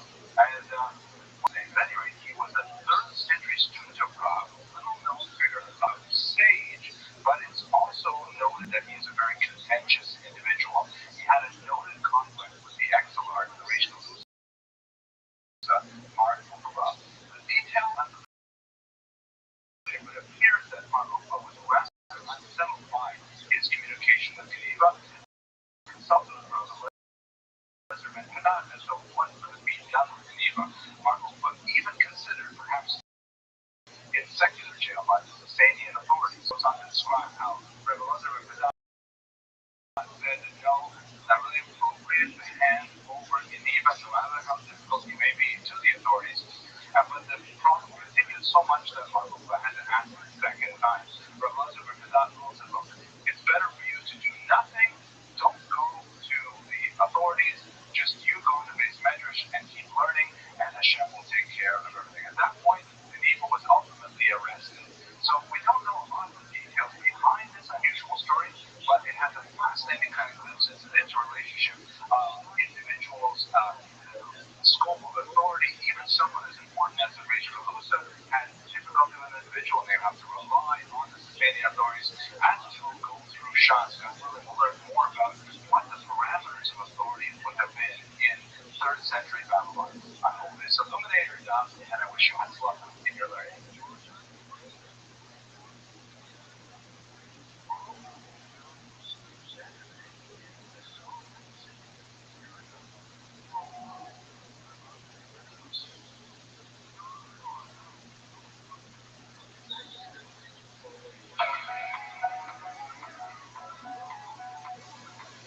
This video is dedicated by the Huberfeld family in memory of Princess Moshe Aaron Huberfeld, Allah Shalom. Hello and welcome to Jewish History in Daf Yomi.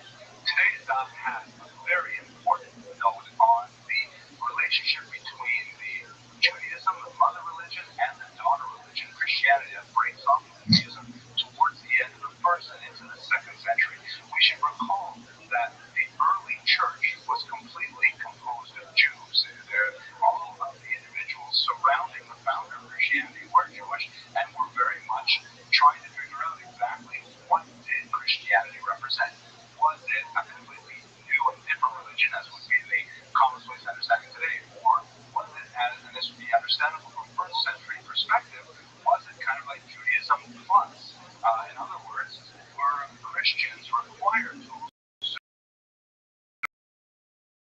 the mitzvot, were they required to keep kosher, they were required to observe Shabbat, and so on? And these were significant debates that were held within the early. And around the turn of the 2nd century, when it became determined that there had to be a line drawn in the sand, that certain ideas were antithetical to traditional Judaism, and therefore they had to make some kind of formal declaration of faith that would distinguish between the early church and the synagogue, as it were. And this was, of course, the Birkat Haminim, which is the 19th blessing. Blessing is, of course, a euphemism. It's really kind of like a self-condemnation.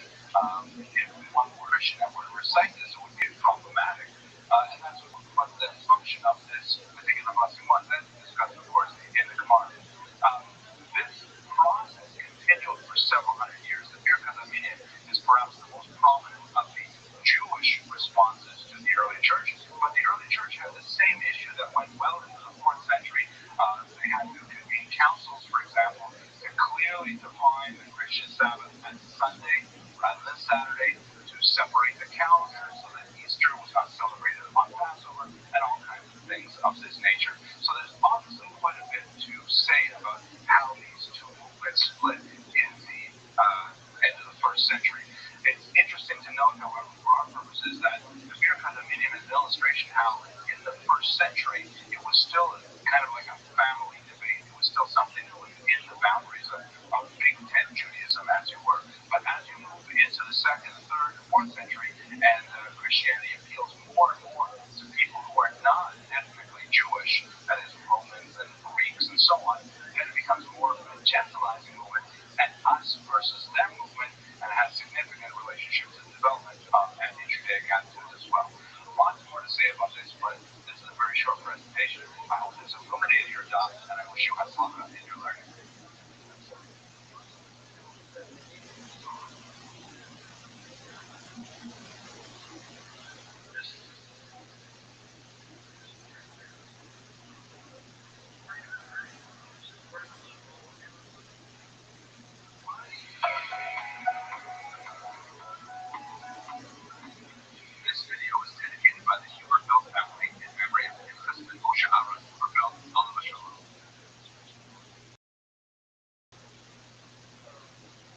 Hello and welcome to Jewish History is Up. Today's dot has a reference to a place called Carthage.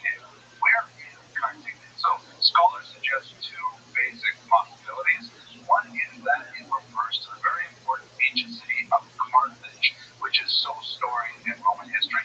It's located here on the coast of North Africa in the region of Tunis.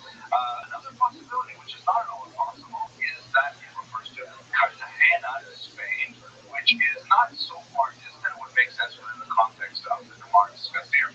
But we simply don't know which of these two places, either Carthage or Cartagena, is referred to in this particular Gemara. Oh well, mysteries continue to endure. Perhaps we will solve it as we continue to delve deeper into Shas. I hope this will wish you Hatzlacha in your life.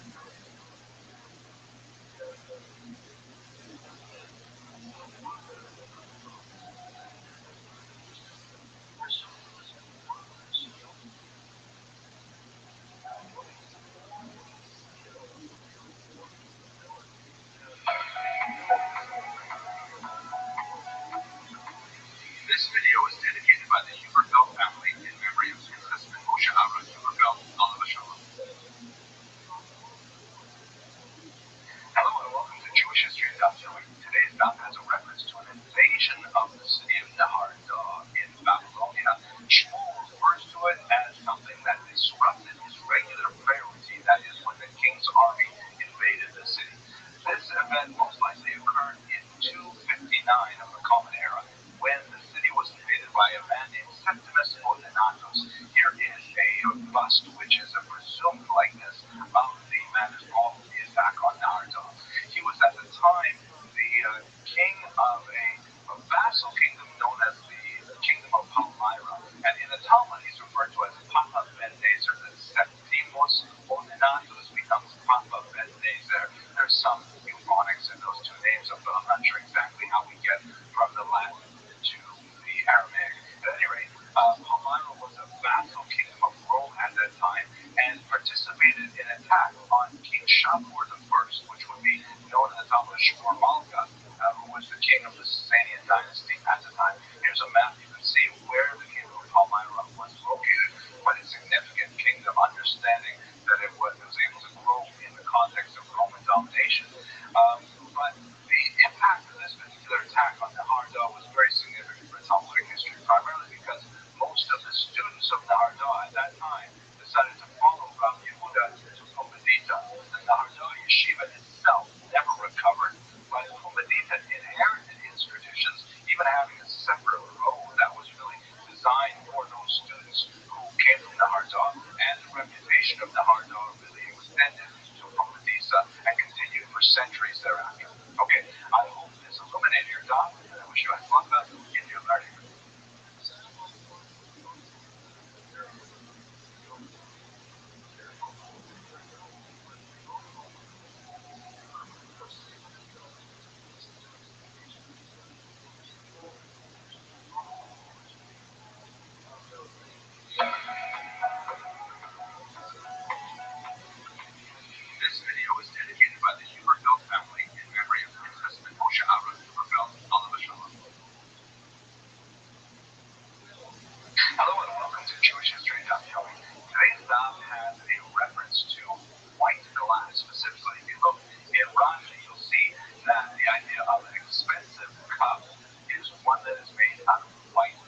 glass, typically some kind of color. To have a glass that was pure or more transparent was considered exceptionally valuable, and really would not happen for some centuries later.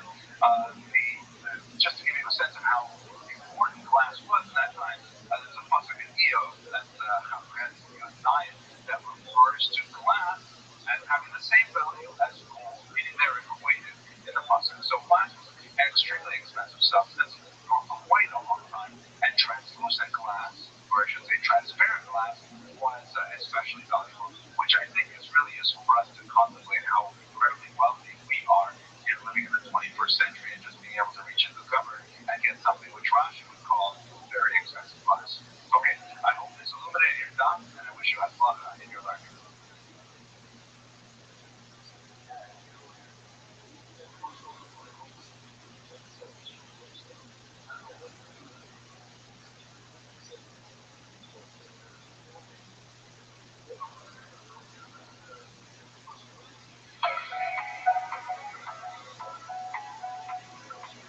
This video is dedicated by the Huberfeld family in memory of Pinchas and Moshe Aaron Huberfeld, Alav Shalom. Hello and welcome to Jewish History and Daf Yomi. Today's daf has a reference to a series of military units, and it's tempting to try and connect them to military units that were actually in use in the ancient world. However, this is a little bit difficult to do because, the time this particular passage of the Gemara was recorded, the Greek units were no longer functioning. In fact, it's unlikely the Roman units were functioning, and even if they were, it's less likely that the Babylonian compilers of the Talmud would have been intimately familiar with the specific names. Furthermore, we have a lot of different versions of this particular text, which lists them in different order, and so it's still kind of confusing what exactly how they're referring to. But if we try to have like kind of a rough is equivalent to the Latin caspi. Legion comes from legionis, so far so good. Corton from something the Romans called a cohorts. Okay, so we're pretty good with the first three. The next one, the Rahazon, is especially hard to identify. It does not appear to be a specifically Roman unit that we are aware of. It might come from an earlier Greek unit called an Arithmos, Rahazon, Arithmos, maybe, and Hegemon, which would not have been used really in the Roman period, but also goes back to the Greek period, is Greek Hegemon. So the specifics are hard to tie down, but the idea of the hierarchy of ranks is really what the Gemara is getting at here, and that's what's relevant for us, okay? I hope this illuminated your doubt, and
as they lost out on some things like the dye reduction and last reduction and so on.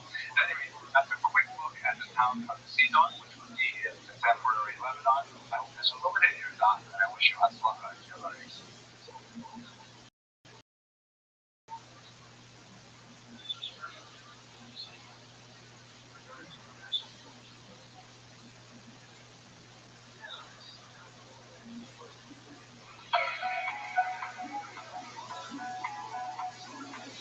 This video is dedicated by the Huberfeld family in memory of Husband Moshe Aaron Huberfeld, Alav Shalom.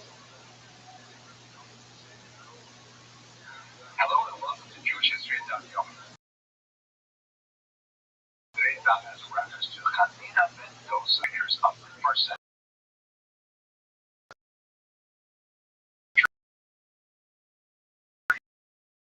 He was in Tana, who studied under Rabbi Yochanan ben Zakkai in the Talmud. Dosa is to his piety and the many miracles that are associated with his personal characteristics. This also extends to his wife, about whom there are many miraculous events associated as well. The Gemara in Chagiga emphasizes some of the same things that we see in our Masechta as well. And one of the common threads is that his piety was so phenomenal that the entire generation, or the entire world really, was dependent on his personal character. Fascinating stuff. Okay, that's where we kind of Mendoza. Very good. I hope this illuminated your thoughts, and I wish you much luck in your learning.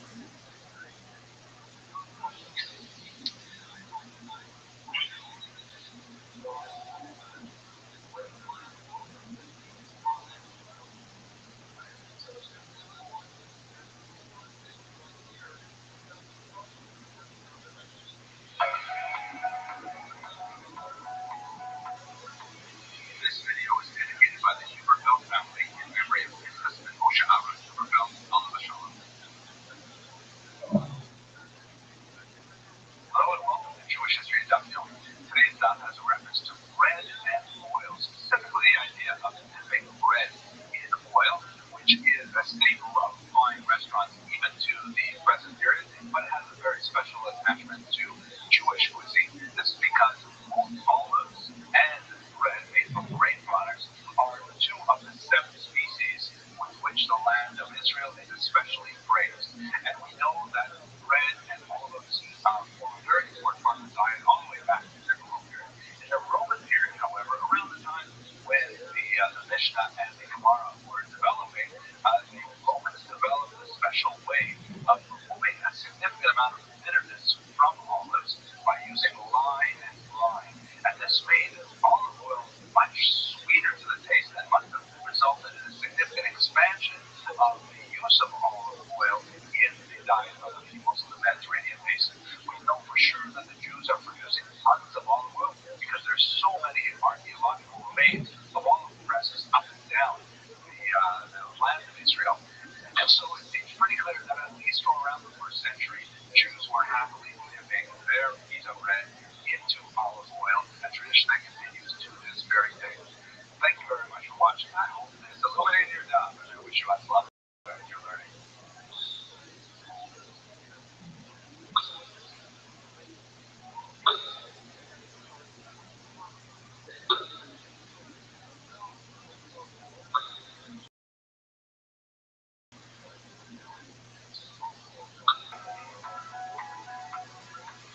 This video is dedicated by the Huberfeld family in memory of his husband Moshe Aaron Huberfeld, Alav Shalom. Hello and welcome to Jewish History and Daf. Today's daf has a reference to May or Dye or India. India is a source of a tremendous number of agricultural products, in particular spices. Later, especially in association with Chinese industry, it will be a source of silks as well. And these were products which were avidly consumed by the Mediterranean world. The Romans in particular had an appetite for silk. And Israel, of course, was central to all of this. Now, India figures prominently in some very ancient texts from Mesopotamia. We have references to India in, for example, texts from the city of Ur, the birthplace of Abraham. And we have a reference to Tanakh, specifically to India. I'm sure you're all familiar with it. It's a plus in Esther, which refers to Ahasuerus' kingdom extending may hold you from India, Kush, to Ethiopia, which represent a very large part of the Persian Empire. So here's a map, just to give you a sense of Israel's relationship with India, which goes back well to the ancient period. The blue lines refer to the maritime trade routes, and the red lines refer to the overland trade routes. In both cases, Israel is an extremely prominent gateway between the East and the West, and so Israel has a long-standing tradition of interrelations with India as a result of the silk and the spice trade. Okay, I hope this illuminated your doubts, and I wish you luck in your learning.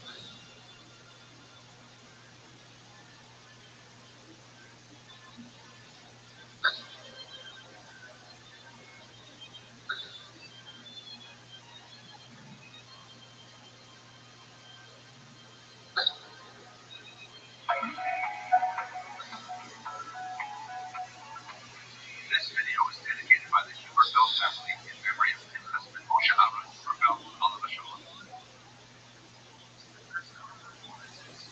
Hello and welcome to Jewish History in Daf Yomi. So today's Daf has a reference to a Babylonian food called kutach. I'm very curious about this kutach, so I did a little bit of research trying to figure out if people are still eating kutach today. First of all, what you do, it is a Babylonian dish with a highly distinctive, apparently very vinegar-like, sharp flavor. It is also referred to in elsewhere in rabbinic literature as kutcha. It's basically made with milk or with very watery milk mixed with dry breadcrumbs or flour and some salt. This milk may also be fermented, giving it that really sharp taste, and then it's made into a basic kind of a sauce. You can dip with it, or you dip your bread in it. It probably is not something you would eat with a spoon. It's more like a condiment type of food.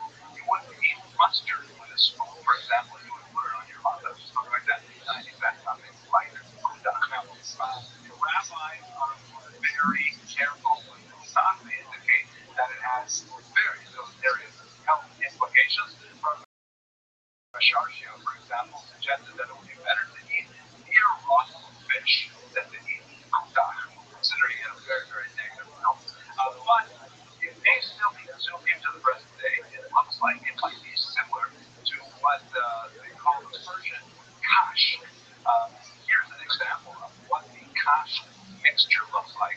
Primarily the fermented milk. It's kind of like putting like, I'm not sure whether bread has already been added to this mixture or not, but it appears that this type of product is also sold even in the United States under the name kash and Desi. Here's a screenshot from their website. I wonder if it has Oyu Hashgacha. If it does, then there's a chance for you to go out and try just a taste of kutach. But again, remember, if this is the same thing as kutach, and I'm not at all sure of that, then it's better to eat some near raw side.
contrast to what we talked about, they love silver. They thought this is really healthy. It's good for cardiovascular health. It's good for digestive health.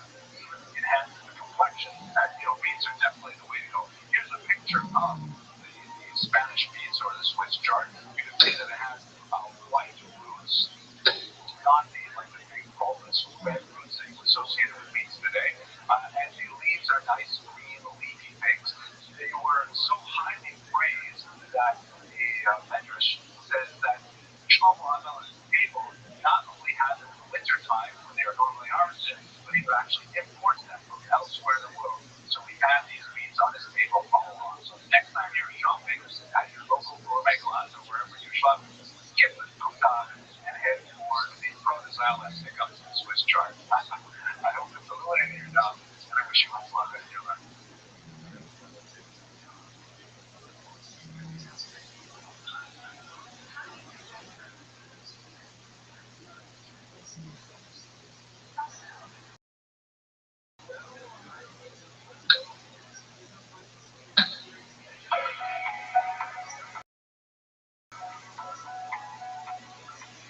This video is dedicated by the Huberfeld family in memory of your husband Moshe Aaron Huberfeld, Oliver Shalom.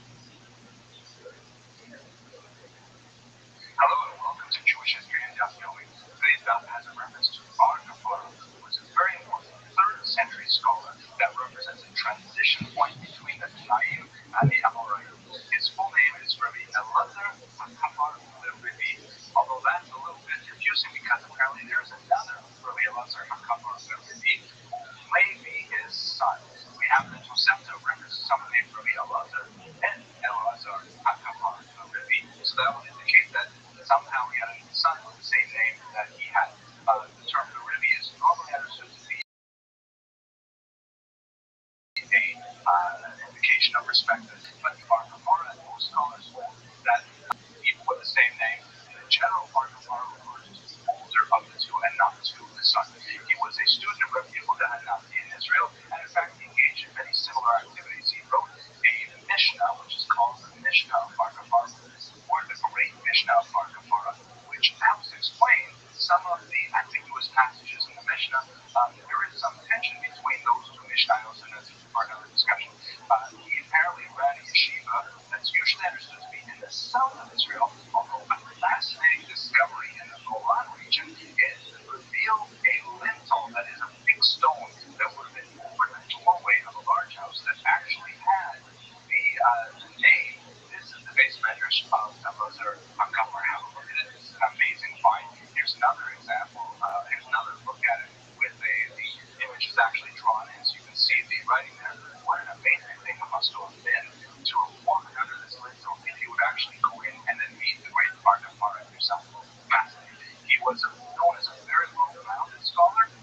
He was a big proponent of the use of Greek, and he appreciated sciences such as astronomy. He was known as well for significant literary talents. All in all, fascinating.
Persian government and the rabbis. It's kind of a three-way triangular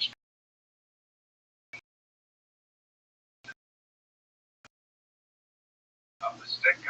Sometimes they're not allowed to exercise what would be considered appropriate rules over the community, but this was not tolerated by the assassins. And we also have some conflict between the rabbis and the ex-Largate over what exactly is the appropriate thing for the official Jewish community to do. Under King Shapur I, known as Shmuel Malka in the Talmud, there's a much more tolerant approach, and the ex-Largate ends up expanding and having much more authority. And there's some interesting discussion about Shmuel was involved in this process as well. But this ongoing tension between the ex-Largate and the rabbis, we see in the case of Geneva, we talked about a little while ago, and this will be, if you think of it in modern terms, it's a little bit like the board of directors and the rabbi. They're both working towards the same goal, but occasionally they don't see eye to eye on how to achieve that. Ultimately, the ex-Largate faded in power. In the 5th century, King Peros actually had Luna V put to death, and Marzutra II actually engaged in a rebellion in the early 6th century. So with the advent of Islam to the region in the 7th century, the ex-Largate is renewed once again, and we'll have to discuss that in later classes. I hope this illuminated your thought, and I wish you a fun in your life.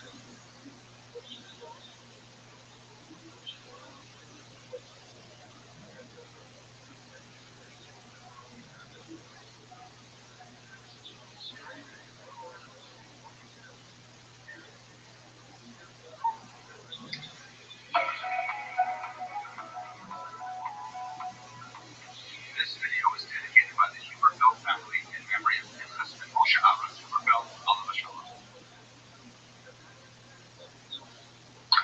Hello and welcome to Jewish History and Daf Yomi. Today's Daf has a reference to Rabbi Yitzchak Nachman, a 3rd century Amora living in Israel, who is often referred to as simply Rabbi Yitzchak. So you often see simply Rabbi Yitzchak, and that's Rabbi Yitzchak Nachman. The word Nachman means smith, which is presumably some kind of association with his trade. Perhaps he was a silversmith, mentor, blacksmith, we don't really know. He was a student at the Dayan in both Caesarea and in Tiberia in Israel.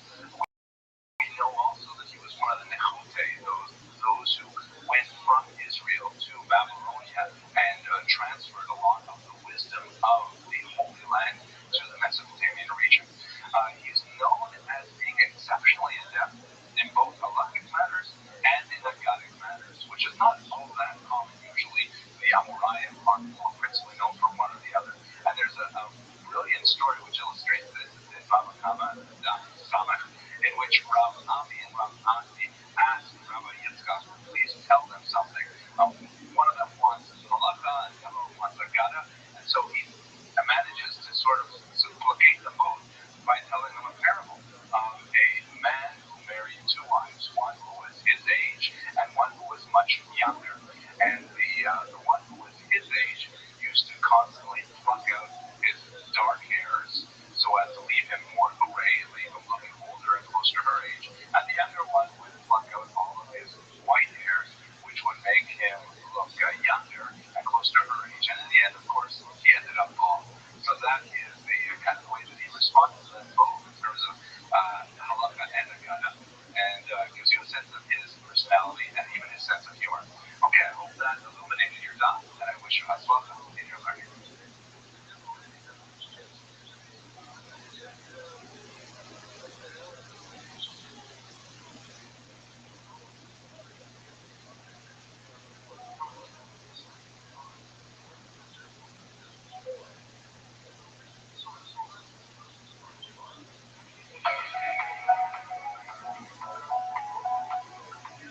This video is dedicated by the Huberfeld family in memory of their husband Moshe Aaron Huberfeld, Alav Shalom.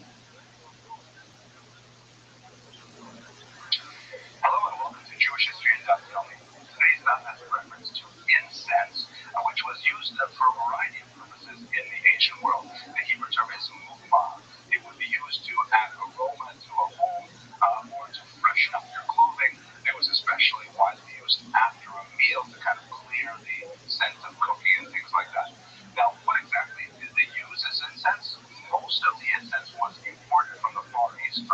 China and India.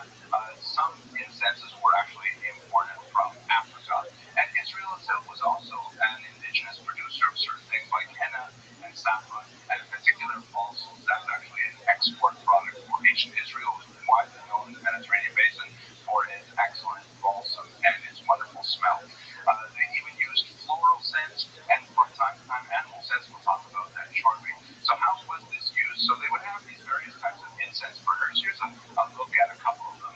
It would put like coals or even open flame in the open area underneath, and then you would place the incense inside this hole here, and it would heat up and would, release the smoke, which you could even put in your closet to kind of freshen up your clothes and to, just make them smell nice. So here's another example, kind of a flat top, but the same kind of technology here, just basically heating up these spices to allow them to smoke and fill the room with scent. Okay? I hope this illuminated your time, and I wish you lots of luck in your learning.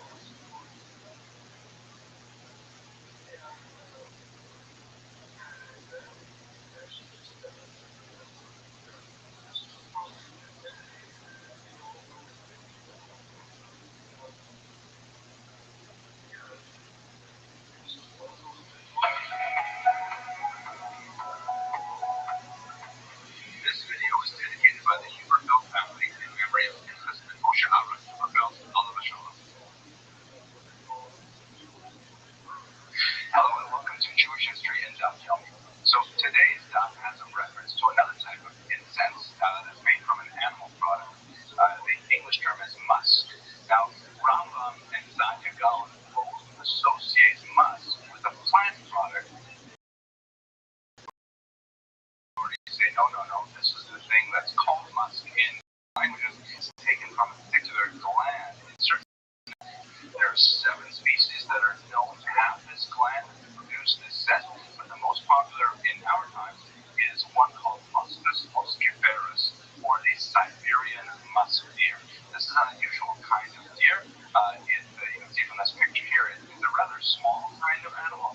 It is a herbivore, although it has these really scary-looking fangs sticking out, which is probably their way of kind of like, deterring predators or something like that. But at any rate, they are somewhat endangered now because they are at risk from poachers who want to try and extract a lot of this particular pungent smell called musk.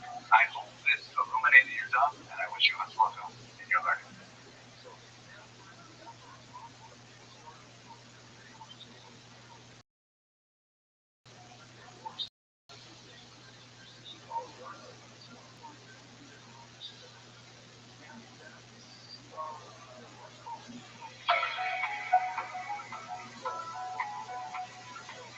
This video is dedicated by the Huberfeld family in memory of Husband Moshe Aaron Huberfeld, Alav Shalom.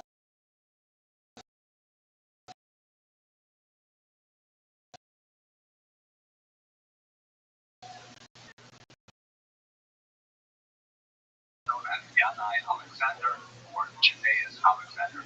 He lived from the years 126 to the year 76 before the Common Era, and he ruled for an impressive over 25-year span from the years 103 to 76 of the Common Era. He was the son of Yochanan Gerknes, and he was both the Kohen Gadol and the king, which was one of those issues that the Hashmonaim tended to get in trouble for. Now, we know a lot about him from Josephus in particular. We'll speak more about who was Josephus, because he's one of the principal historians for this period of history. According to Josephus, King Yanai's father disliked him intensely and favored his older brother. In fact, he even had his son Yanai sent away to the Galil rather than have him live with him in Jerusalem. He really wanted to have him far away. You know the expression in English, have an heir and a spare. So King Yanai would definitely despair. So after the death of his father, his elder brother Aristobulus became Kohen Gadol, and he probably had Yanai and his mother and his brothers all imprisoned because they didn't want to have them threatening his fourth throne. When Aristobulus dies, his wife, who is childless at this point, Salome Alexandra, or Shamsia Alexandra, we'll speak more about her in a couple of days.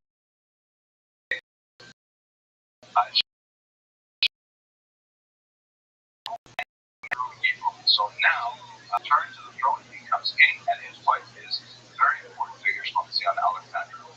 King Yanai was a very warlike king. He went to war with the Egyptians, the Ptolemaic kingdom in Egypt. He lost quite a few of those battles. He attacked them also in Jordan. He tried to take control of the coastal region. He was quite bellicose, but not especially successful in war. He struggled as well to contain a civil war that lasted for 6 years within Israel, and ultimately he was defeated by a leader of the Seleucids in the year 88-89, and he had to give up his kingship at that point. He managed to come back into power shortly thereafter, and to take revenge, he crucified 800 of his opponents, which is an event that is alluded to in the Gemara and mentioned explicitly in Josephus and the Dead Sea Scrolls. Ultimately, he was killed fighting in the east of the Jordan River, and we'll have more to say about the repercussions of that in future classes. But for the time being, this is illuminating your thoughts, and I wish you much luck on your learning.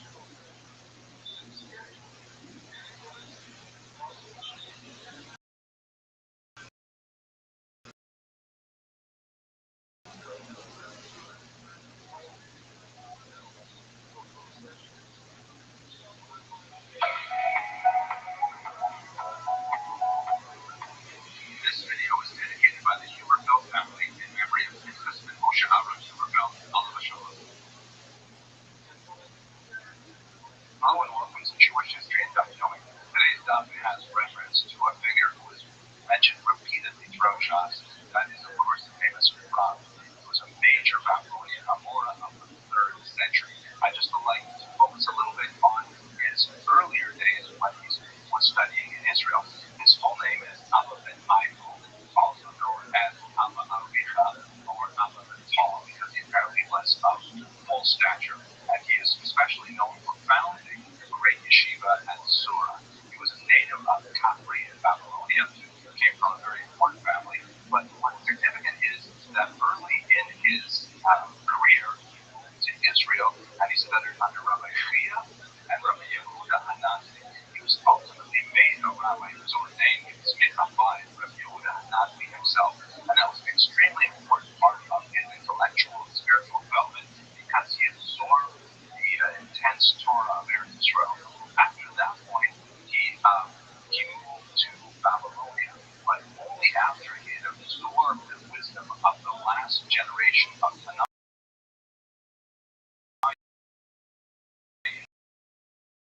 in Israel. And it was because of this tremendous amount of learning that he was able to accumulate this far and away the most qualified individual to establish a profound and important center of Torah learning at Sura.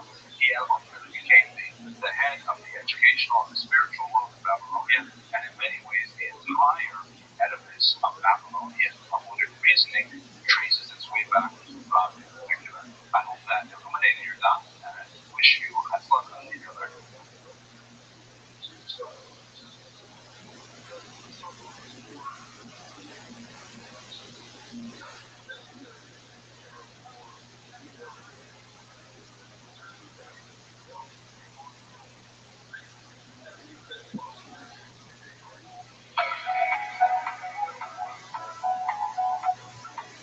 This video is dedicated by the Huberfeld family in memory of Princess Moshe Aaron Huberfeld, Alav Shalom.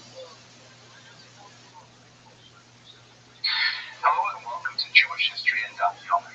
So today's daf has a reference to the Persians, and they're really important for studying the Talmud because, of course, much of the Babylonian Talmud was controlled by the Persian political entities. So who are these Persians, and what do we mean when we talk about different dynasties? So according to our oldest historical sources, Herodotus, for example, says that the Persians were based in what would be called today Iran. They were conquered by the Medes in the 7th century before the Common Era, and they were ultimately led by Koresh or Cyrus II in the 6th century. Koresh, the son of Darius or Darius, was actually a very important figure in Jewish history. He to return to Israel and reestablish the temple developed under Persian rule in Israel until Alexander the Great invaded in the late 4th century of the Common Era. But this was a time when Aramaic was really spreading throughout the region. That's why the Talmuds, for example, are written in Aramaic, because the influence of the Persian Empire was so great. Aramaic was the lingua franca, the common language of the entire Aramaic enterprise in Persia and beyond. Now, there are two dynasties that are especially the first is over 500 years, the years 249 before the Common Era, 226 of the Common Era. During this period, there was an expansion of the Jewish diaspora, referred to in both Philo and Josephus.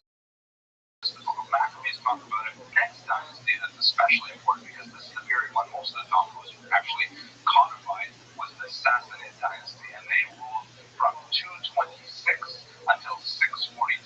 That's when Islam comes to the region. A lot of things changed. There's an even greater flow of the Jewish community in Babylonia through the Sassanids, primarily because of tumultuous change in the Roman Empire and some population transfers that were actually engineered by the Sassanids, including a very large one in the year 364 by Shakur Malka II. And this is the environment in which the Talmud was written, at least the political environment. We'll have a lot more to say about it, but for now, I hope this illuminated your dot, and I wish you Hatzlacha in your life.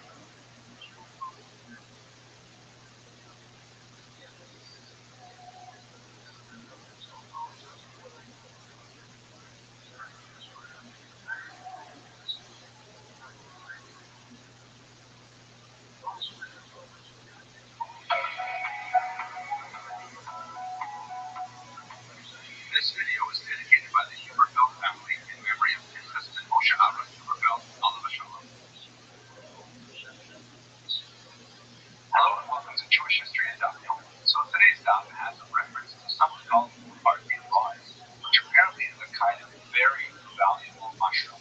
Now, if you know anything about cooking, which I do not, but I have to be in a region where these are really famous a little while ago, they're referring to something called truffles. Here's what a truffle looks like. There's actually a few different varieties. They're black ones, they're not especially appetizing, but it is apparently a great delicacy, as we see from the Gemara and as we see in contemporary life as well. Now, what happens is there are a lot of mushroom species that grow in Israel, and all kinds of fascinating halachos regarding them. There are different halachos regarding how they are tied in terms of agricultural products.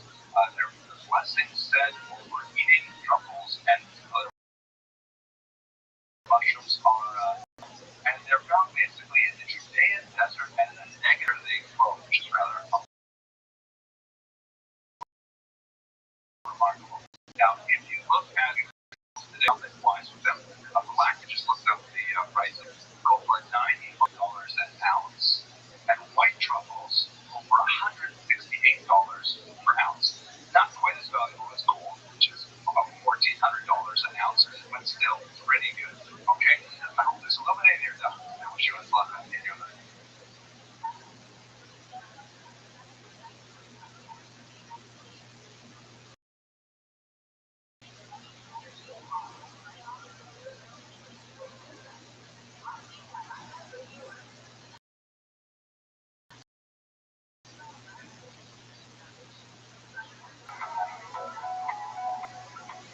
This video is dedicated by the Huberfeld family in memory of Pinchas and Moshe Aaron Huberfeld, Alav Shalom.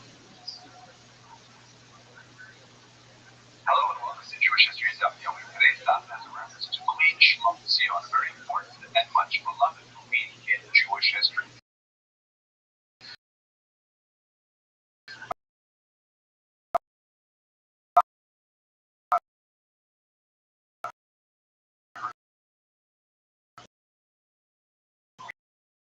Her name was Salome Alexandra, and she ended up marrying his brother Alexander Yanai.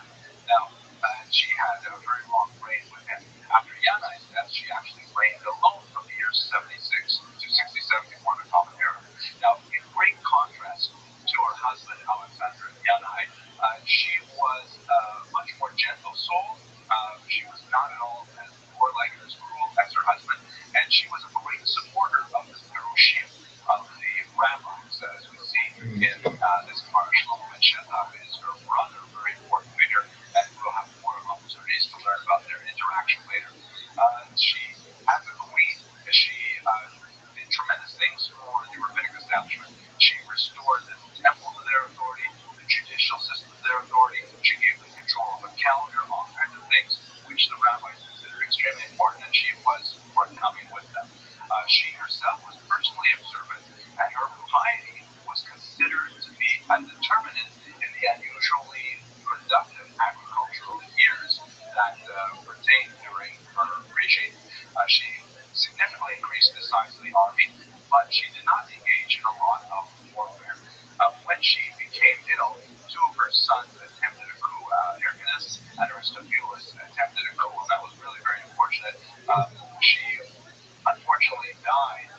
telescope and things like that. And that's exactly what it means in Hebrew. Sofim means to have a lookout.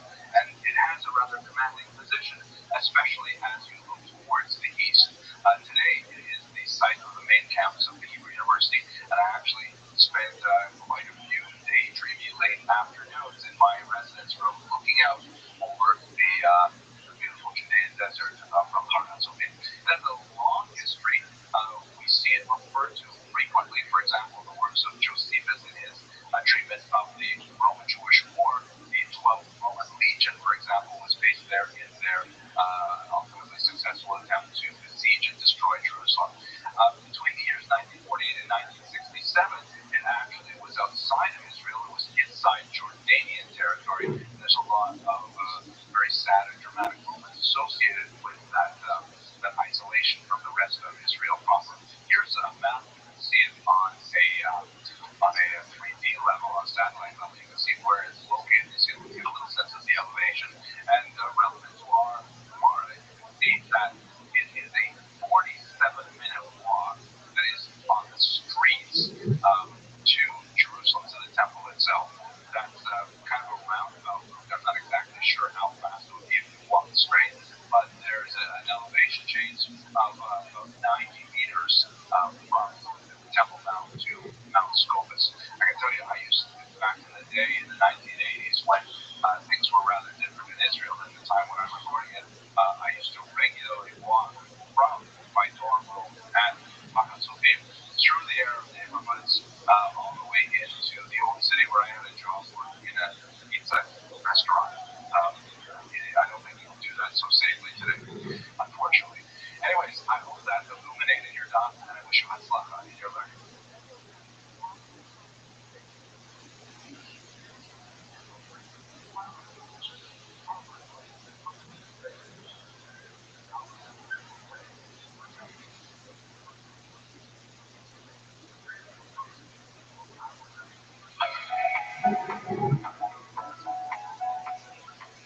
This video is dedicated by the Huberfeld family in memory of his husband Moshe Aaron Huberfeld, Alav Shalom. Hello and welcome to Jewish History and Daf Yomi. Today's daf has a reference to people called the Harba line, which it appears refers to people who lived in a town called Nahar. Now, I really wanted to know where this place was. Nahar, of course, means river, and so maybe if you had a river near a town called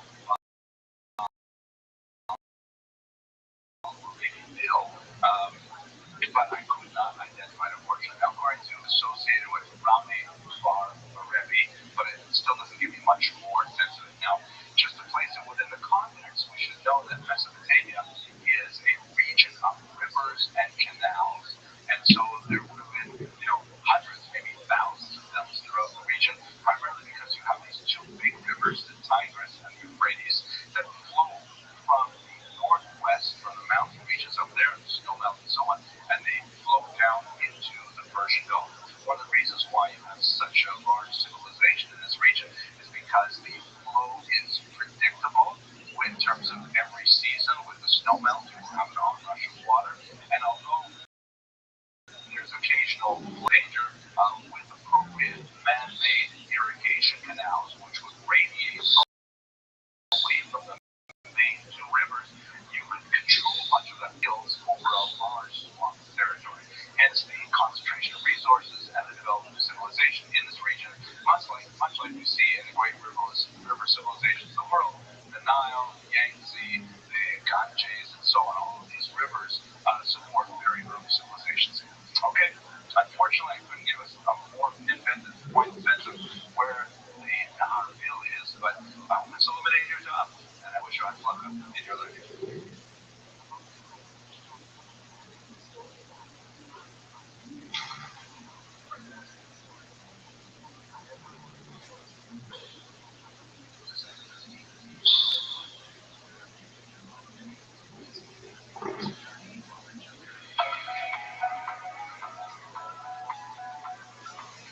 This video is dedicated by the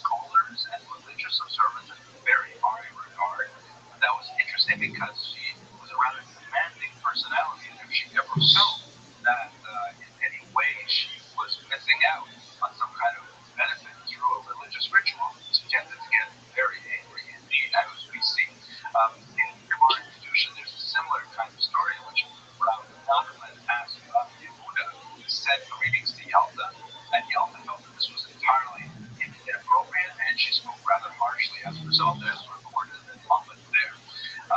In Egypt, however, we know a little bit more about how she was regarded by the larger population. Apparently, she had significant skills as a healer, and the population at large was quite dependent on her medical expertise. So hopefully, as we go through Shas together, you'll find more and more clues about this unusual woman, Yalta. So illuminating your daf, and I wish you hatzlacha in your learning.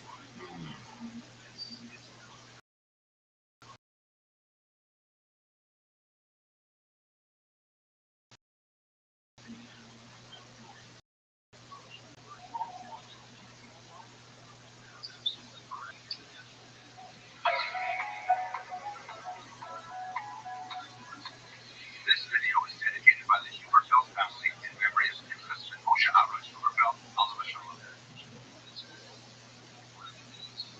Hello and welcome to Jewish History and Daf Yomi. Today's daf has a reference to several units of coinage in the ancient world, specifically in Isar and in Plutzion. So let's try and figure out what are these ones. An Isar is a coin that is equivalent to 8 grutas. Plutzion is equal to 2 Isars, or that will be 60 grutos. Now, the Latin names for these terms for the Talmud are Atharius and Plutzius, and they are used, all over shots. Let's have a quick look at what these might have looked like. So here's, by the way, I should mention that the term would be used widely in different contexts at different times, like the word dollar, for example, could refer to an American dollar or a Canadian dollar, or, whatever other countries use dollars, and a dollar in, let's say, 1850 would be worth a lot more money than a dollar in, let's say, 2000. So it's hard to really calculate values for all of these because you have to know what specific period and place we're talking about. But let's have a quick look now. Here's a Neronian Isar. It's kind of interesting there. We can see Nero on the left. Here's a Dupontius that was minted by Vespasian. He's shown on the left there. Vespasian, of course, was the emperor at the time of the destruction of the temple. If you look at all of these coins mixed together, you can see that on the bottom right we have a Dupontius, and on the bottom left we have an As, which would be like an Isar. The size of them is just a little bit off the size of a contemporary dime, those coins on the bottom. Okay, I hope this illuminated your dime, and I wish you had luck on your learning.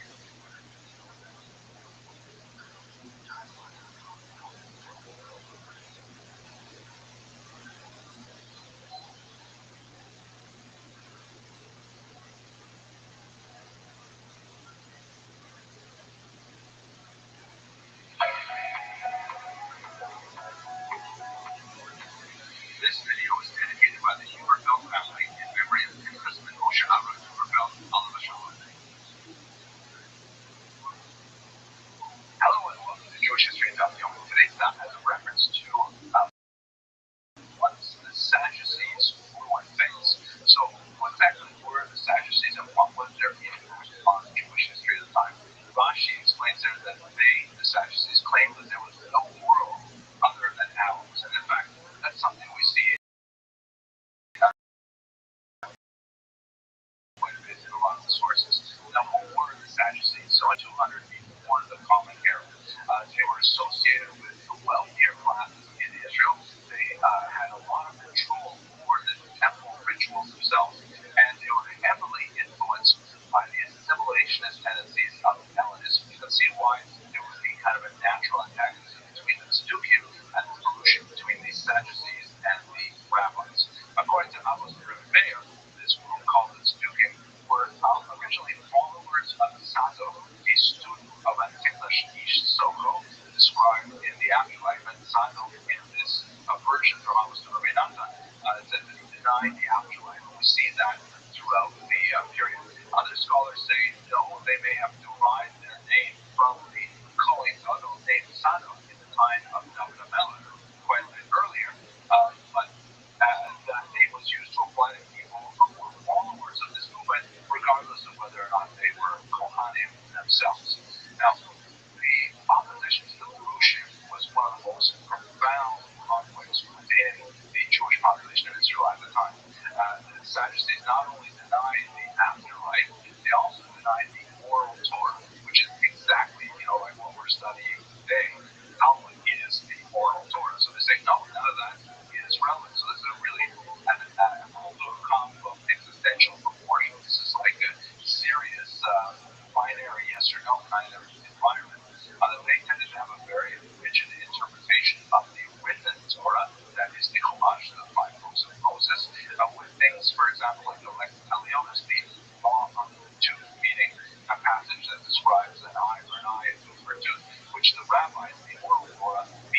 as understanding a monetary equivalent of an eye for an eye, monetary equivalent of a tooth for a tooth. The Sadducees tend to interpret it much more literally in a kind of Hammurabian sense. Now, we don't have a lot of evidence about the Tzdukim from the Tzdukim themselves. We have kind of like reflected evidence from the Talmud. We have reflected elements, incidentally, from the Christian Bible, where they also appear in a very unflattering light. The early Christians, philosophically, were much more closely related to the rabbis than they were to the Tzdukim, and so they tended to push them at arm's length as well. Josephus, who came from the sect of Lucian as well, described them very negatively, and he described to them the notion that they felt that God was distant and uncaring of human affairs, a very kind of Hellenistic worldview that was foreign to the basic tenets of what we associate as Judaism. With the destruction of the temple, which was really the central aspect of all Sadducean thought, the raison d'etre disappeared, and so they themselves disappeared as organized movement as well. Okay, I hope that's useful for you. I hope this illuminated your document. I wish you would love it in your life.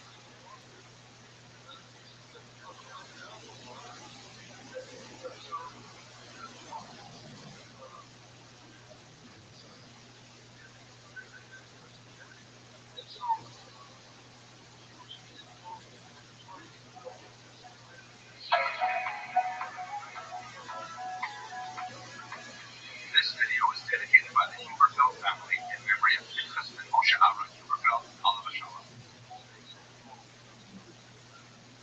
Hello and welcome to Jewish History in Daf Yomi. So this happens to be one of my favorite parts of the entire Talmud. This particular chapter that goes through Jews and dreams is just amazing. And I think it's especially important to point out that dreams are extremely central to some of the most important figures in Jewish history.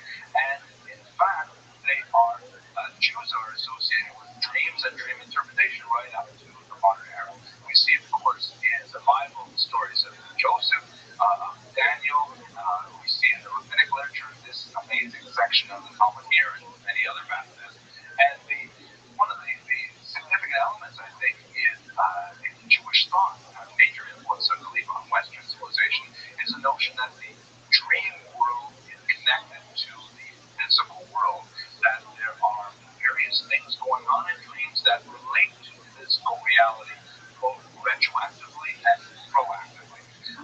To jump ahead to the turn of the 20th century, certainly the most influential figure in really bringing this idea of the interpretation of dreams to modern science would be none other than Sigmund Freud. Freud was heavily influenced by Jewish thought. He actually wrote significantly in a critical vein of Judaism, which we won't go into here, but his landmark work is in fact called The Interpretation of Dreams, written in 1899. Now, there are many critics of Freud.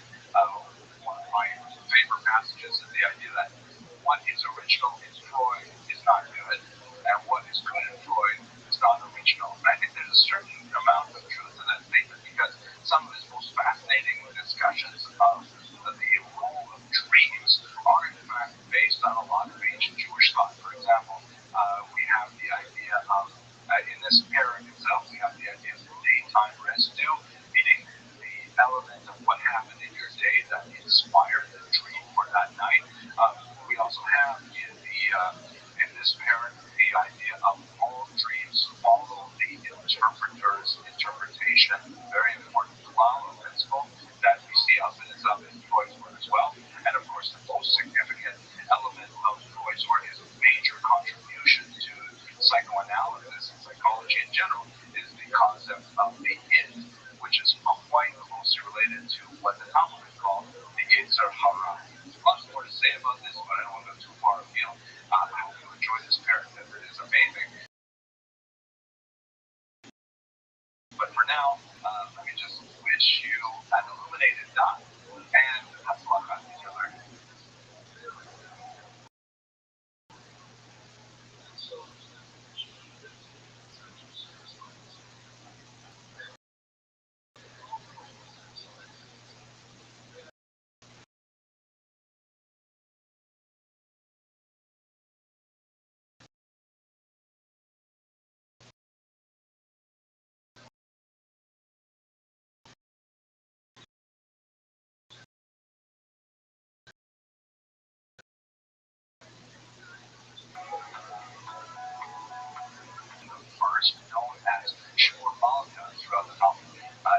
reigned from the years 241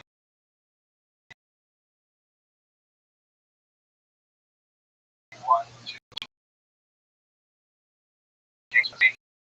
One of them is mentioned elsewhere. The stories that are in Shas are referring to Shmuel Malka the first, and he was closely associated with Shmuel, very important Babylonian Amora. They discussed a range of topics that often dealt with the political context of Sasanian Persia, their conflicts with Romans, that's for this passage, and many other fascinating topics. Here's a coin minted in the era of Shmuel Malka the first, and you can see him there on the left.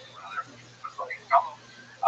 Now, some fascinating research from Moshe Be'er of Bar-Ilan University indicates that they've been discovering these inscriptions from the period that indicate that there was a certain amount of anti-Semitic agitation going on. The term anti-Semitic is a little bit anachronistic here, maybe saying anti-Jewish. That's right. There's apparently a Zoroastrian priest named Kartir who specifically targeted the Jews among all religious minorities in Persia, and there were quite a few religious minorities there, Christians and so on.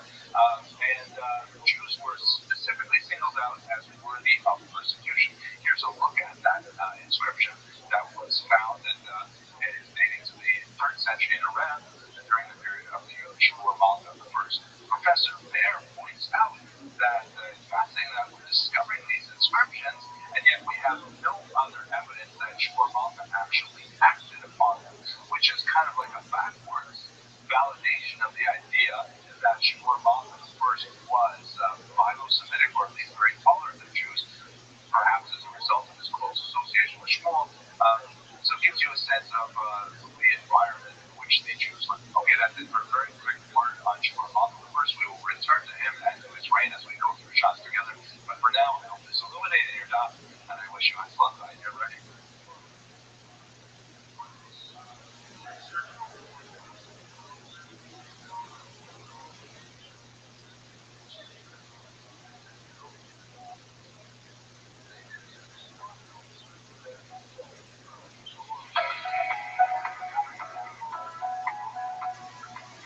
This video is dedicated by the Huberfeld family in memory of Pinchas and Moshe Aaron Huberfeld. Alav Shalom.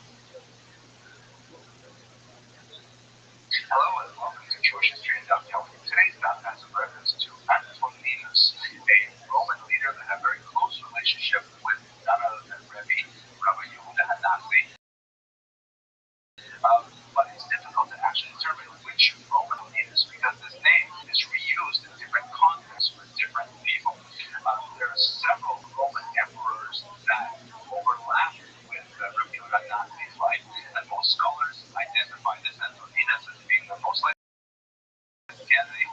Is Marcus Aurelius Antoninus Caracalla, who ruled between the years 211 and the years 217. So this would be towards the end of Rabbi Yehuda Hanasi's life. He was the son of Septimus Severus, who was also well known for his much more positive inclination towards the Jewish people, and possibly disposed towards the idea of a rapprochement with the Jewish population after the destruction of the temple some 150 years earlier and the Bar Kokhba rebellion some 100-odd years earlier. The church fathers in their writings point to the close relationship between these two emperors, and in particular Caracalla, with the Jews. And in fact, some sources indicate that Caracalla revealed his positive feelings towards the Jews as early as age 7. Rather remarkable. Here's, by the way, just a quick couple of looks at a bust of Caracalla. So that's apparently what he looked like as a young man. And here's a coin minted during his reign, as well as more leaves represent and so on. Okay, I hope this illuminated your daf, and I wish you a pleasant day.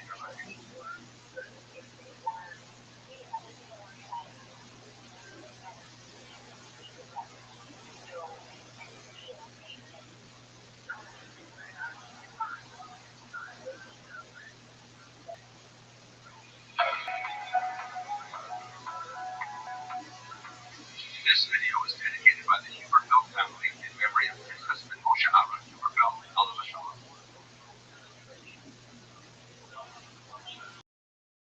Hello and welcome to Jewish History and Daf Yomi. So today's daf has a fall of Rome. So when exactly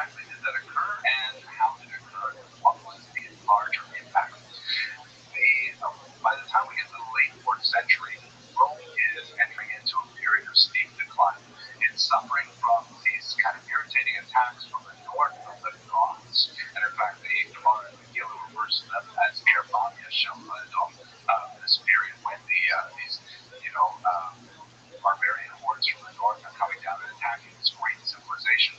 The Huns elsewhere, these two nomadic groups begin to cause the empire to fray at the edges.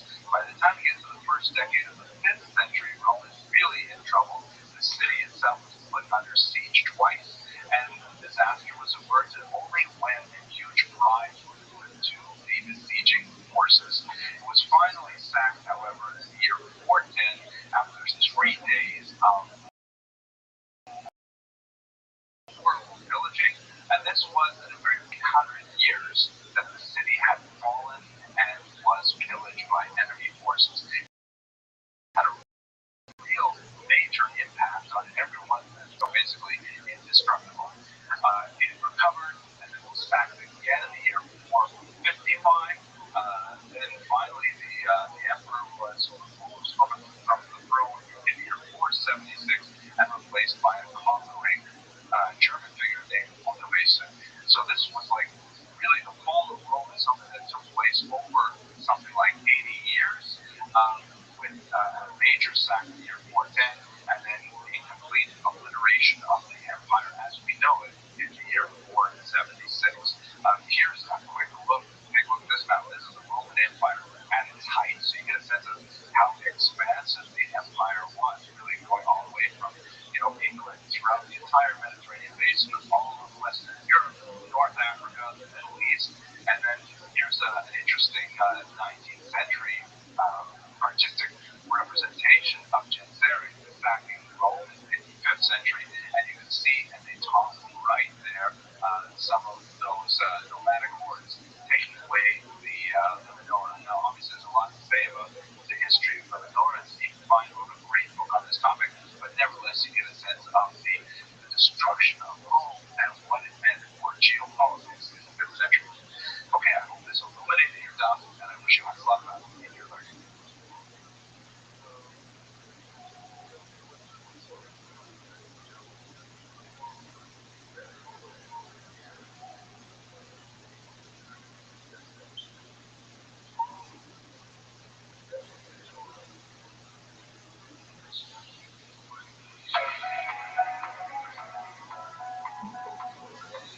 This video is dedicated by the Huberfeld family in memory of Princess Moshe Aaron Huberfeld, Alav Shalom.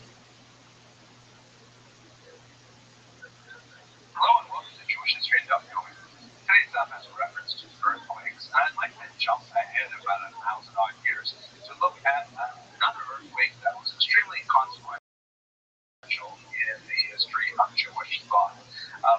Specifically, let's look at the earthquake that hit Ferrara, Italy in the year 1570. The reason why it's especially important is because it was witnessed by a rabbi named Daria de Rossi, who lived between the years 1511 and 1578.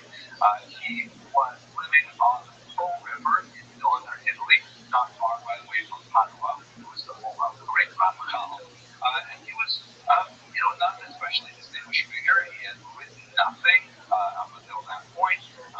He loved manuscripts, and he eked out a living kind of wandering around northern Italy and doing, occasional jobs in information science as it existed in the 16th century. Now, in 1570, there was this amazing, horrible earthquake that devastated the city of Ferrara. Here's contemporary images of what that looked like to people. Fire and brimstone kind of incredible destruction. And the entire population of the city had to kind of flee from the city and live in fields and waiting until the aftershocks finally died down after about a week. While they were sort of refugees living in fields and places far away from buildings and things like that, he actually had some really fascinating encounters with some Christian scholars that asked him some questions that he actually couldn't answer on the spot about Jewish tradition, and that kind of piqued this curiosity. Furthermore, the specific experience of the earthquake said, you know what, I should write about, among other things, earthquakes, and because it is something that has a long history in rabbinic thought, and I'd like to talk about what they mean. He eventually composed a book called Meor Hinai, which is a massive, big book that goes through a whole bunch of things, including answering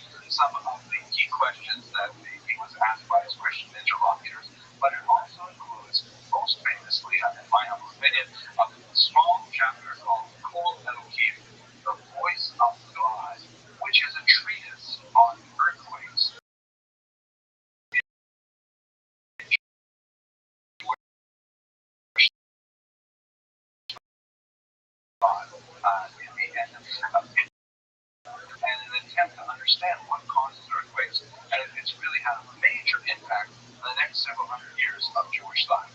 Sometimes quite controversial as well. But for the time being, I just wanted to speak about Rossi and his amazing work, Meor Einayim. I hope this illuminated your thought, and I wish you had luck.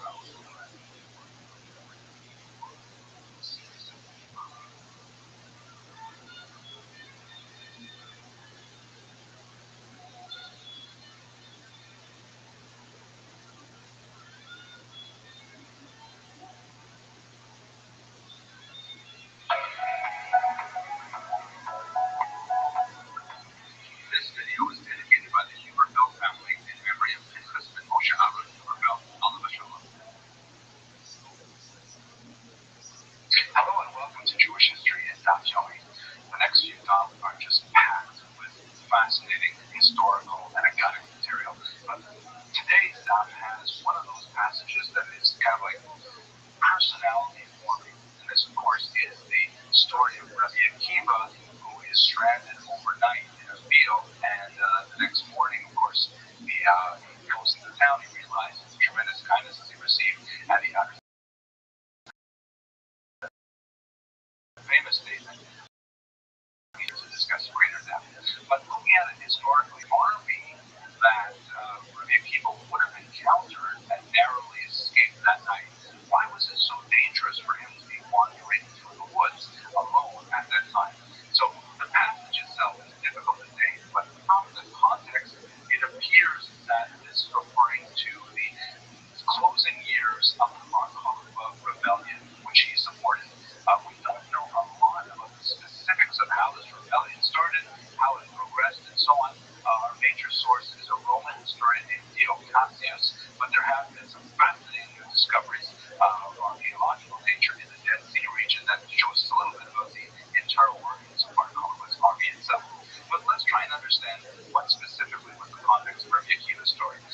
So according to this Roman historian Cassius, the war broke out when Hadrian built a temple dedicated to Jupiter in Jerusalem, now named Isla Capitolina. Church historian Eusebius says no, the revolt won't happen first, the temple happened later. But there's no question that there was a draconian rule of a Roman governor named Cnaeus Rufus. We'll see him elsewhere in Rome as well in the year 132, and then that's when this revolt breaks out. The revolt is characterized by very, very successful use of guerrilla warfare, same kind of techniques that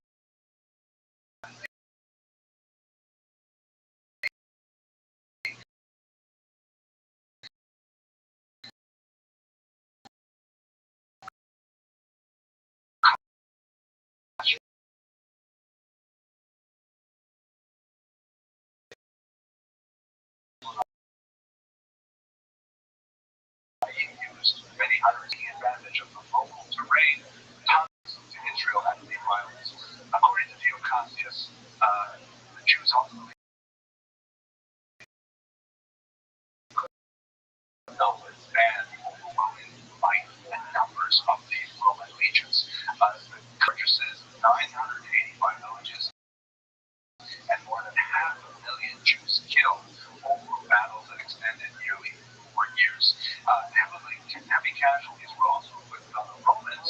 Hadrian's report to the Roman Senate was missing some key words that are formulaic. Specifically, all words said of this nature will begin with the phrase, "I and my army are well," but he elected to omit that in the midst of the Bar Kokhba rebellion because I, especially his army, were not so well at that time. The last major battle was, of course, the Battle of Beitar, which we remember here in Hamas that lasted after the context of the war today. It's most likely that Rabbi Akiva he was a supporter of Bar Kokhba, known supporter of Bar Kokhba, and he was evading these Roman patrols that were looking for rebels associated with Bar Kokhba. Possibly before Beitar, possibly after Beitar, not exactly sure. But at any rate, I hope this illuminated your thought, and I wish you a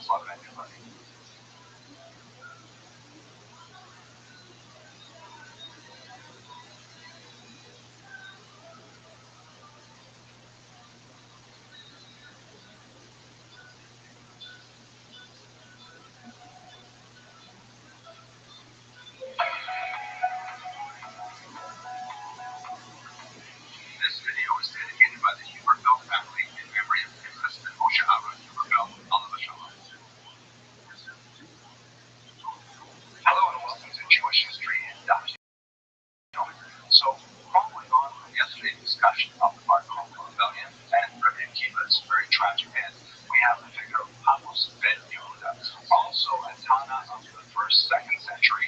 The events described in yesterday's Gemara and today's Gemara occurred in the 130s, and then obviously he was a contemporary of Rabbi Akiva, as we see in this Gemara.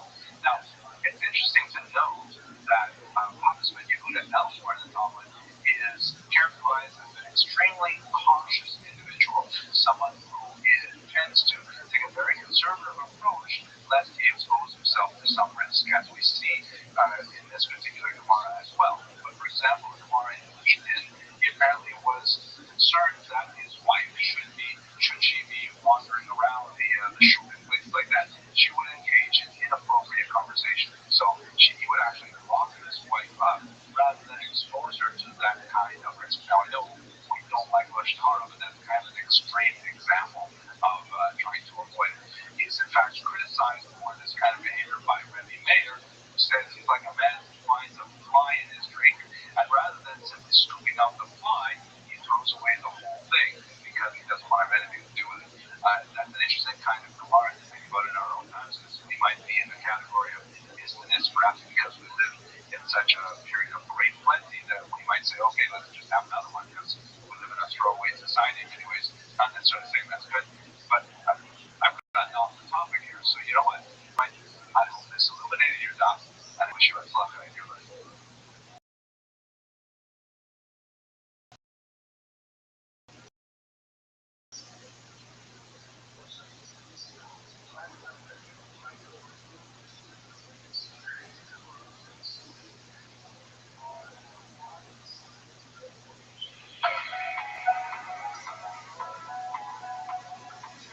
This video is dedicated by the Huberfeld family in memory of his husband Moshe Aaron Huberfeld, Alav Shalom.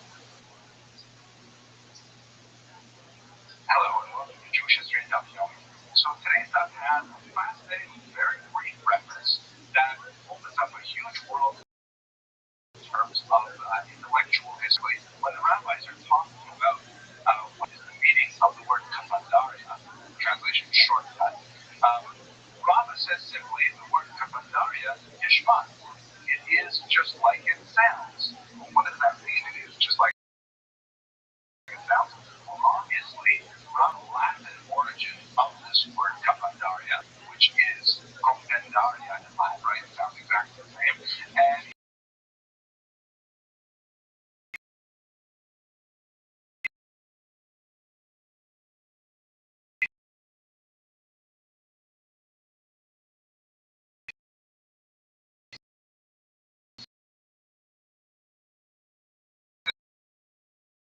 listen to the word kapandaria we're using in Aramaic. It's the Latin word. It's just like a vernacular would be Aramaic, Middle Persian, and the Jews would use Hebrew as their scholarly and liturgical language, and Aramaic for their vernacular. Where does Rabbi get off knowing Latin? It must be that he lived in an intellectual milieu which encouraged, or at least tolerated, or accepted the knowledge of languages outside of the region of Babylonia itself.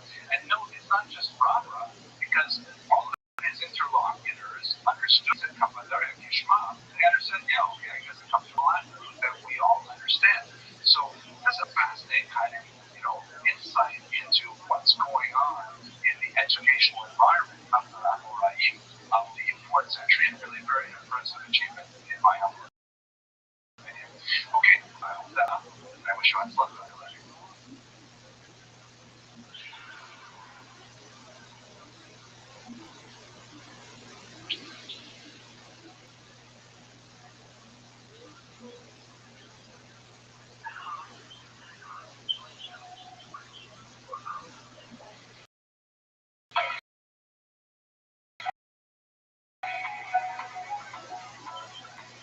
This is dedicated by the Huberfeld family in memory of his husband Moshe Aaron. Hello and welcome to Jewish History and Daf Yomi. So in today's Daf, Rabbi is to recommend that Jews consider becoming cutters of precious gems, that is, stone cutters of jewelry, as a really useful Jewish occupation. Now, historically, it seems that many Jews took Rabbi to up on his recommendation because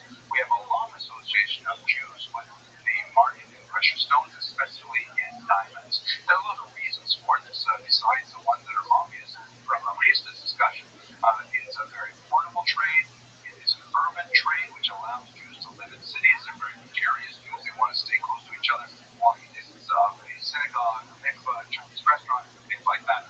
It's a profession that was rarely blocked by health restrictions, so Jews could pursue this trade without worrying about running afoul of other associations, trade associations, things like that, and especially makes good use of international connections. And given the nature of the Jewish diaspora, this is something extremely useful. The modern era opened up new markets. In particular, Jews were well positioned to take advantage of the increase in the trade in diamonds, especially. By the time we get to the early modern period, Amsterdam is an extremely important center of the diamond industry.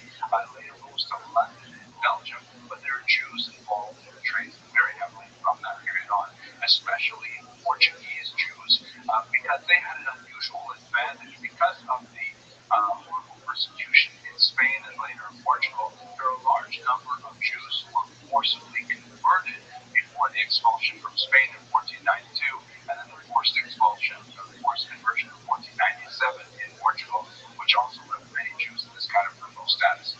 So as they were able to leave the Iberian Peninsula, many of these Portuguese Jews were freed from the restrictions of being Jews, allowed to settle in different places, and depending on the nature of their zone of settlement, they could actually go back to practicing Judaism. Amsterdam was a key example of one of these cities that welcomed Portuguese Jews who were freed from all kinds of anti-Semitic restrictions and could travel and engage in the diamond trade in particular. Now,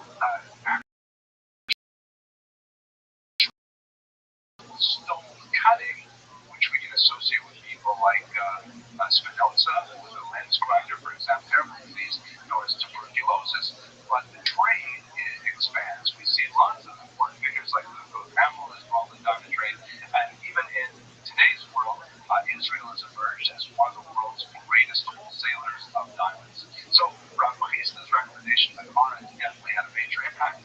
I hope this illuminated your doubt. I wish you a lot of that.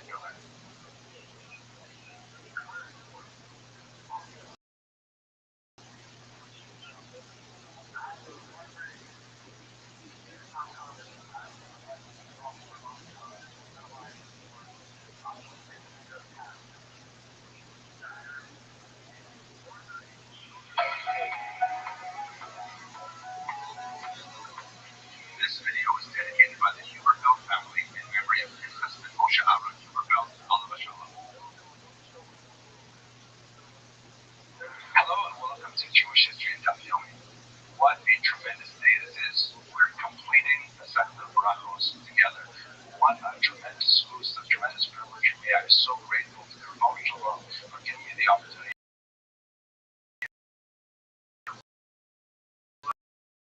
Learning.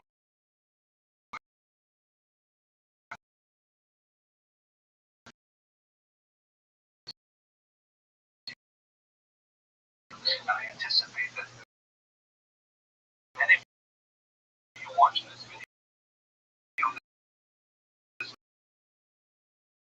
many years of the seal. In this particular, the seal Hashas, which occurred in the year 1968, specifically on the 29th of January 1968, the 28th of Teves in the year 5727. There were celebrations all over the world, most notably in Jerusalem, Tel Aviv.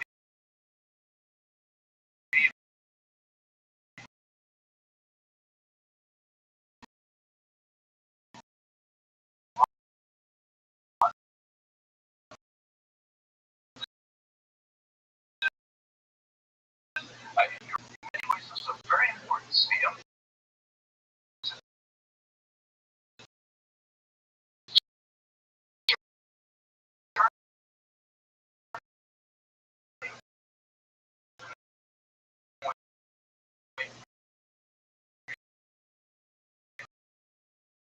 For the revitalization of the Jewish people, modern society. You looked at all the demographics, and people like Marshall Smart, very prominent sociologist, said that Orthodoxy in America is doomed. But a major turning point in 1967, and we begin to see it perking up with things like the Siyam Hashas in 1968. Specifically, two major things happened in 1967 and the 60th January. The first is, of course, the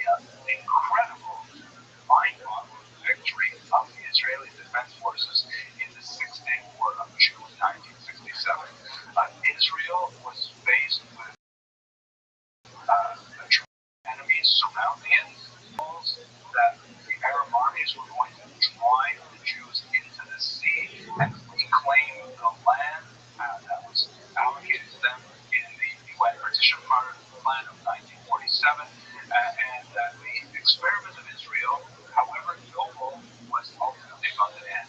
And within 6 days, just an incredible reversal, mind-boggling. Not only did the Jews survive the attacks, but they actually increased their territory. It's amazing. And so all of a sudden, Jews all around the world are kind of like, wow, this is, and I don't use this word lightly, miraculous, huge event in Jewish history that began to get the Jews thinking a little bit differently about their ancestral religion and thinking less about the kind of victim mentality of the Holocaust, anti-Semitism, and all of a sudden the possibility of a resurgence, David-like, after being threatened by Goliath. The second thing, a little more prosaic but also quite significant, is that here in America, there was a burgeoning Black Power movement where a lot of African Americans, former slaves, of course, our experience of slavery goes back much further, but it's been much more sustained anti-Semitic experience. But the descendants of former slaves began to say, you know what? We're not second class. There's a lot that we can be proud of as African Americans. And they looked at African American culture and African American writers, and an idea of a resurgence and a reassertion of African American identity. And so a lot of Jews began to say, wait a second, why not us? Why can't we be proud Jews? Why can't we talk about Jewish power? Why can't we talk about Jewish culture? And so these two events, the 6-Day War and the rise of Black Power, managed to get a lot of Jews to think differently about their relationship to Judaism. And the Siyum Hashas of 1968 punctuated the tremendous possibility of a resurgence of Talmudic study in the modern era. And we have just gone further and further since that point. As we today complete this Siyum on the Sect of Rothschild'S. It has been a tremendous privilege for me. I hope you will continue learning with me tomorrow as we look at the Sect of Shabbos. But for now, I hope this illuminated your doubt, and I wish you well.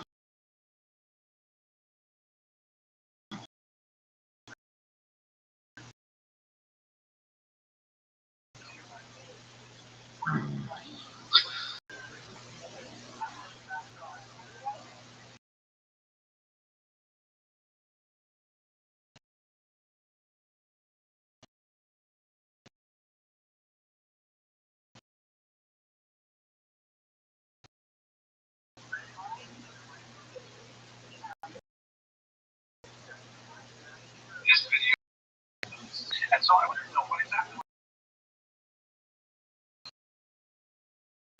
There's no question types of trades used in the ancient world. There are different types used in Babylonia as there were in Israel, but certain things remain the same no matter where you go. So let's take a look at some of those examples of ancient plumbing. Here are some fascinating pictures. You'll see that the most basic form of plumbing, at least indoor plumbing, as opposed to going out to the field and things like that, is references to the Torah clearly saying that, people have to take care of the business far away from the market and things like that. But if you have some kind of indoor toilet, what looks something like this, you can see that it has a fairly small hole of some probably to reduce the amount of smell that will walk up from underneath. And underneath this particular toilet would be found a cistern that was filled with various caustic chemicals that would, break down the human refuse. So what's fascinating is that archaeologists today are able to dig into that mud and then divide DNA and try to figure out some of the, maybe not DNA, I guess they can find other things, but they're able to determine a little bit about the actual composition of the diet of ancient Israelites. Fascinating. In other places, it appears that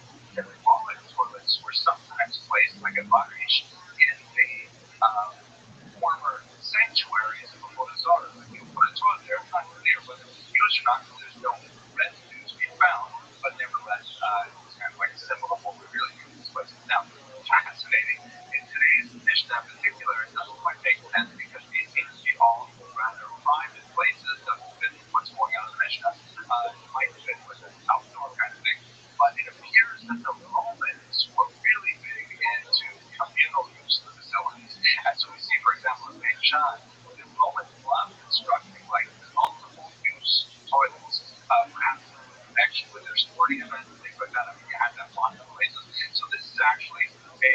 a multiple-use ancient toilet. You can see that there are seats for everyone, and apparently these seats are rather comfortable, and I imagine that you would have to use the space between the seats. That's probably what was going on there. Maybe it was good for the triceps, we don't know. But nevertheless, it's fascinating kind of look at the environment, and it would have made more sense to think of this kind of example, perhaps in the context of today's stuff. Here's a little funny story. It's a true story. When I was about 18, I worked at Rabbi's Cardinal Cafe in Jerusalem. Didn't know very much about Hebrew or whatever. And a woman comes up to me, I was on the waiter, and she said to me, excuse me, sir, where is the restroom? Now, I didn't know the word Shimush. That was a new term for me. On the kibbutz, when I had been before I came to Rabbi's Cardinal Cafe, they called it Shevatim, facilities. And I thought she meant Beit Shemesh, which of course is a city. And so I said, I'm not sure exactly how to get there, but if you go out this gate, you take this particular bus and keep going. I'm sure someone's going to be on the way. Like I'm crazy. Finally, she asked me in English, where's the washroom? Anyways, I hope that's a little bit of your job, and I wish you a club on.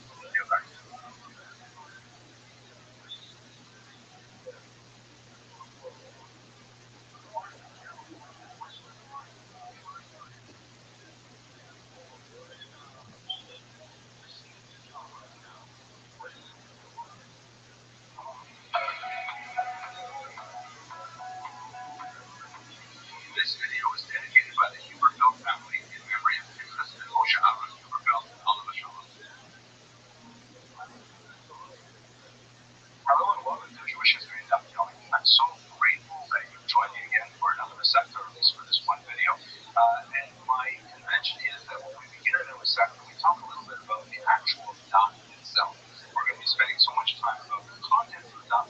Let's look at the actual page itself and what's happening there. So obviously, after the Mishnah and the Gemara, the most important commentator on the page is the incredible Rashi.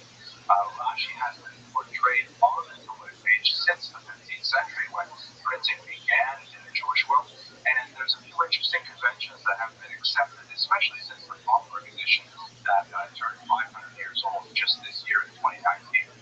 Specifically, Rashi is always printed on the inside that is closest to the spine.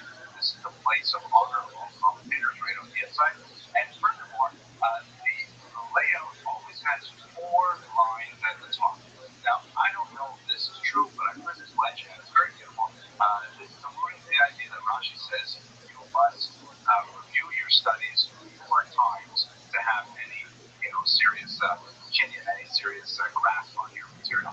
I don't know if that's true, but it sounds kind of nice. Tosfos is also printed with 4 lines at the top, but anyway, from time to time, Rashi will spill over from the inside column to the outside column.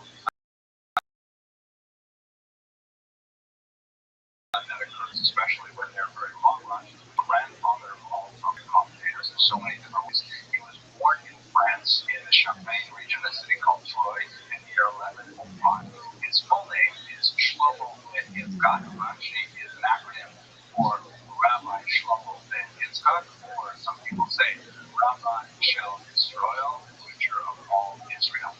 His father was also a scholar. Rashi was his father from time to time, and his mother's brother Shimon was also a Paitan, that is a liturgical poet. And these two intellectual strengths really are expressed as he is at once very comprehensive and clearly demonstrating a massive grasp of the entire corpus of rabbinic literature, especially evident in the commentary on the Chumash, but also he's really quite brief and very pithy. He's able to boil down massive arguments to very small, short number of words, which are unusually clear in their presentation. He studied at Mainz and Worms, and later he established his own yeshiva, which would ultimately rival that of the Tri-Cities, Shmaya, Worms, and Mainz, known as Shul. Like many young schools, many of his early students were actually his relatives. He had no sons, but he had at least 3 daughters that we know of, and their husbands became great scholars. They include great figures like the Rashbam and Rabbi Natan, members of the Father Tosfos, and so on. One of the great strengths of Rashi, perhaps the reason why he has been so cherished as a commentator, is because as he himself, as a commentator, tends to fade into the background. He rarely concerned with the student's ability to grasp the text itself. And he just leads the students through, line by line, word by word, what needs to be understood in order to make it to the next logical aspect of the Gemara. It's such an incredibly helpful resource that he has always been cherished in that role. His commentary on some tractates, unfortunately, have been lost. This is the unfortunate reality of the medieval world, particularly in the period after the 13th century when the church began burning Talmudic manuscripts. Many of these very valuable books were simply lost. And some commentators were composed later in Rashi's style and even had them attributed to Rashi. Rashi on Tinus, Nadara, Nazir, Muras, and Moed are generally understood not to be actually Rashi himself, but later pseudo-Rashis. Some tractates we have incomplete manuscripts like that on Basra, which was completed by his and on Matos, it was completed by his student, Ibn Natan. So all in all, Rashi, however, is such an incredible resource for us to the text, and I hope this illuminated your doubt. I wish I was lucky.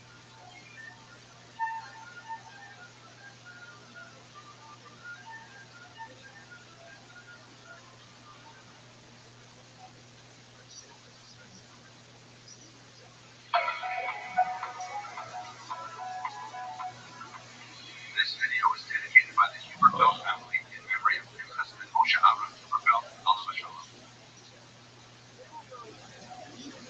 Hello and welcome to Jewish History and Daf Yomi. Today's daf has reference to the exceptionally important Amora Shmuel, one of the two most important Amoraim of his generation. He's also known sometimes as simply Mar, not to be confused as Mar was referred to just one of the rabbis previously discussed. We talked about that in a different class.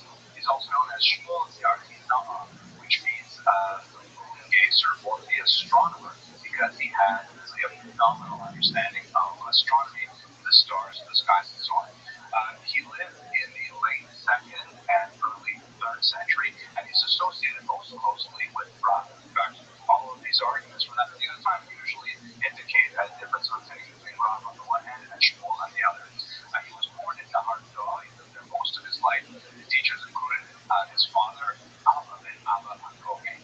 It appears, however, that he also studied in Israel, like Rav did, probably just like Rav. But we don't have very clear definitive. The suggestion is because he had some expertise in medicine, and he cured an illness, an eye illness, that was afflicting Rabbi Yehuda Nazi. It's possible, however, that it was just a cure that he discovered or invented or perpetrated that was administered to Rav and not necessarily by Shmuel himself. But at any rate, it's very clear that he mastered much of the learning that was going on in Israel at the time. He was personally wealthy. He inherited a lot of money from his father, but he led a very tragic life. His sons died when they were very young. Some of his other children were taken into captivity, some daughters taken into captivity. There's a whole story about what happened to them as well. And his overall, but he maintained a phenomenal output of Torah scholarship. Some of the most important concepts of the Talmud are associated with Shmuel, including the Malchus Adina, the law of the land is the law, or Habos Mechavero Alam Raya. One who wishes to take from his fellow, it is upon him to provide proof that he owns whatever it is he wishes to take away, and so on. So Shmuel, all in all, extremely important Amora intellectually. He was also known for unassailable integrity. He refused, for example, to serve as a judge if anyone involved in the case had ever done him even the slightest favor, and he even sought to get around price gougers by allowing the sale of substandard hadasim in order to try and punish those who were taking advantage of the high prices around the holiday of Sukkot. He became the highest and a natural scientist. He knew quite a bit, as I mentioned earlier, about astronomy. He was also the astrology. He engaged in debates with the Babylonians, a certain Ammon, for example, regarding many of the implications of the movement of the stars. And he was also quite politically active, interacting with King Shmuel Malka. He Okay, I hope that's useful for you. I hope this illuminated your doubts, and I wish you a lot of your learning.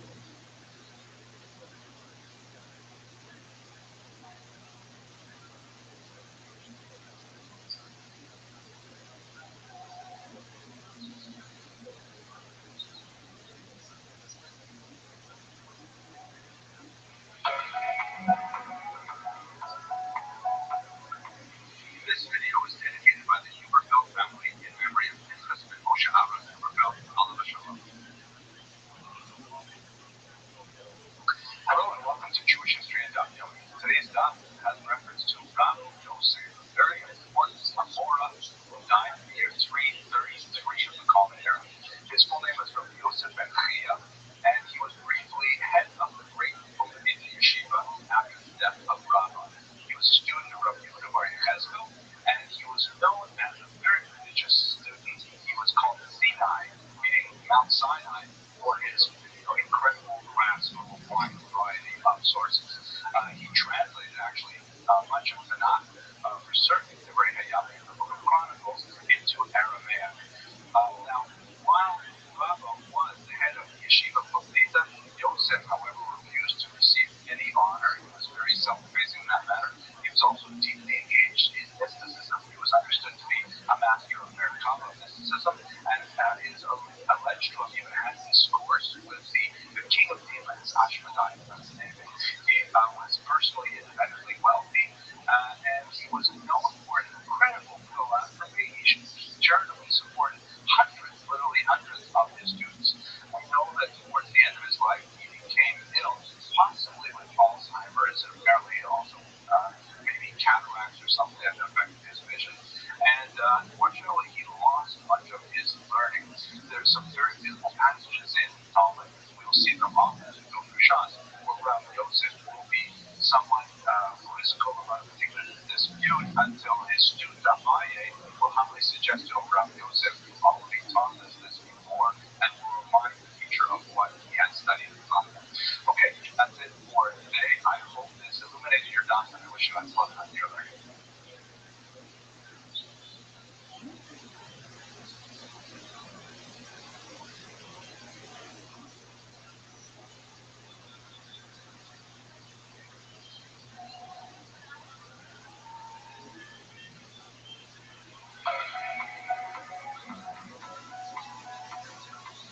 This video is dedicated by the Huberfeld family in memory of Pinchas ben Moshe Aaron Huberfeld, Alav Shalom. Hello and welcome to Jewish History and Daf Yomi. So today's Daf has a fleeting passage, which if you didn't know the larger context, you would think, well, this is just, the way people talk. But in fact, it is a highly coded phrase that alludes to a historical instance described in Tractate Harios, Daf Yud Gimel Yud Dalet. So what does this phrase mean? Achirim Omrim, it means simply others say, but it's actually code for Rabbi Meir. In other words, after this particular incident I'll tell you about right now, whenever it says Achirim Omrim, it's referring to Rabbi Meir rather than referring to him by name. What was the story over there? Well, it's apparently a three-way machlokas, or at least a two-way machlokas that involved two different groups. Rabbi Shimon ben Gamliel, who was made the Nasi, made the prince, as it were, the head of the Jewish polity, and on the other hand, Rabbi Natan was made the head of the court, and Rabbi Meir was made Chacham. These are three very important positions in the Jewish administration at that time. Now, Rabbi Shimon ben Gamliel had suggested that because he was the Nasi, he was the highest of the three ranks, there should be some small distinctions in public demonstrations of honor that would be different for him because he was higher than the other two. Rabbi Natan and Rabbi Meir said, that's really not appropriate. The three should be treated equally. I won't go into the details, but it appears that Rabbi Natan and Rabbi Meir had actually proposed to set in motion a particular plot that would demonstrate that they should all be at the same level. Rabbi Shimon ben Gamliel learned about this plot, was able to prepare for it in advance, and demonstrate that in fact he was at a higher level. And once that happened, he actually decreed that as a result of their plans, they should be as it were devoted in the Talmud, and that Rabbi Meir should always have his teaching recorded as Achirim Omrim, and Rabbi None should have his teachings recorded as occasional free. In other words, after this incident, whenever Rabbi Meir taught something, it would be taught as others say, that's Rabbi Meir, and when Rabbi Nassim taught something, it will be taught as there are those who say. Fascinating passage. God willing, when we get the Horus, we'll be able to speak about it in great detail, but that's at any rate the origin of the phrase, very moment others say. Thank you for watching. I hope this illuminated your done, and I wish you lots of luck on these.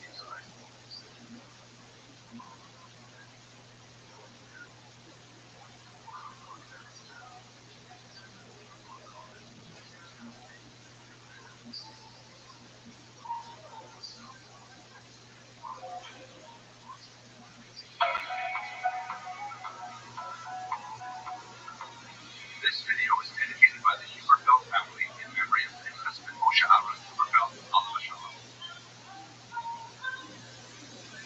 Hello and welcome to Jewish History and Documentary. So today's daf has a reference to an interesting thing, the so-called Megillah Caesarim, a hidden scroll. So what exactly is a hidden scroll?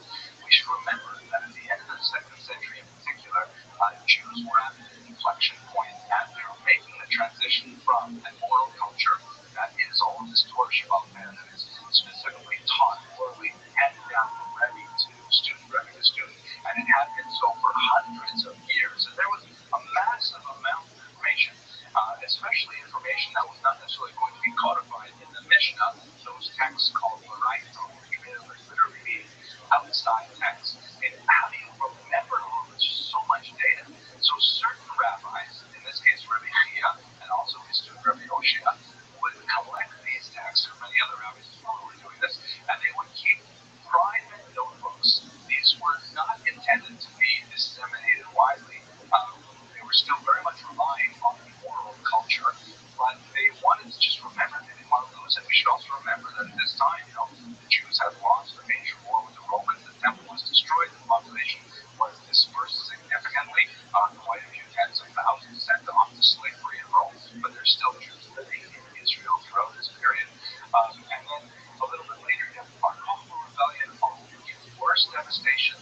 The region of Judea basically empty of Jews at that point. Jews living primarily in the north, and then being attracted to Babylonia, to Syria, to Egypt, to Italy, and so on. And with all this kind of falling apart, this kind of disintegration of the Jewish polity, they're saying, hey, we've got to write this down, we've got to keep it together.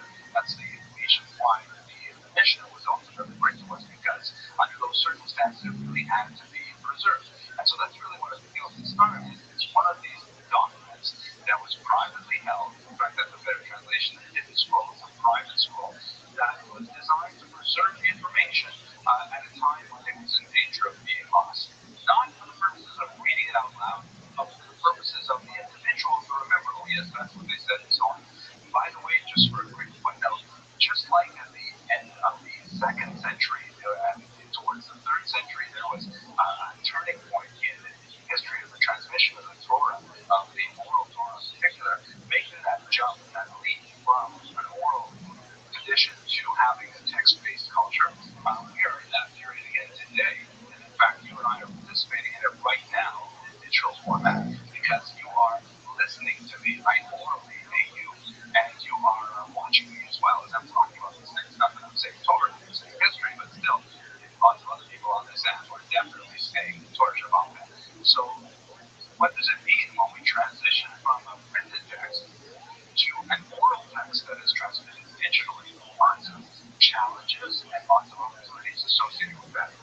Anyways, I hope this illuminated your done, and I wish you had fun with your learning.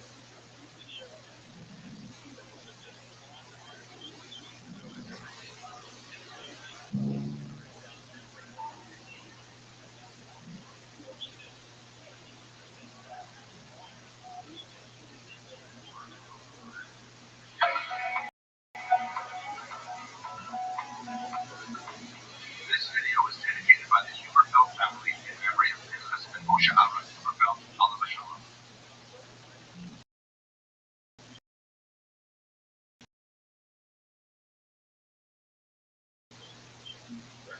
Hello and welcome to today's daf has a reference to Rabbi. It appears that he lived from 207 all the way through the years 300.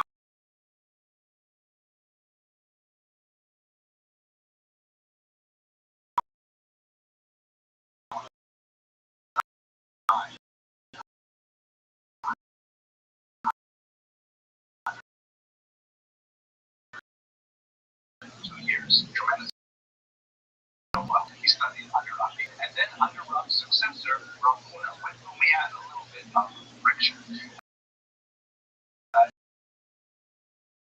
As a result of their disagreements on certain things, Krista would not hold on any halachas in Surah, his hometown in Catholic, and only later would he be associated with Surah again, which is especially ironic because when he was an extremely wealthy individual, he gave tremendous amounts of money for the upkeep of Surah as issue. Speaking of his personal wealth, he has kind of a rags to riches story, very poor in his youth, but ultimately he's become very wealthy as a brewer, an occupation that Rob also owns. Major philanthropist, as I mentioned, but he traced a lot of his success to his early marriage. He was married at age 16, very, very happy, successful marriage, and he used to say that it's because I got married at 16, and if I had gotten married at 14, I would have been that much greater. Now, as I mentioned, he had some disagreements with Ravuna, and as a result, he moved to Capri, where he was not within the jurisdiction of Ravuna's halachic sort of like boundaries. But after Ravuna died, many of those students moved with Ravuna to Pisa, and Ravista went back and took over the yeshiva in Surah, and many students returned to study with him personally as well until the end of his life. Okay, I hope that illuminated your thought, and I wish you much luck in your learning.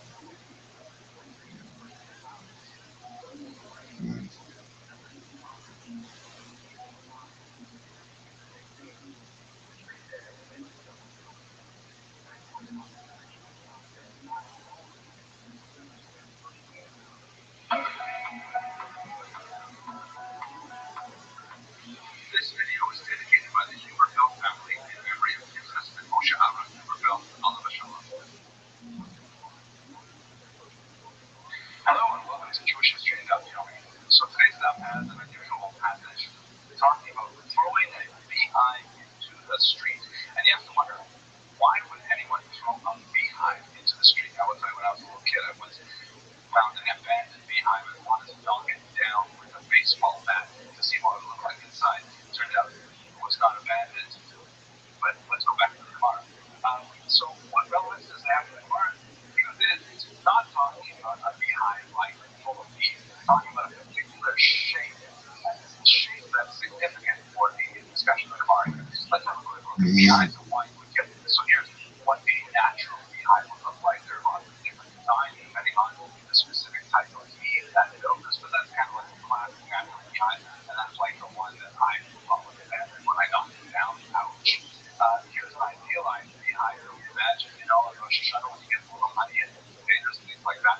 But what the Gemara is really referring to is artificial homes, that is, man-made homes for production of honey.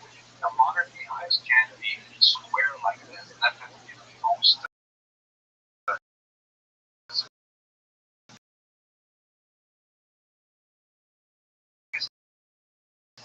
used because you can actually put sections of it in like drawers. What ancient apiaries that is beehives look like. Here's a place called Tel Aviv in Israel where the archaeologists at Amitai found a whole bunch of these intact. You can see they're actually cylindrical, and they would be stacked one upon the other, and these would move into these clay cylinders. Now, these were obviously not the kind of things you wanted to throw in the street, but I'll show you what they would look like if you wanted to throw them in the street. Specifically, it's something that's still used today, a very ancient design made of like wicker and things like that. It's called a skip beehive, and these are conical-shaped beehives that were really quite portable and light, and they could be disposable if you destroyed them when you were extracting the honey and so on. This is undoubtedly the shape that's referred to in the Gemara, this conical shape, and that makes much more sense. You're not actually throwing a beehive full of bees in the street. Trust me, that's dangerous. I hope this illuminated your thought, and I wish you much luck in your learning.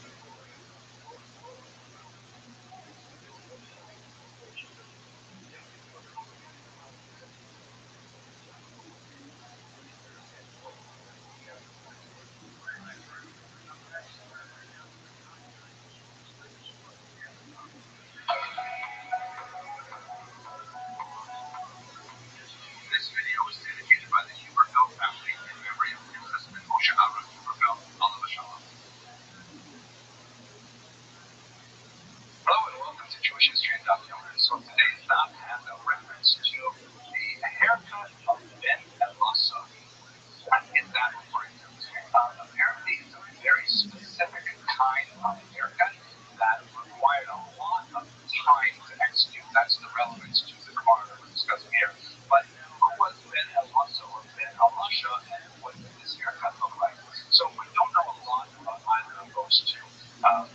Moshe apparently was the son-in-law of Rabbi Yehuda Hanasi. He was apparently a very wealthy individual, and for reasons which are not clear, he specifically wanted to get this kind of haircut, which was extremely expensive and had to be, redone quite frequently and took a lot of time. Possibly because he wanted to show other people how the Kohen Gadol would have his haircut, and he would go through this very difficult and time-consuming process in order to demonstrate to others how this was done. It talks about how the Kohen Gadol would have suitably coiffed for the opponent, for the ritual. What exactly did it look like? There's a controversy among commentators as to what it is, and I could not find any pictures on the web that really illustrated this well. According to the Rabbi, it's just an extremely precise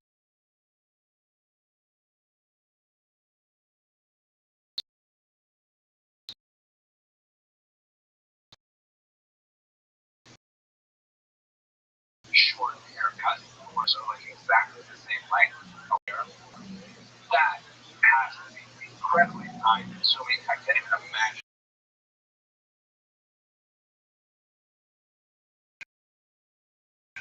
what it would take to get a haircut like that. But nevertheless, that's apparently the haircut of Ben also. And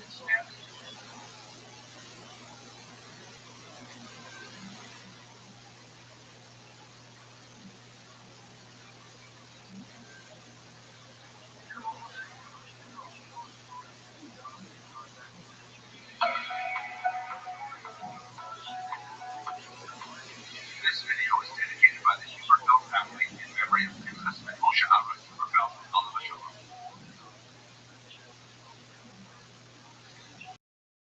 Hello and welcome to Jewish History in Daf Yomi. So today's Daf has a reference to Ruthil, who I think we can translate as Luddites or now.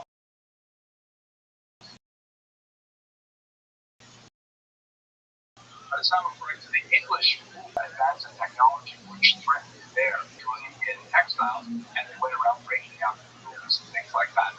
No, we're referring probably to two possibilities.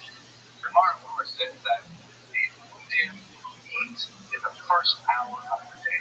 Why is that? So, according to one opinion, it's referring to the people of the ancient region of Libya. You see here in this map is Asia Minor, which would be today Turkey. Apparently, it's just part of the national diet and the rhythm of the day in India that people eat very early. Perhaps they're very hungry. Perhaps they eat a very light dinner and they have for breakfast and their rice. Who knows? But that's one possibility that the food come from this region, and for whatever reason, they eat very early in the morning. The other opinion is actually quite fascinating.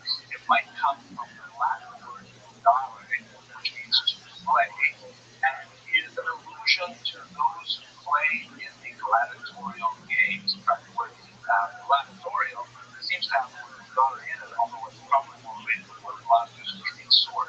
The gladiatorial games, which were called gaos, or circuses in their time, were not like, Rumble and Bailey's three-ring circus. They were fights to the death for the entertainment of the bloodthirsty masses. And so, when you went into one of these gladiatorial contests, it's quite likely that you were not survive. God forbid. And so, therefore, it's really important that you got a good breakfast for two reasons. One, because you wanted to have enough energy to get the carnivore doors before you go in there and duke it out with another gladiator or with a wild animal or whatever they would have played against you. And secondly, it might be one's last meal, so you better make it a good one. Okay, I hope that illuminated your doubts, and I wish I had thought that together.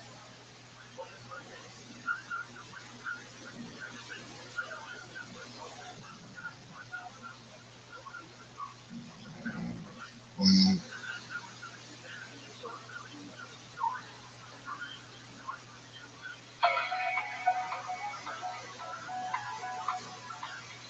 video is dedicated by the Huberfeld family in memory of Princess Moshe Huberfeld, Oliver Shalom. Hello and welcome to Jewish History in Daf Yomi. Today's Daf has a reference to a Chabad, which is the name of the Zoroastrian priest.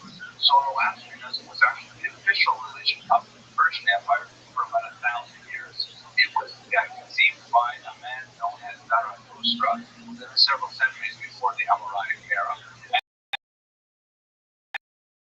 And its principle was unlike polytheism, which are religions that, or unlike monotheism, of course, Judaism is a monotheistic religion worshiping one God. Zoroastrianism worships two gods, a very strong good God and a very strong bad God, or often in this cosmic struggle. We'll be talking more about Zoroastrianism as it comes up tomorrow. But for the time being, let's just leave it at that. In a very important way. One of the great scholars of the academic studies, who was a teacher at Yeshiva University, that despite the obvious theological differences, there are actually many doctrines of Zoroastrianism which are fairly congruent with Judaism, and for at least a brief period of time allowed for a somewhat golden age of cooperation between the Jewish minority and the Zoroastrian majority in the region of Mesopotamia. For example, dualism, while it is anathema to Jews because, of course, we only worship one God, it is in itself very much averse to polytheism. So the idea of worshiping a very small number of gods, in our case one, was actually something that inclined the Zoroastrians somewhat more positively toward them. Also, Zoroastrians also believe in an ethical commandment system in which a god demands certain things of human beings, which is not so typical of polytheistic religions. And there are also many other socio-cultural practices, Ida in particular, which is the area of research of one of Professor Elman's students, Professor Shai Sakunda, who is an expert on the Iranian aspects of Talmudic culture, writing quite a bit on the uncanny similarities between many of the practices of Ida that are observed by Zoroastrians and those observed by Jews. But that's more another topic altogether. For the time being, I hope this illuminated your doubt, and I wish you much luck with your life.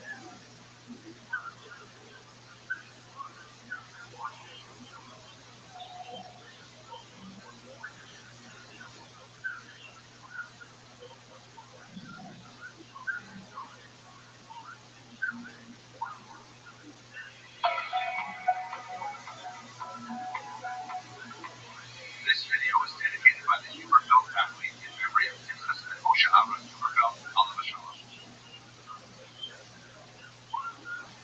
Hello and welcome to Jewish History and Dafyomi. So Rashi on today's daf refers to the people of Makosa as being very pampered and as being people who do not work, and they wear, because they're not involved in like agricultural activities, perhaps they wear clothes and so on. So we'll return to the people of Makosa from time to time throughout Shas. We should mention at this point though that Makosa has a very mixed reputation in the Talmud, largely due to their very robust economy. The location of the city of Makosa is about 30 kilometers south of today's Baghdad, across the Tigris River from the ancient city of Ctesiphon, which was a capital city. You can see in this map here where Makosa was actually located in contemporary Iraq. Makosa was actually a suburb of the capital city. The capital city was very wealthy and was located on the Tigris River near a canal called the Nahar Malka, which connected the Tigris to the Euphrates River. And although this suburb was principally Jewish in population, eventually the city of Ctesiphon grew so much that it incorporated Makosa and made it a very wealthy place to live. Indeed, you can think of suburbs just outside of New York City and places like that that become very wealthy because of association with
24-hour environment. Specifically, in this case, a list of dates upon which it is forbidden to fast because good things happen to the Jewish people.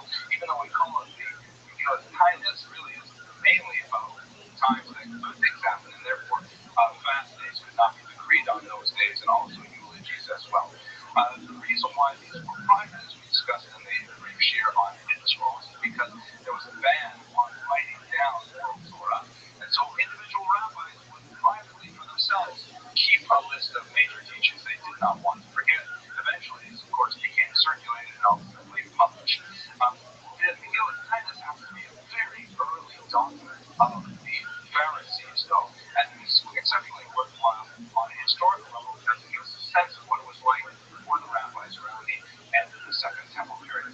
So basically, as I said, it's kind of a calendar, and it keeps track of certain dates, and it says why we can't fast on that particular day. The dates are recorded in Aramaic, and the commentary, which is called by scholars of Scholion, was probably added later, and it's written in Hebrew.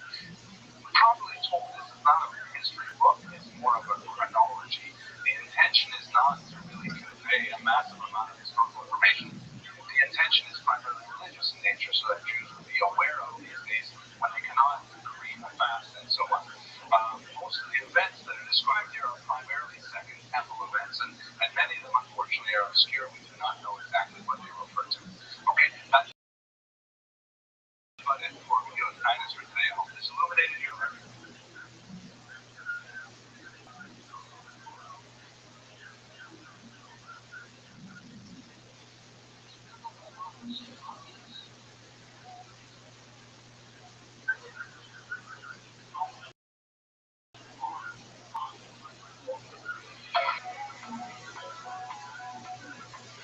This video is dedicated by the Huberfeld family in memory of their husband Moshe Aaron Huberfeld, Alav Shalom. Hello and welcome to Jewish History in Daf Yomi. Today's Daf has a fascinating little discussion of the decree of washing hands and exactly who made that decree. What this is referring to, of course, is the mitzvah of the Netilas Yadayim, the rabbinic commandment to fashion before eating. It's based on the performance of the Kohanim, who later expanded this to include all Jews under certain circumstances, like, for example, before they eat a meal made of bread.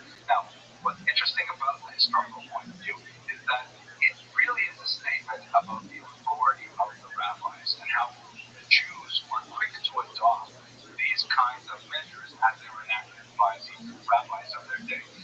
For example, in Gemara in Eruvin, where Rabbi Akiva is in jail and he has only a very limited amount of water, he's concerned how is he going to be able to observe the mitzvah of Netilas Yadayim when he needs this water for drinking. Of course, he decides to wash instead of drinking, but that's a discussion over there for Eruvin. But on the other side, reflection, as I said, in early Christian documents, because at least twice in the Gospel, there are actually passages where the rabbis come up to the founder of the faith of Christianity and his followers, and they say to them, is it true that you don't wash your hands before eating? And I always laugh thinking about how modern Christians read this passage, because they're saying, well, the rabbis wash their hands before eating, and these early Christians do not either wash their hands before eating. And of course, there's a debate that goes on in there, and essentially they defend the practice of not washing hands before eating.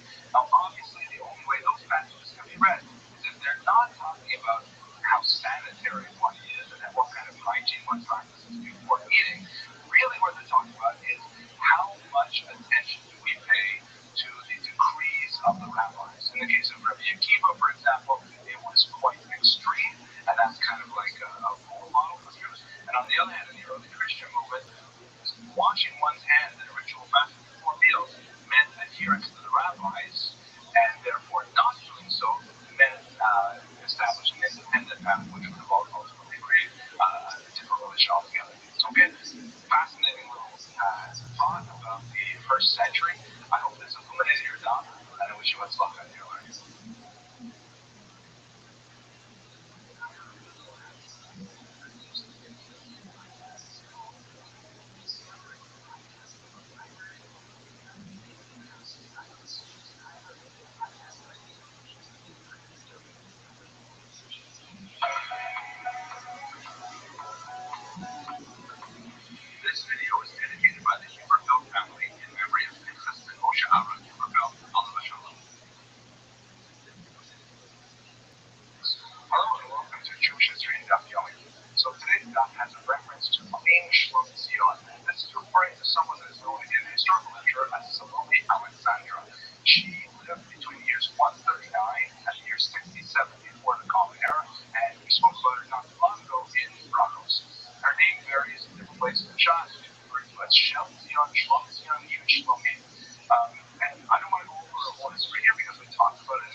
alone from years 76 to 67, and that's why we regard it as a golden age in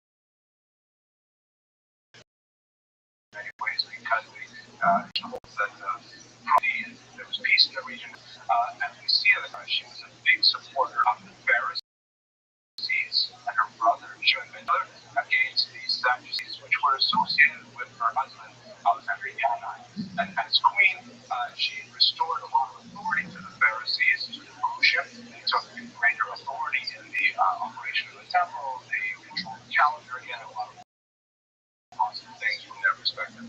Now, I'd like to just focus for a second on how this was sort of like a fluctuation in a long period of decline of the Maccabean kings called the Hasmoneans. And I think we can really tie it into three basic factors that brought them down. The first is, as widely used in the religious literature, a selective level of observance to the commandments. In particular, a failure to adhere to traditional norms of who is fit to rule by rabbinic law. Secondly, military overreach, something that we saw just a couple of days ago with Yom Hirtz, kind of an ambition that outgrew their abilities and sometimes would redound on them negatively, as we see in the case of the conquest of Idumea. Third, a rise of internal faction was a very, very strong factor that would ultimately, lead to the destruction of the temple in the first century. The growth of the Sadducees in particular. Many of these three reasons were accompanied by an incredible amount of brutality. Alexander Yanai, for example, is known to have executed 800 of his political enemies among the Russian. So that just gives you a sense of how Rothschild was such an unusual figure in the Maccabean dynasties. Okay, we'll return to this topic with the Canonical in just a couple of days. So for the time being, I will just illuminate here done, and I will show it to together.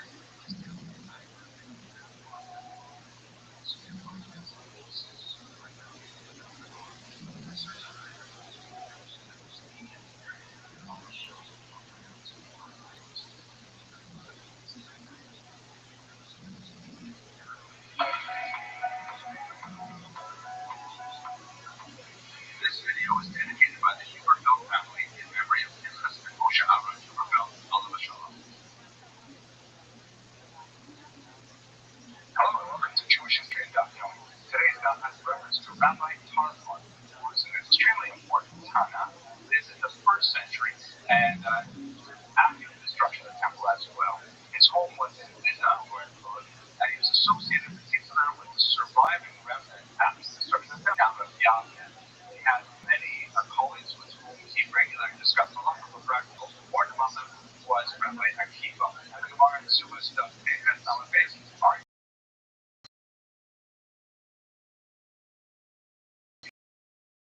whether or not Rabbi Akiva was his colleague or really was his student.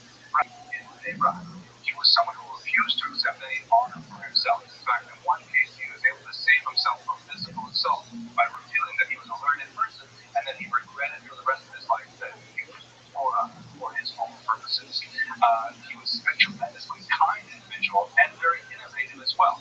At a time of famine, and we can understand in the late first century, as a period of upheaval with the Roman Jewish War and so on, all kinds of difficulties, there were 300 that were starving. He, in a very bold gesture, he actually engaged them all, controlled them all, so that they could be part of his household legally. He was a Kohen, and then they could partake of the truma food, which would otherwise be forbidden to members of a non-Kohen household. Fascinating kind of way of feeding these 300 women. He is known for his many pithy sayings. My favorite is a passage in Rabbi that I find tremendously inspirational. He writes in the second paragraph there that the day is short, the work is great, and the workers are lazy. And the reward is huge, and the master is insistent. You are not obligated to finish the job, but neither are you free to desist from it. Very powerful passage. According to Rabbi, his end was among the 10 martyrs of the state, 10 very famous rabbis, including Rabbi Akiva, who were killed in the context of the Asiatic persecutions of the 130s. The tremendously amazing life. I hope this illuminated your done, and I wish you much luck.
not in Roosevelt called touristic activity in Palestine from 70 to 400 CE, and it's not listed there at all. So it stands to reason it's probably in Babylonia. So there's a very important source, it's a rather old source, the Rabbi, which was published in Paris in 1858. Lucky thing I'm a Canadian, so I can read French. And when I found this citation in Neubauer, he writes that it might be identified with a place called Dach on the lower Tigris or Deva on the upper Tigris. So I said, great, now I'm going to look for these two places, Dach or Deva. Now, I was assuming that he was translating from some source into French, and so Dach would be pronounced Dach, but I couldn't find anything under either place. However, when I looked up Pliny's natural history, this is the first century Roman source, he lists a place called Dach with a CH, and said, great, that's fantastic, let's find it. And he also lists, but unfortunately there are several manuscripts of Pliny that give us different pronunciations of this name too. According to Pliny's natural history, this Dach is located near a place called Para-Potamia. So Potamos means river in Greek, and Para, I think, means like on the other side or halfway or something like that. So I thought maybe close to a river or next to a river, like Mesopotamia is between the rivers, so I could get raised. And there's a city called Messene. So I thought, great, okay, I'll find those places. But then I can't find those places anywhere either. But when you look at his actual description of where it seems to be located on the Tigris River, somewhere near Tenzilon, which we spoke about just a little while ago, a very important major Babylonian city. So I informed of what would be in Para-Potamia. Okay, that may be happening. Here's a map of where it possibly is, if it is the same place as Dach. Okay, very nice. However, you gave another location to someplace called Deva, which is apparently on the upper Tigris. So I looked around and done the same kind of struggle to find out place names that sound like it. And I found a place something called Devas, which is just upstream from the Shah which is where the Tigris and the Euphrates meet and they form a single field place called Al-Qurna.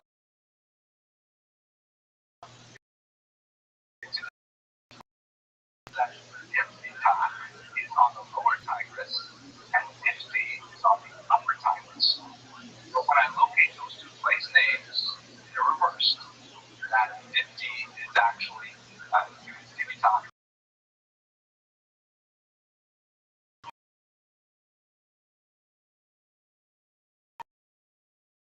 It's on the upper Tigris, but it's on the lower Tigris, which is the here. I don't know where this is. It's probably on the Tigris River. I don't know if it is south of Testimon or north of Testimon, but it's somewhere around there. And maybe by the time we finish shots together, I'll find a better location for it. I hope that illuminated your doc, and I wish you was luck any other.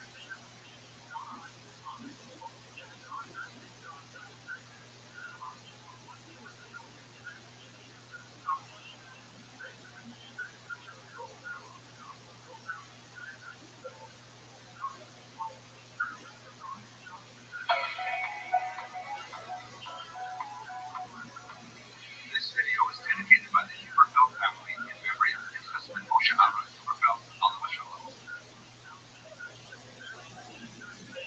Hello and welcome to Jewish History and Film. Today's daf has a reference to when Rabbi came from the Hardar.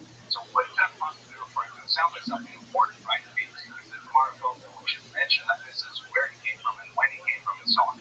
So it probably refers to the event in 259 when a king known as Ben Ezer conquers the city of Nahardon and drives the yeshiva out.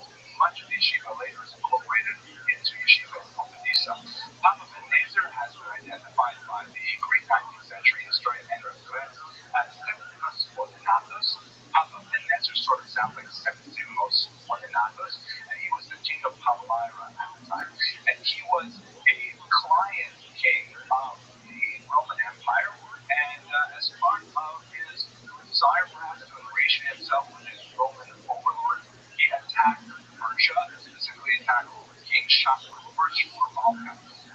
This was part of his way to ingratiate himself in Rome, who at the time named him Corrector Coitus Orientis, meaning Viceroy of the East, in a very high position in terms of the Roman administration of the region. The attack didn't go all that much further, but it did have a massive impact on the yeshiva of the Hardah, which interrupted, as we saw just a few weeks ago, it interrupted the activities of the Shmuel and interrupted the entire yeshiva of the Hardah that was forced to relocate. I hope that illuminated your thought. I wish you lots of luck in your life.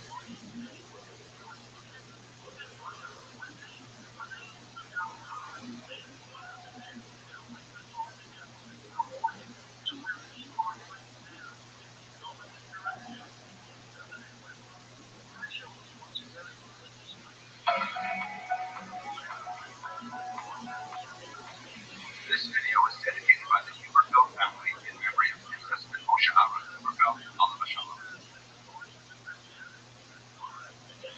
Hello and welcome to Jewish History and Daf Yomi. Today's daf has a reference to Nachum Amani, a person that Ashkenazi Jews read about every single Friday night and they go to Bavema thinking you know yourself. But anyway, who was he? He was a first century Tana from Yerushalayim. We know from Gemara Subas that he was one of the Dayane Zeros, meaning he was some kind of important judge of civil law. The name implied, Hamani's name implied that he came from Medea. Where is Medea? Medea is quite far away, actually. You can see in this map here. It's on the other side of the Tigris River, and it's quite a large area. We don't know exactly which part it came from. It was really an empire. It's referred to in the Book of Esther, for example. And what is he doing in Yerushalayim? This is really an unusual problem. We only have a handful of teachings that are cited in his name, and many scholars doubt at least 3 of them. So we're not exactly sure whether those are appropriately attributed to Nachum Amani. This, however, is one of his accepted teachings, and this is why we call it.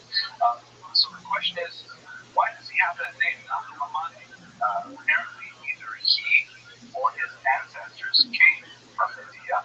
Is it possible that he was a convert to Judaism? We see many of them at this time of Mishnah as well.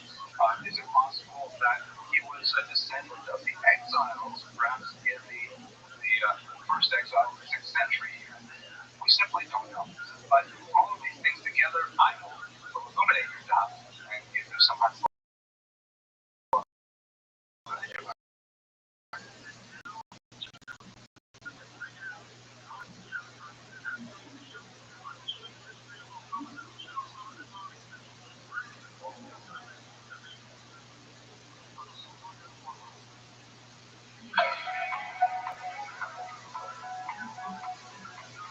This video is dedicated by the Huberfeld family in memory of President Moshe Aaron Huberfeld, Alav Shalom.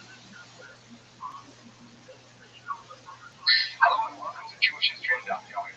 Today's Gemara begins with a famous question, why Hanukkah? And this gives us a great excuse to spend a few daf and a few of these little videos speaking about the history of Hanukkah, because this is actually rather different from what we read in the Gemara here.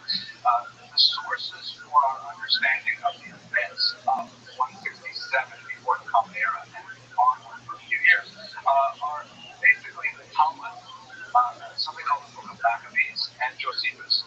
The Talmud, however, as we're seeing right now, is not a fantastic source when it comes to historical data. The Talmud is obviously very concerned with the mitzvah of which is quite a while now, but does not seem to go into the social and political and economic and religious roots of the conflict that led to the Amazing Rebellion. Further, we have to look at the Book of Maccabees and the Book of Josephus in particular, a few other scattered sources as well. The Book of Maccabees is fascinating. It's actually a book that did not make the cut into the Hebrew Bible.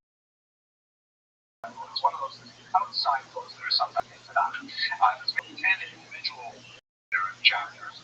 The first one in particular is an especially valuable source, probably written by someone who actually experienced the wars himself, or perhaps heard them from a veteran of the Hanukkah Rebellion. And it gives us a very detailed, lush account of why the rebellion happened from a sympathetic observer, sympathetic to the Jewish cause, of course. Josephus, who we spoke about on many occasions, a very complex source. He someone who was originally associated with the rebels against Rome in the first century, and then he joined their side and became essentially a kind of royal court historian, and he was the go-to expert in the Roman Empire for everything Jewish. And he wrote a very important account of the Roman-Jewish War that is called by his name. He also wrote a 20-volume book called Jewish Antiquities, which is basically the idiot's guide to Judaism from the very beginning of creation until the time of Josephus. And he writes quite a bit about Hanukkah as well. When we look at these sources, the emphasis is certainly not on the miracle of the oil. The emphasis is definitely on the social, political, economic, and religious background to the conflict. And I will just say one basic thing, because we're going to pick it up in the next video. We should understand that the Hanukkah rebellion was more like a civil war than a war against foreign invasion. That's a really important point. Just to give you one example of this, if you understand, as we've spoken about before, Hellenism had so deeply penetrated Jewish culture at the time that the Jews had difficulty figuring out what exactly is the line where no more cultural difference can be tolerated. And just to give you one example of that, many young men were actually willingly undergoing a painful and primitive process known as epispasm, which was actually a surgical attempt to reverse the circumcision. And the reason for this is because they wanted to compete in the athletic games, like the Olympics, for example, which were traditionally done totally in the nude. And they were embarrassed because the Greeks viewed circumcision as a form of mutilation, and it affected their sensibilities. So this just gives you a sense of how far gone the Jewish community was at the time of the Hanukkah rebellion, and how they wanted to really divest themselves of that external influence. We'll speak about it tomorrow, but for now, I hope this illuminated your doctrine, and I wish you much luck with your learning.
Mhm.